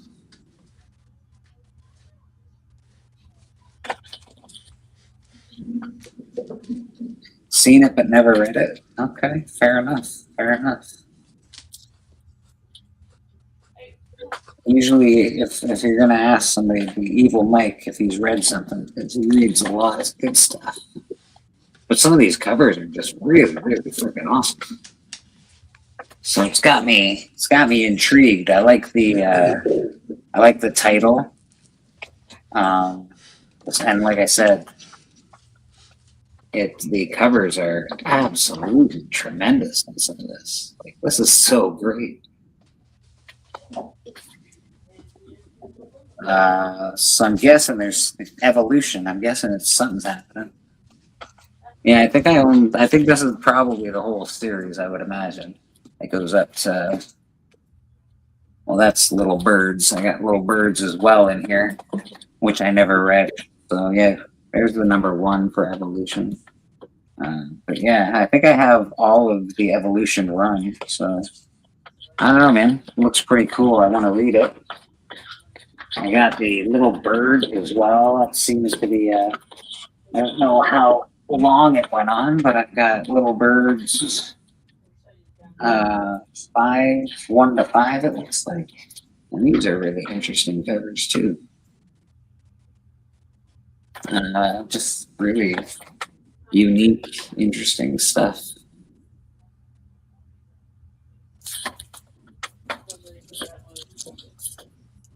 I have read American Vampire, yes. Evil Mike. I really, really loved vampires growing up. Yeah, I've read American Vampire.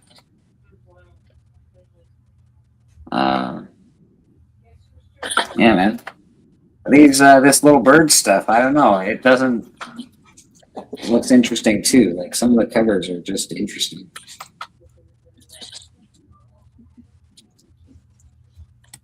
Yeah, I was a big vampire fan growing up. I think I thought I was a vampire when I was a teenager. I got a big run of Oblivion song, I think I have the whole run of Oblivion song in here. I also have something that looks super cool, Plastic.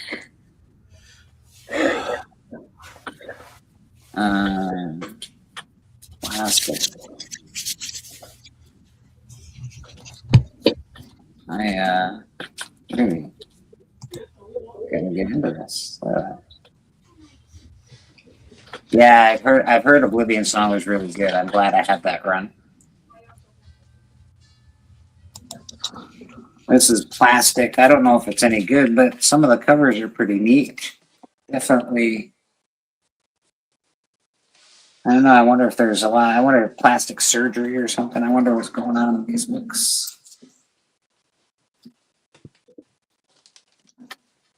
Yeah, baby. Oh, I love plastic. First arc in the Materials series. Okay. Plastic is really good. Okay, cool. Like I said, some of these covers are really cool.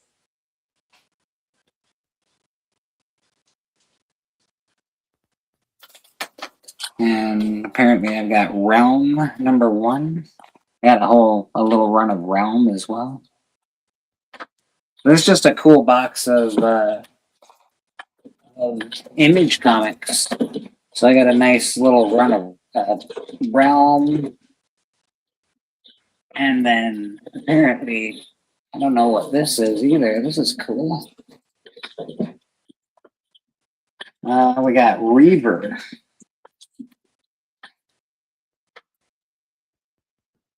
That's Reaver #1.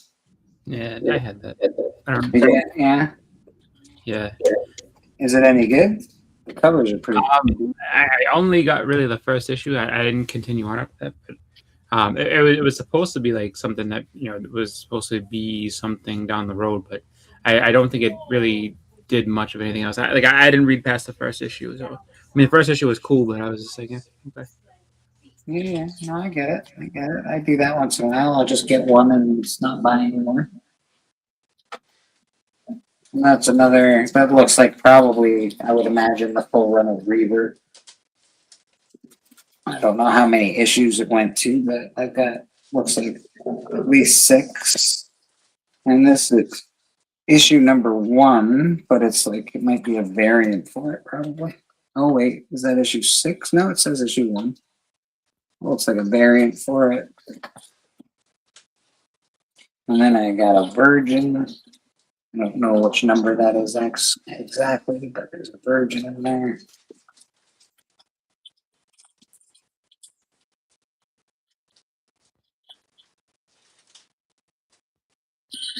Nice. Evil Mike. That's awesome.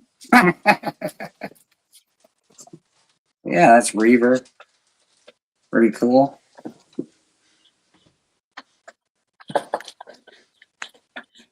Yeah, it's just a cool box of Image comics. We got Family Tree in here. So, My friend, yeah, I'm turning into a turnip here. My travels have caught up to me. Yeah. I'm going to go up and sit with my bride and or close nearby. She's got a cold, so I'm going to get some coffee and head upstairs.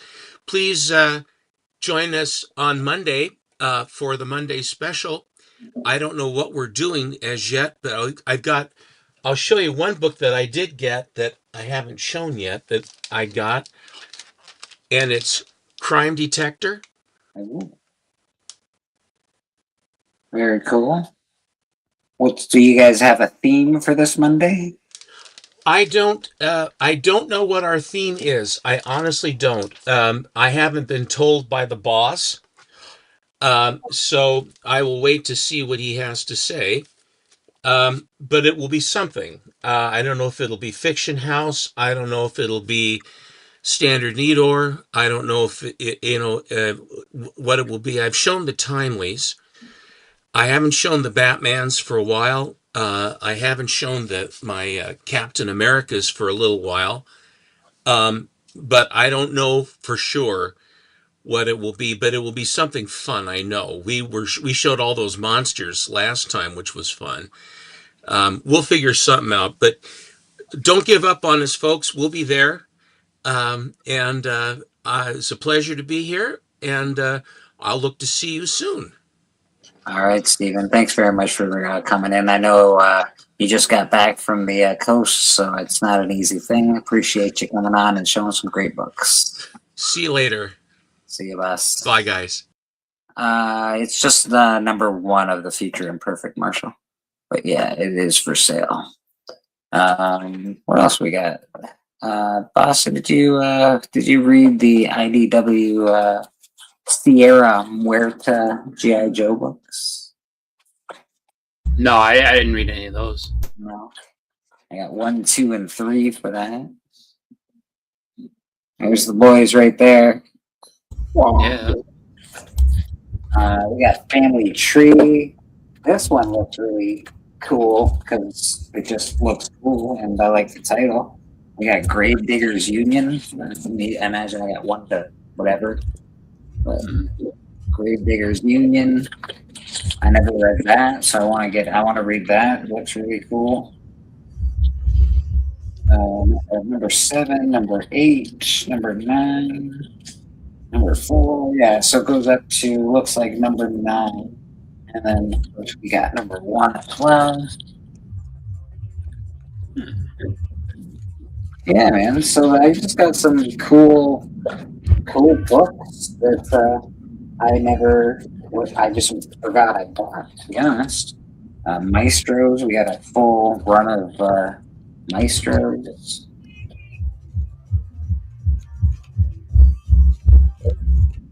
It's just a great cover, especially that one with the devil. And then this one is awesome as well. Like, look at this cover. It's freaking wicked. And this is what? Steve Scrooge, Dave Stewart, and one of Phonographics. Yeah, man. I don't know. These things are pretty neat. So I'm pretty happy I came across this box. And I got some different titles that I can read, as well as sell. Like, I'm looking for stuff in my collection to sort of sell. But I got Die. I got a full run of Die, apparently. A good run of Criminal as well.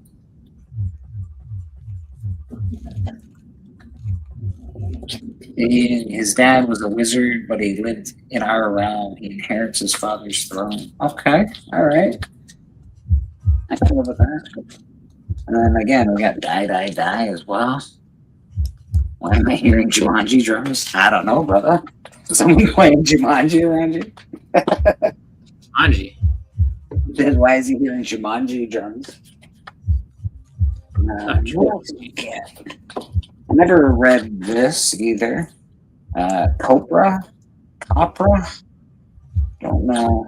I got Cemetery Beach. I got a run of Cemetery Beach. A run of Opera, apparently.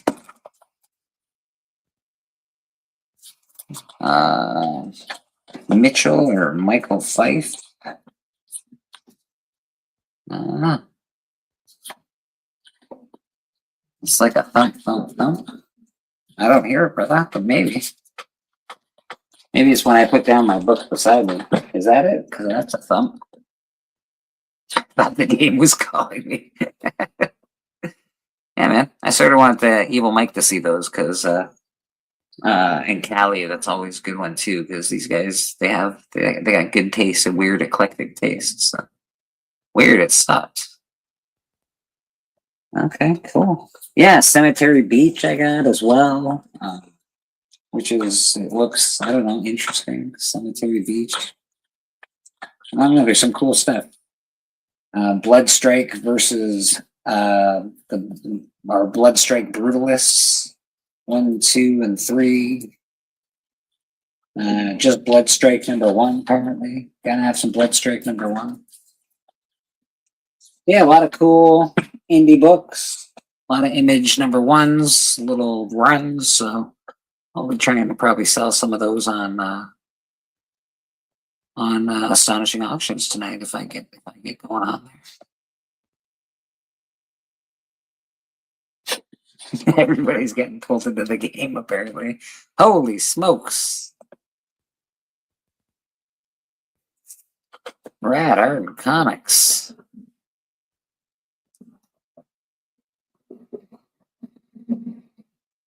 Killing it, man. If you're not familiar with Rad, he's on IG. He's here every Sunday. He's always drawing. He's an artist in our community. He does commissions for people. He's drawing on Callie and my project, Murder King. He's awesome, man. Give him your love. Give him some money. Get him to do a commission. He's an awesome artist.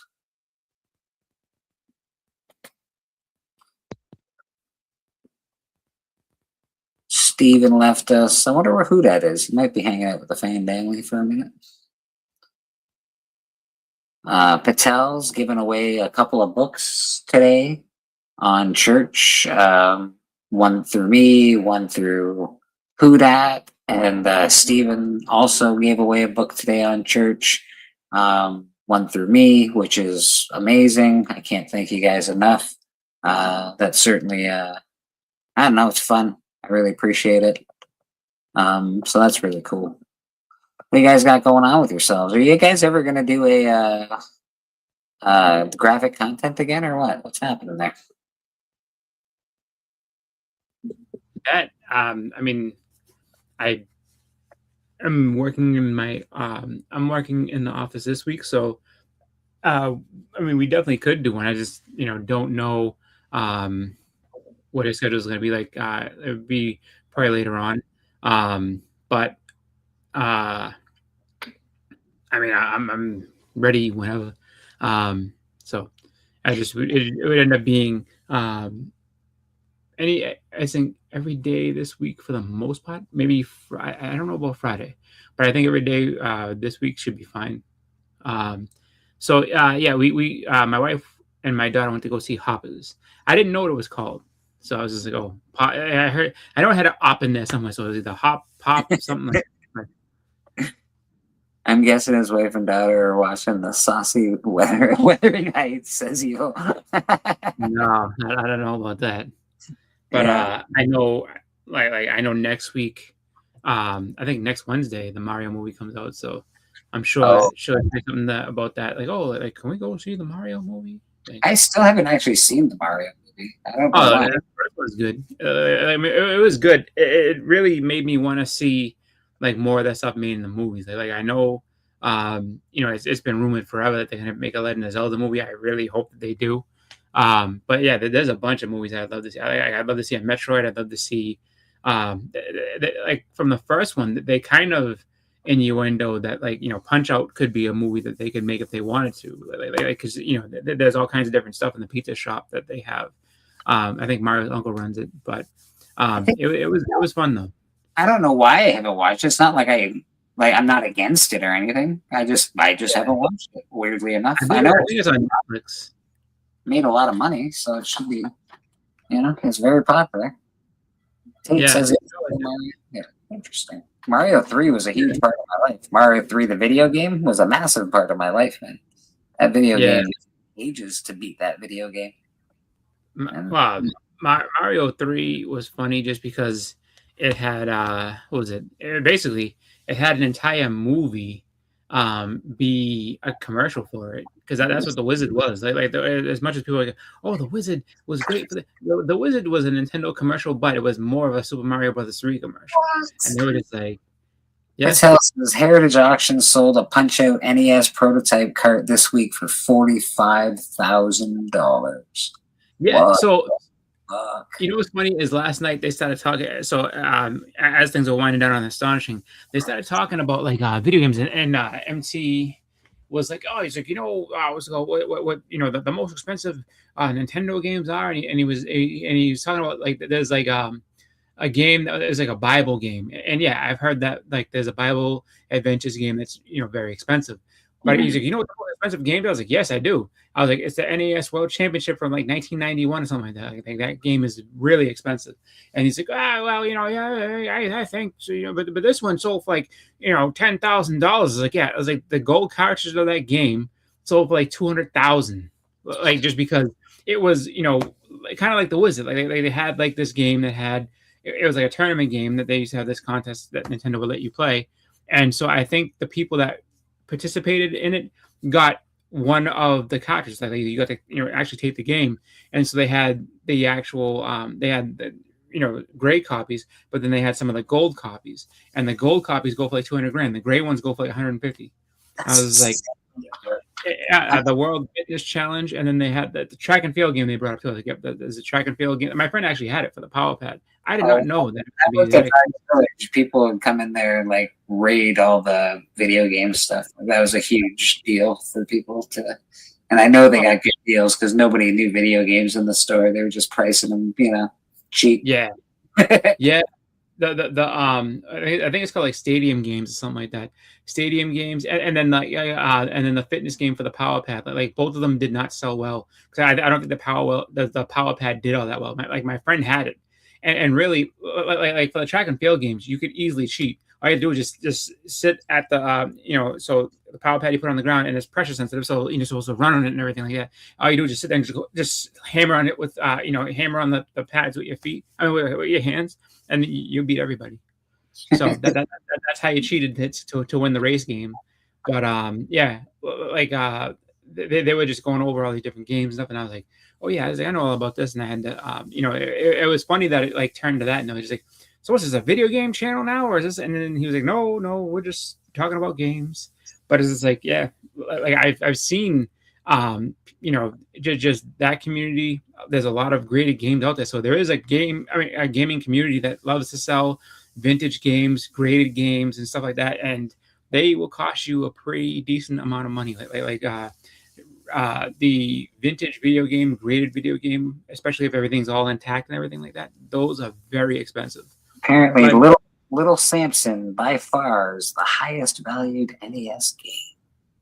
It wouldn't surprise me because it's just like some things that you like never think about, like games that you've only heard of like maybe like once or twice, because they're so rare, they're really expensive. It's like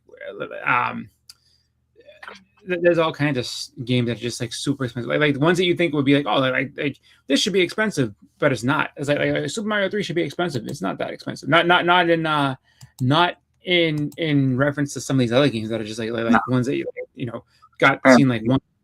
The G.I. Joe game is expensive as well, apparently. Yeah, which I mean that again, because I think that games that didn't do so hot. I mean, they definitely had a lot of print, but I think that once they got to that secondary market, you lost control of some of them, and then they just kind of drifted away.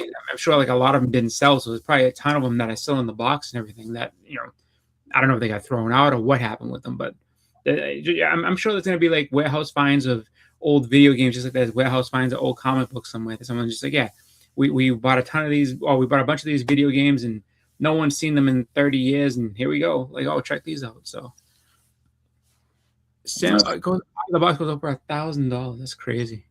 That's insane, dude. That's so crazy.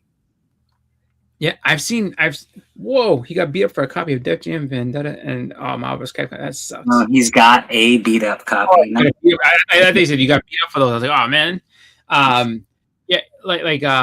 Marvel, I want to say a lot of those, if they're in the box and they're in good shape and everything like that, especially if they're unopened, oh my god, you can get some pretty decent money for some unopened games, depending on where they came from. Stadium events goes for $30,000 all the time. That's insane, bro. I'm in the wrong business.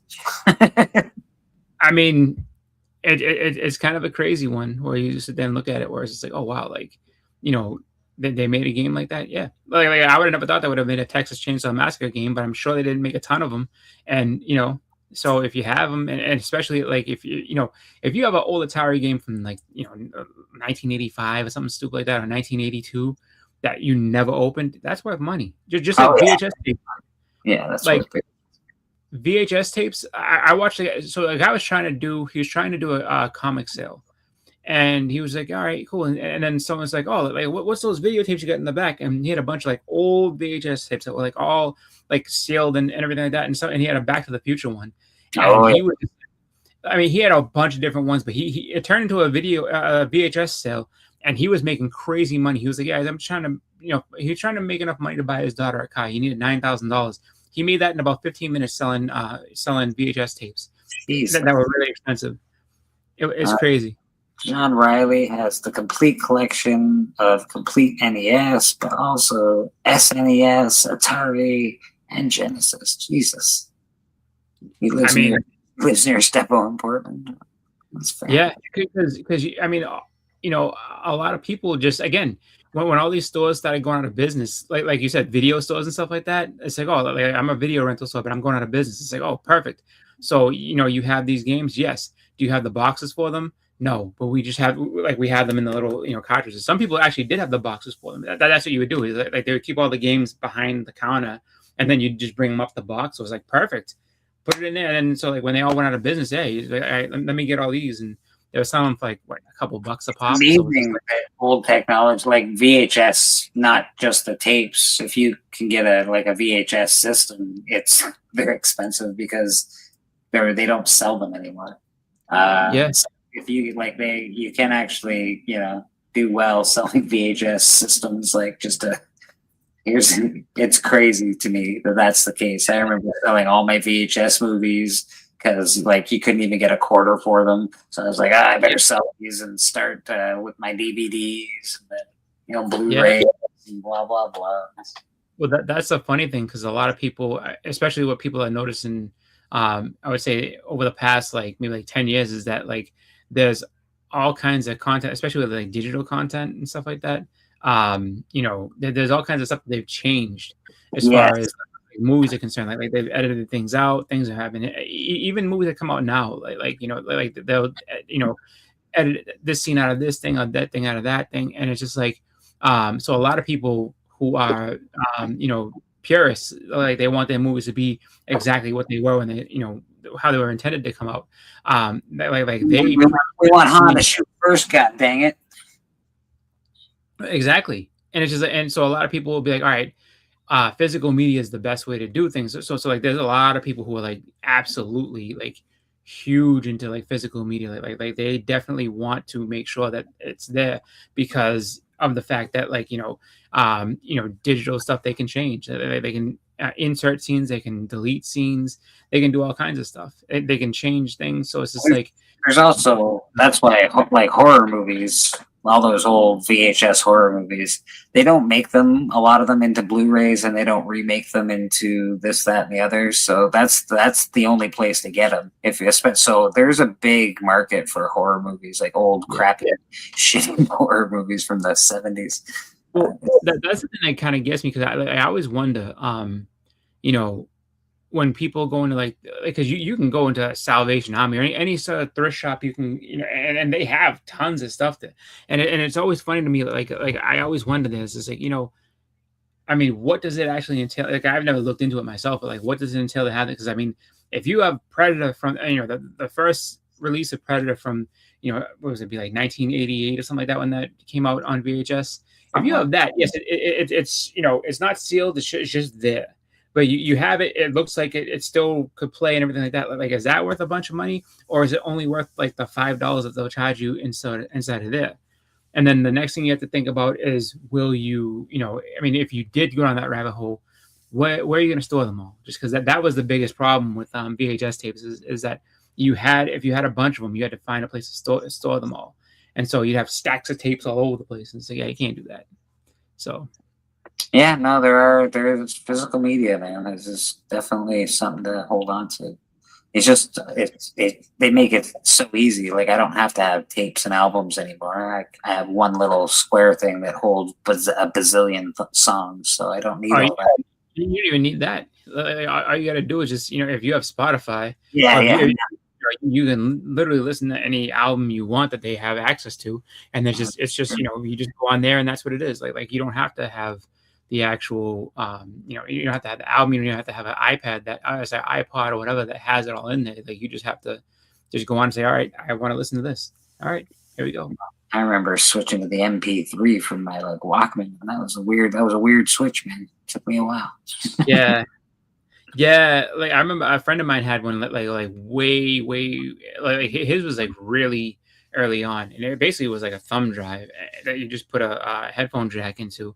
And I think it only held 12 or 13 songs. And I remember being why did you? Because he bought it for I want to say $200. I was why would you buy that for that when it's no more than just a regular CD?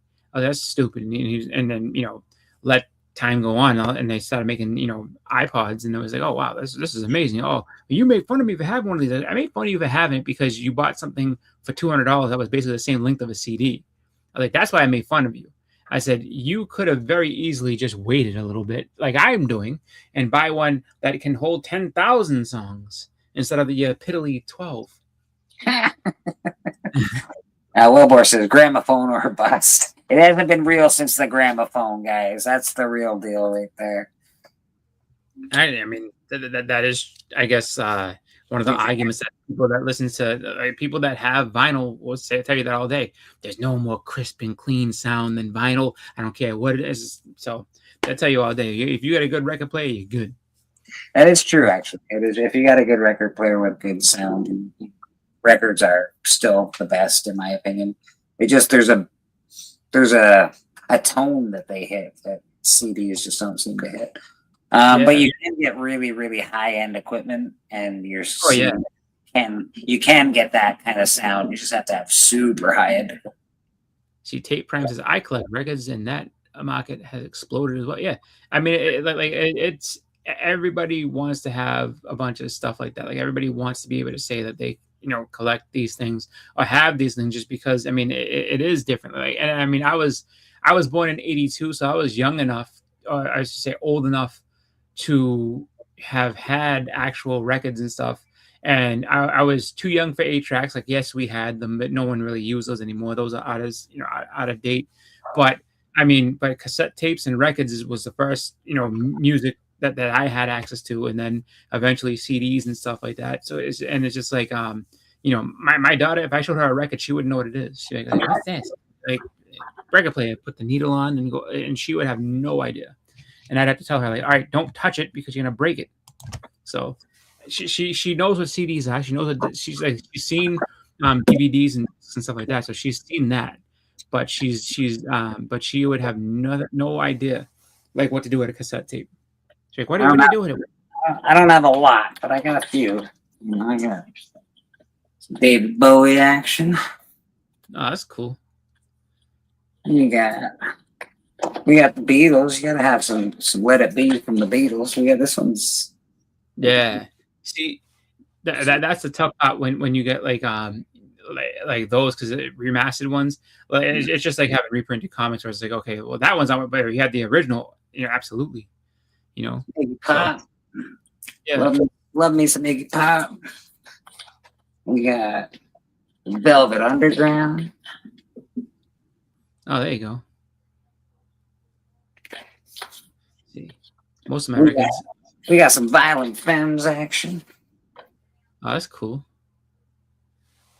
Yeah, Evil Mike says he was around before CDs were born. Me too. This is an original, Boston. This is not a reprint. That one.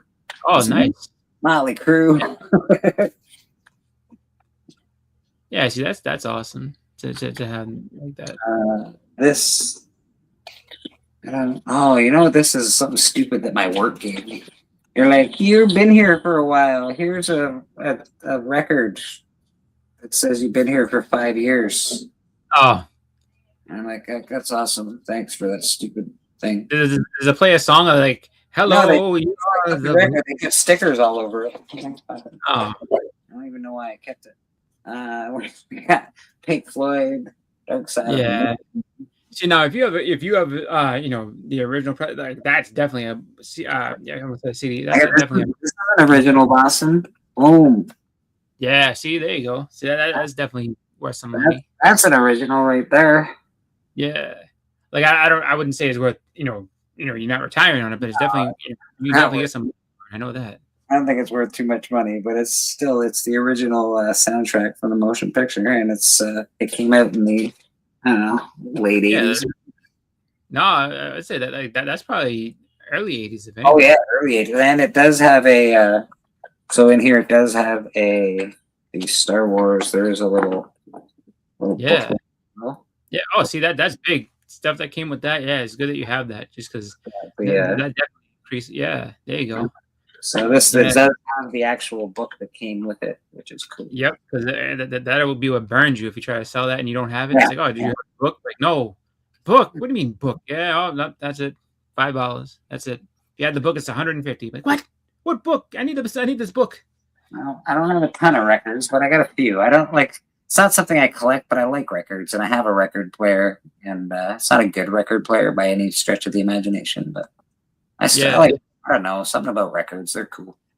No, that's just fun. It's like, like you go to like vintage record stores for the most part. Like if you can find one that actually does have like records and everything like that, it's good to find. There's a record store right around the corner from me. It's been there for years. Yeah, and it's an old vintage record store.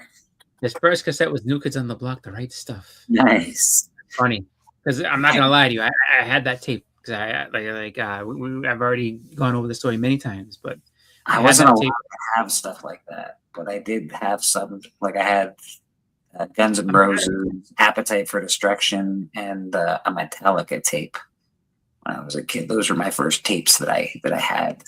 Yeah, I'm trying to think what my first actual tape was. I'm trying to think. It was oh my god, Run DMC, the Eagles. I'm trying to think if it was either Run DMC or it was what the hell was it? It was either Run DMC. It was the one with Aerosmith, Walk This Way. I remember that. And then the other one, it was before I would have got New Kids on the Block. It was, I think, the Michael Jackson Bad tape. Like those, I think, were my first two tapes I ever owned. I didn't have the Michael Jackson Bad, but my sister did. My sister also had, I think, a lot of Madonna for some reason. Madonna and UB40. There's a rat in my kitchen. What am I gonna do? There's a rat in my kitchen. What am I gonna do? My sister's a little older than me. She was a bit of a traveling gal, so she had some cool taste in music, but not the best. Got it all. Yeah, man. It's the way to go. Callie said his first tape was Please Hammer, Don't Hurt Him. Yeah, I saw. No, that's cool. Soundgarden, Bad Motor Finger. Yeah. Yeah, like there's so many. I mean, it's funny because it's like everybody remembers, like, for the most part. You'd be like, oh, like this is the first tape I ever had, and this was I remember my very first DVD. My very first DVD that I ever bought with my own money, which was basically my very first DVD, was the South Park movie. And then the second DVD I ever had was The Matrix, because I remember I asked for The Matrix for Christmas, and it was supposed to be on VHS, and my aunt lost it, and I was okay. So then I eventually ended up getting it on DVD, and then I was like, all right, well. I bought, and then I want to say maybe like a year or so later, she's like, oh, here's that movie you want. I was like, oh, thanks, I have it on DVD already. But I mean, and I am almost positive I never opened it, and I just gave it to whatever thrift shop, because I was like, oh, no one uses these anymore, so here you go. And I'm like, yeah, that definitely was money I threw away, because I mean, who would have known that? Oh, keep these; they'll be worth money someday. That's what you think. Oh yeah, what's up, B? Oh no, I was talking to my kid. I wasn't talking to her. So my dad still has the unedited Body Count CD in the cardboard long box. I've been trying to get it from ages. Yeah, Columbia Music was yes, it was. You know why? Because you could sit there and just get like as long as you decided that you were gonna not buy the tape every month, like just send it back. I mean, every time something good came out, you wait for them to have like that sale where it's just like, oh, like three for it was like 3 albums for the price of one or something like that, or 3 tapes, 3 CDs for the price of one, and you could clean up on there. I remember that. I remember and I remember just the initial sign up. You could sign up and cancel it anytime you wanted, for the most part. So my sister did that like 4 times, and she got a bunch of CDs. She should sign up on one name, then cancel, sign up on another. I remember I did it for Columbia House, and then do it for BMG. But I remember I did it for Columbia House, and I got like 12 CDs that I wanted. And I remember I was like, dude, I'll have swears, and why are you buying swear music? I was like, because I like it. They're speaking my language. Evil Mike and I have done the same thing every time. Like, okay, George, here's some more money. I'll buy your trilogy again. Oh, I'll buy your 6-pack. I'll buy every time. Oh, it's a Blu-ray. Oh, it's a DVD. Oh, it's a laser. Oh, I'll buy it when it comes out in hologram as well. Like, God dang it, George. You know what's interesting to think is, like, what's after streaming. Oh yeah, and I remember. I know what you're saying now. Yeah, I remember. Yeah, when CDs first came out, they used to have that big long box. I remember that. You know, like we had CDs and DVDs. We're streaming now. Is there anything after this? What like physical touch? Like what could be next? Well, it's got to be holograms, right? Like, Holograms. Okay. you'll be watching things in 3D, but it'll be like, I don't know, on your table or something. So I don't know. Yeah, I think it'll be holographic. It'll maybe obviously people are going to be into like VR, virtual reality. So, I don't know. We'll have holodecks. I just- We'll have I like just- a holodeck room. I just worry about like with the fact that like I was saying earlier, like with physical media kind of being phased out, like you don't necessarily. I mean, you can like even video games, you can go and you can buy the actual disc of a game and have it and everything like that. But for the most part, the disc is nothing. The disc just basically has a code that says, okay, download this game to your system, and so the disc doesn't do it. Discs even in there anymore? Or that they just basically give you a code to get into the game? They're not even a game anymore for the most part. There's like 20 minutes of gameplay that you can try, and then they're like, "You better go online." No. So like if you go and buy a game that has a disc on it, like it'll say, okay, and then you'll pop that in, and then that basically like you have to load it on there. So as like simulates the fact that you have play that you're playing on a disc like in before. So if you take it out, you can't play the game. Like, oh, put the disc in, please, because that's what it has the code to do. But the thing is that with that being the case, though, with it all physical media being kind of phased out or phasing out, you're really not in control of what you own as far as like when you buy things digitally, like, just because like anybody can take something away from you. Yeah, that's why and you don't really own it. You're more or less licensing it. So you're saying like, okay, I bought this game, or I paid the money to play, be able to play this game, or watch this movie or TV show, whatever it is, and because on a digital platform, they can decide, okay, well, this is gone now. And it's like, but I paid for that. Like, no. You paid the license to be able to have access to it, and now we're taking that access away. You're not getting the money back because we don't have to give you the money back because you had access to it. Decided to take it away. NFTs were dumb. I said they were dumb the whole time that they were going on, and people were like, "No, I love these." Now they're worth nothing. That's NFTs because you don't own that shit. It's theirs. All those digital basketball cards that people open and digital whatever cards that people open. It's not yours. Yeah. You can lose all that stuff in a heartbeat. You just forget. All you have to do is forget your bloody password. And they're like, well, we got to reset the whole thing. Now you don't have access to your old one anymore. Yeah, I bet we know people that actually bought some of that dumb and the fucking crypto to like auctions and shit. How's your auction crypto doing now, boys? Well, I know that Sith Lord, they actually made a lot of money with crypto at one point, but now I don't know what crypto. I don't think crypto's shit now. Yeah, well, that's like what Cliff was saying. Yeah, like there's a bunch of games that he had paid for with money, and just whatever platform they're on, they just drop it in. It's not like so it's not like you pay for it and it's just there. Like you basically are just grabbing it from a specific spot where they still control, and they can say, all right, this is gone. Just like how, I mean, it's the same as like on Netflix or whatever, where Netflix has a movie for a while and then all of a sudden it'll be, oh, now it's gone. But then if you have Amazon Prime, it's like, oh, well, guess what's coming to Amazon Prime? This movie. And like, oh, cool, I can watch it on Amazon. But if you don't have that, then it all rotates like that. So they're doing the same thing with video games. If we all lived in VR like Ready Player One, and we bought NFTs, it would make more sense because then you could set up a room where other people that would come into VR would be like, I want to go see that card. Where's that card located? Oh, it's located in this weird fucking place in the Matrix that I built, and you can come visit, blah, blah, blah.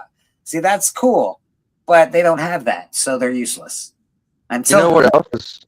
until that's a thing, it's useless. You know what else is fucked up is like the whole, like what Logan Paul did with that fucking card. He sold out percentages of the dumbass thing. Yeah, Thinking those people that bought percentages of that card got in on any of that fucking sell. I don't know. Like, it sounds like he got fucked. I would hope they would. I mean, if you buy 5% of ownership of that card and he sells it for $10 million, like I want my 5%, goddammit. because that's a lot of money. Right. Tate says he's still mad at Wu-Tang for putting out that album only a billionaire was able to buy and hear. Hasn't that guy not released any of that? No, well, he's not allowed. So basically, like they basically said that, like, you know, you can listen to it all you want, but you can't play it for anybody for I think it was like 100 years or some stupid shit like that, because I guess like the people that were behind it. So it was a guy named Silver Rings, and he convinced RZA, I guess, to kind of do this. And so that's why, like, when a lot of people, like, when you ask different people in Wu-Tang, a lot of them get really mad at that, because it's like, yeah, it was bullshit. He's like, we ain't trying to do like that. But like, yeah, the guy that bought it was the Fama bro, Max Scarelli, who's a big asshole, and he's just a terrible human being. Like, he's the one that wanted to start charging people through the roof for their medicine.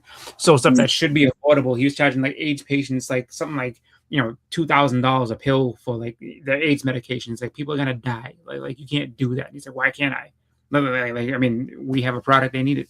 I don't see a problem. It's just like, okay, you're basically an executioner at that point. So that guy is the guy that owns the Wu-Tang album that nobody's allowed to hear. That piece of shit. I mean, whoever sold that from Wu-Tang should have had a little bit of discretion and been like, you know what, maybe we ain't selling to the pharmacy guy that's fucking crazy or no. That was the thing. Like, they put it up for auction, and he was just like the highest bid. Like, he was just the person that was rich enough to get it. But he ended up having, I think, to sell it because he, you know, ended up going to jail and shit. So I don't think he.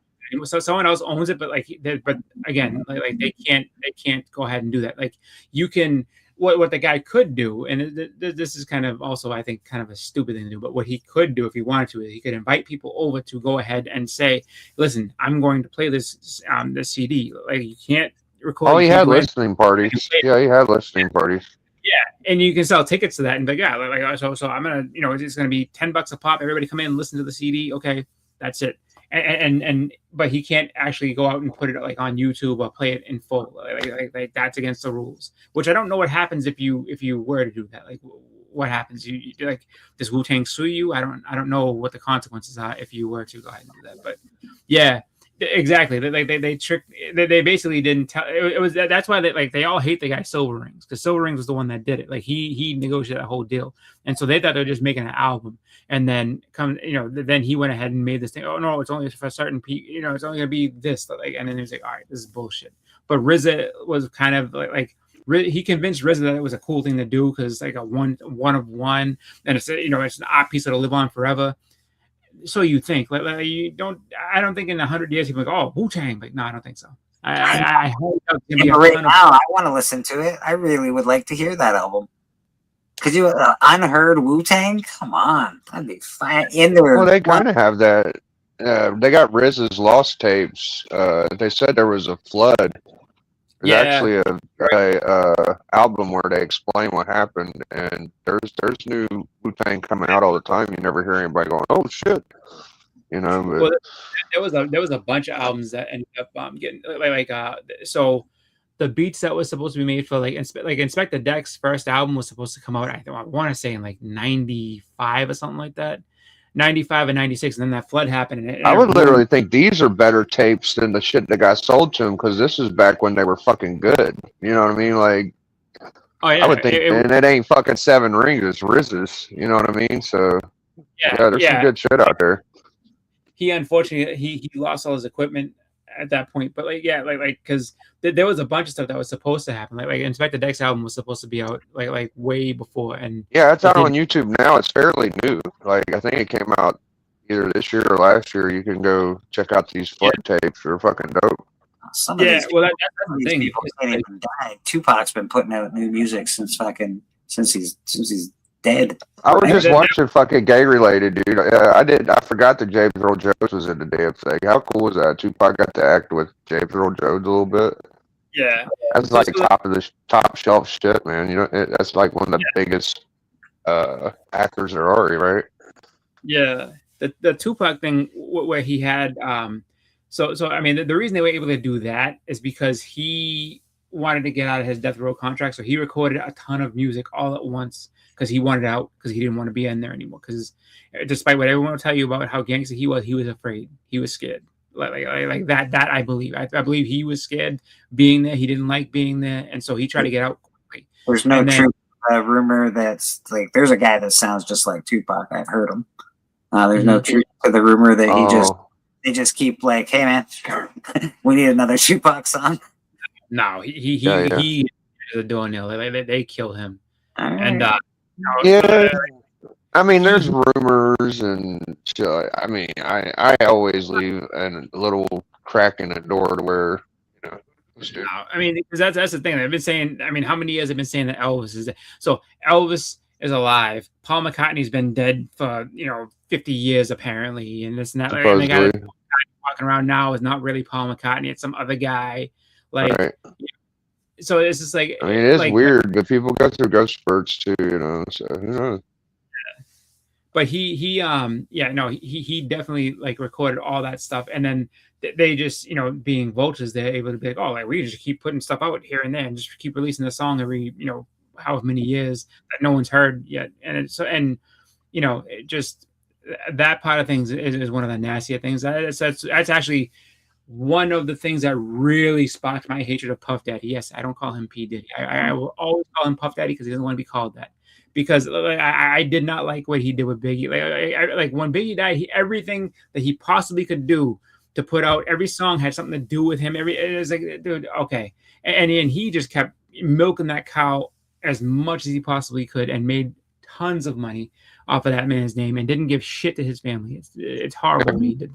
I like to call him old diddle tits myself, but old diddly do over there. All right. Yeah. No. Yeah, Prince did that too. Like Prince was a weird one in that way. Like he really was just like, I think he's just a workaholic and just really like recording music. So that's why he has so much stuff.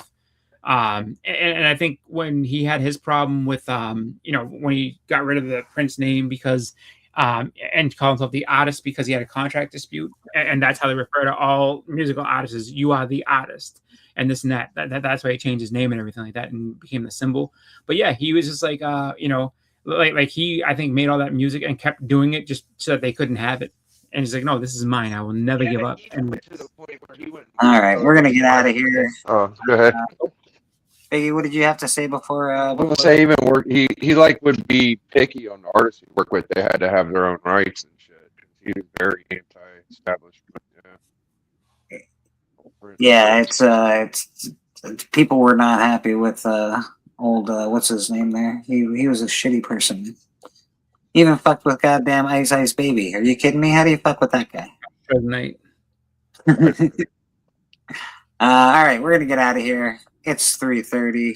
There's got to be something else to do on YouTube today. We appreciate everybody watching. Patel, Steven, thank you so much for the generosity today. Awesome. The chat got some giveaways.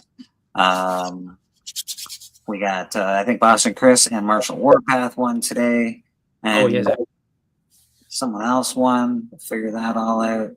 You got me here, Comic Book Church, every Sunday. Don't forget to check us out. We're always having a good time, or at least trying to anyway. Do other videos during the week. I'm on Friday, Comic Collector Club. And, I like to pop around here and there. So sometimes you'll see me here, sometimes you'll see me there. Mr. Radar and Comics, what do you got going on with yourself, sir? Besides that awesome picture that you draw. Oh, just same old.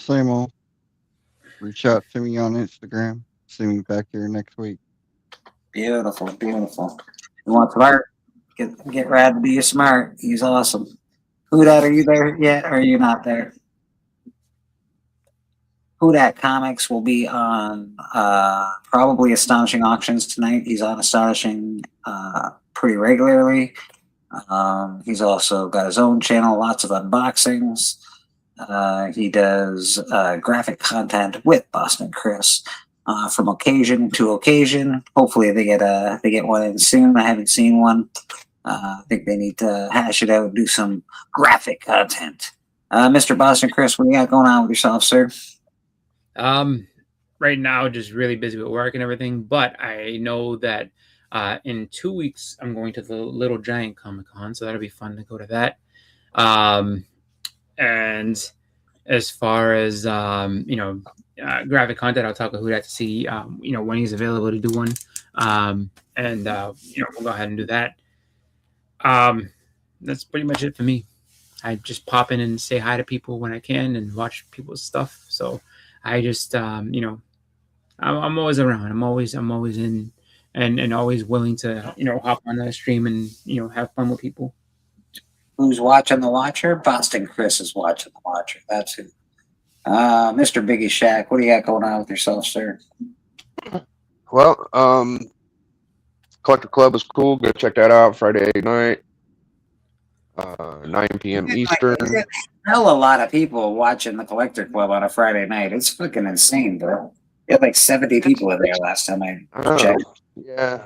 Last 2 weeks have been pretty strong. I had an episode on my channel where I had up to 65 for a little while too. So that's like the third time that's happened. Yeah, so whatever. Doc does a good job. Last time he showed some Turok. The time before that he showed some LB Cole. And we do the Hot 5 Commandments. Man, TM Nerdy. It's broadcast on both channels. And Book Club will be Wednesday at 8:30. It's match choice. You picked Action Comics. I can't remember the number, 289 or so. Is that because Maybe Matt earlier. last one, right? You guys had to cancel last one. Yeah, usually we cancel if the person that picks it can't make it, but we've actually been forced to do them without the person before, I think. So if he goes 2 weeks, yeah, we might just go ahead and run it.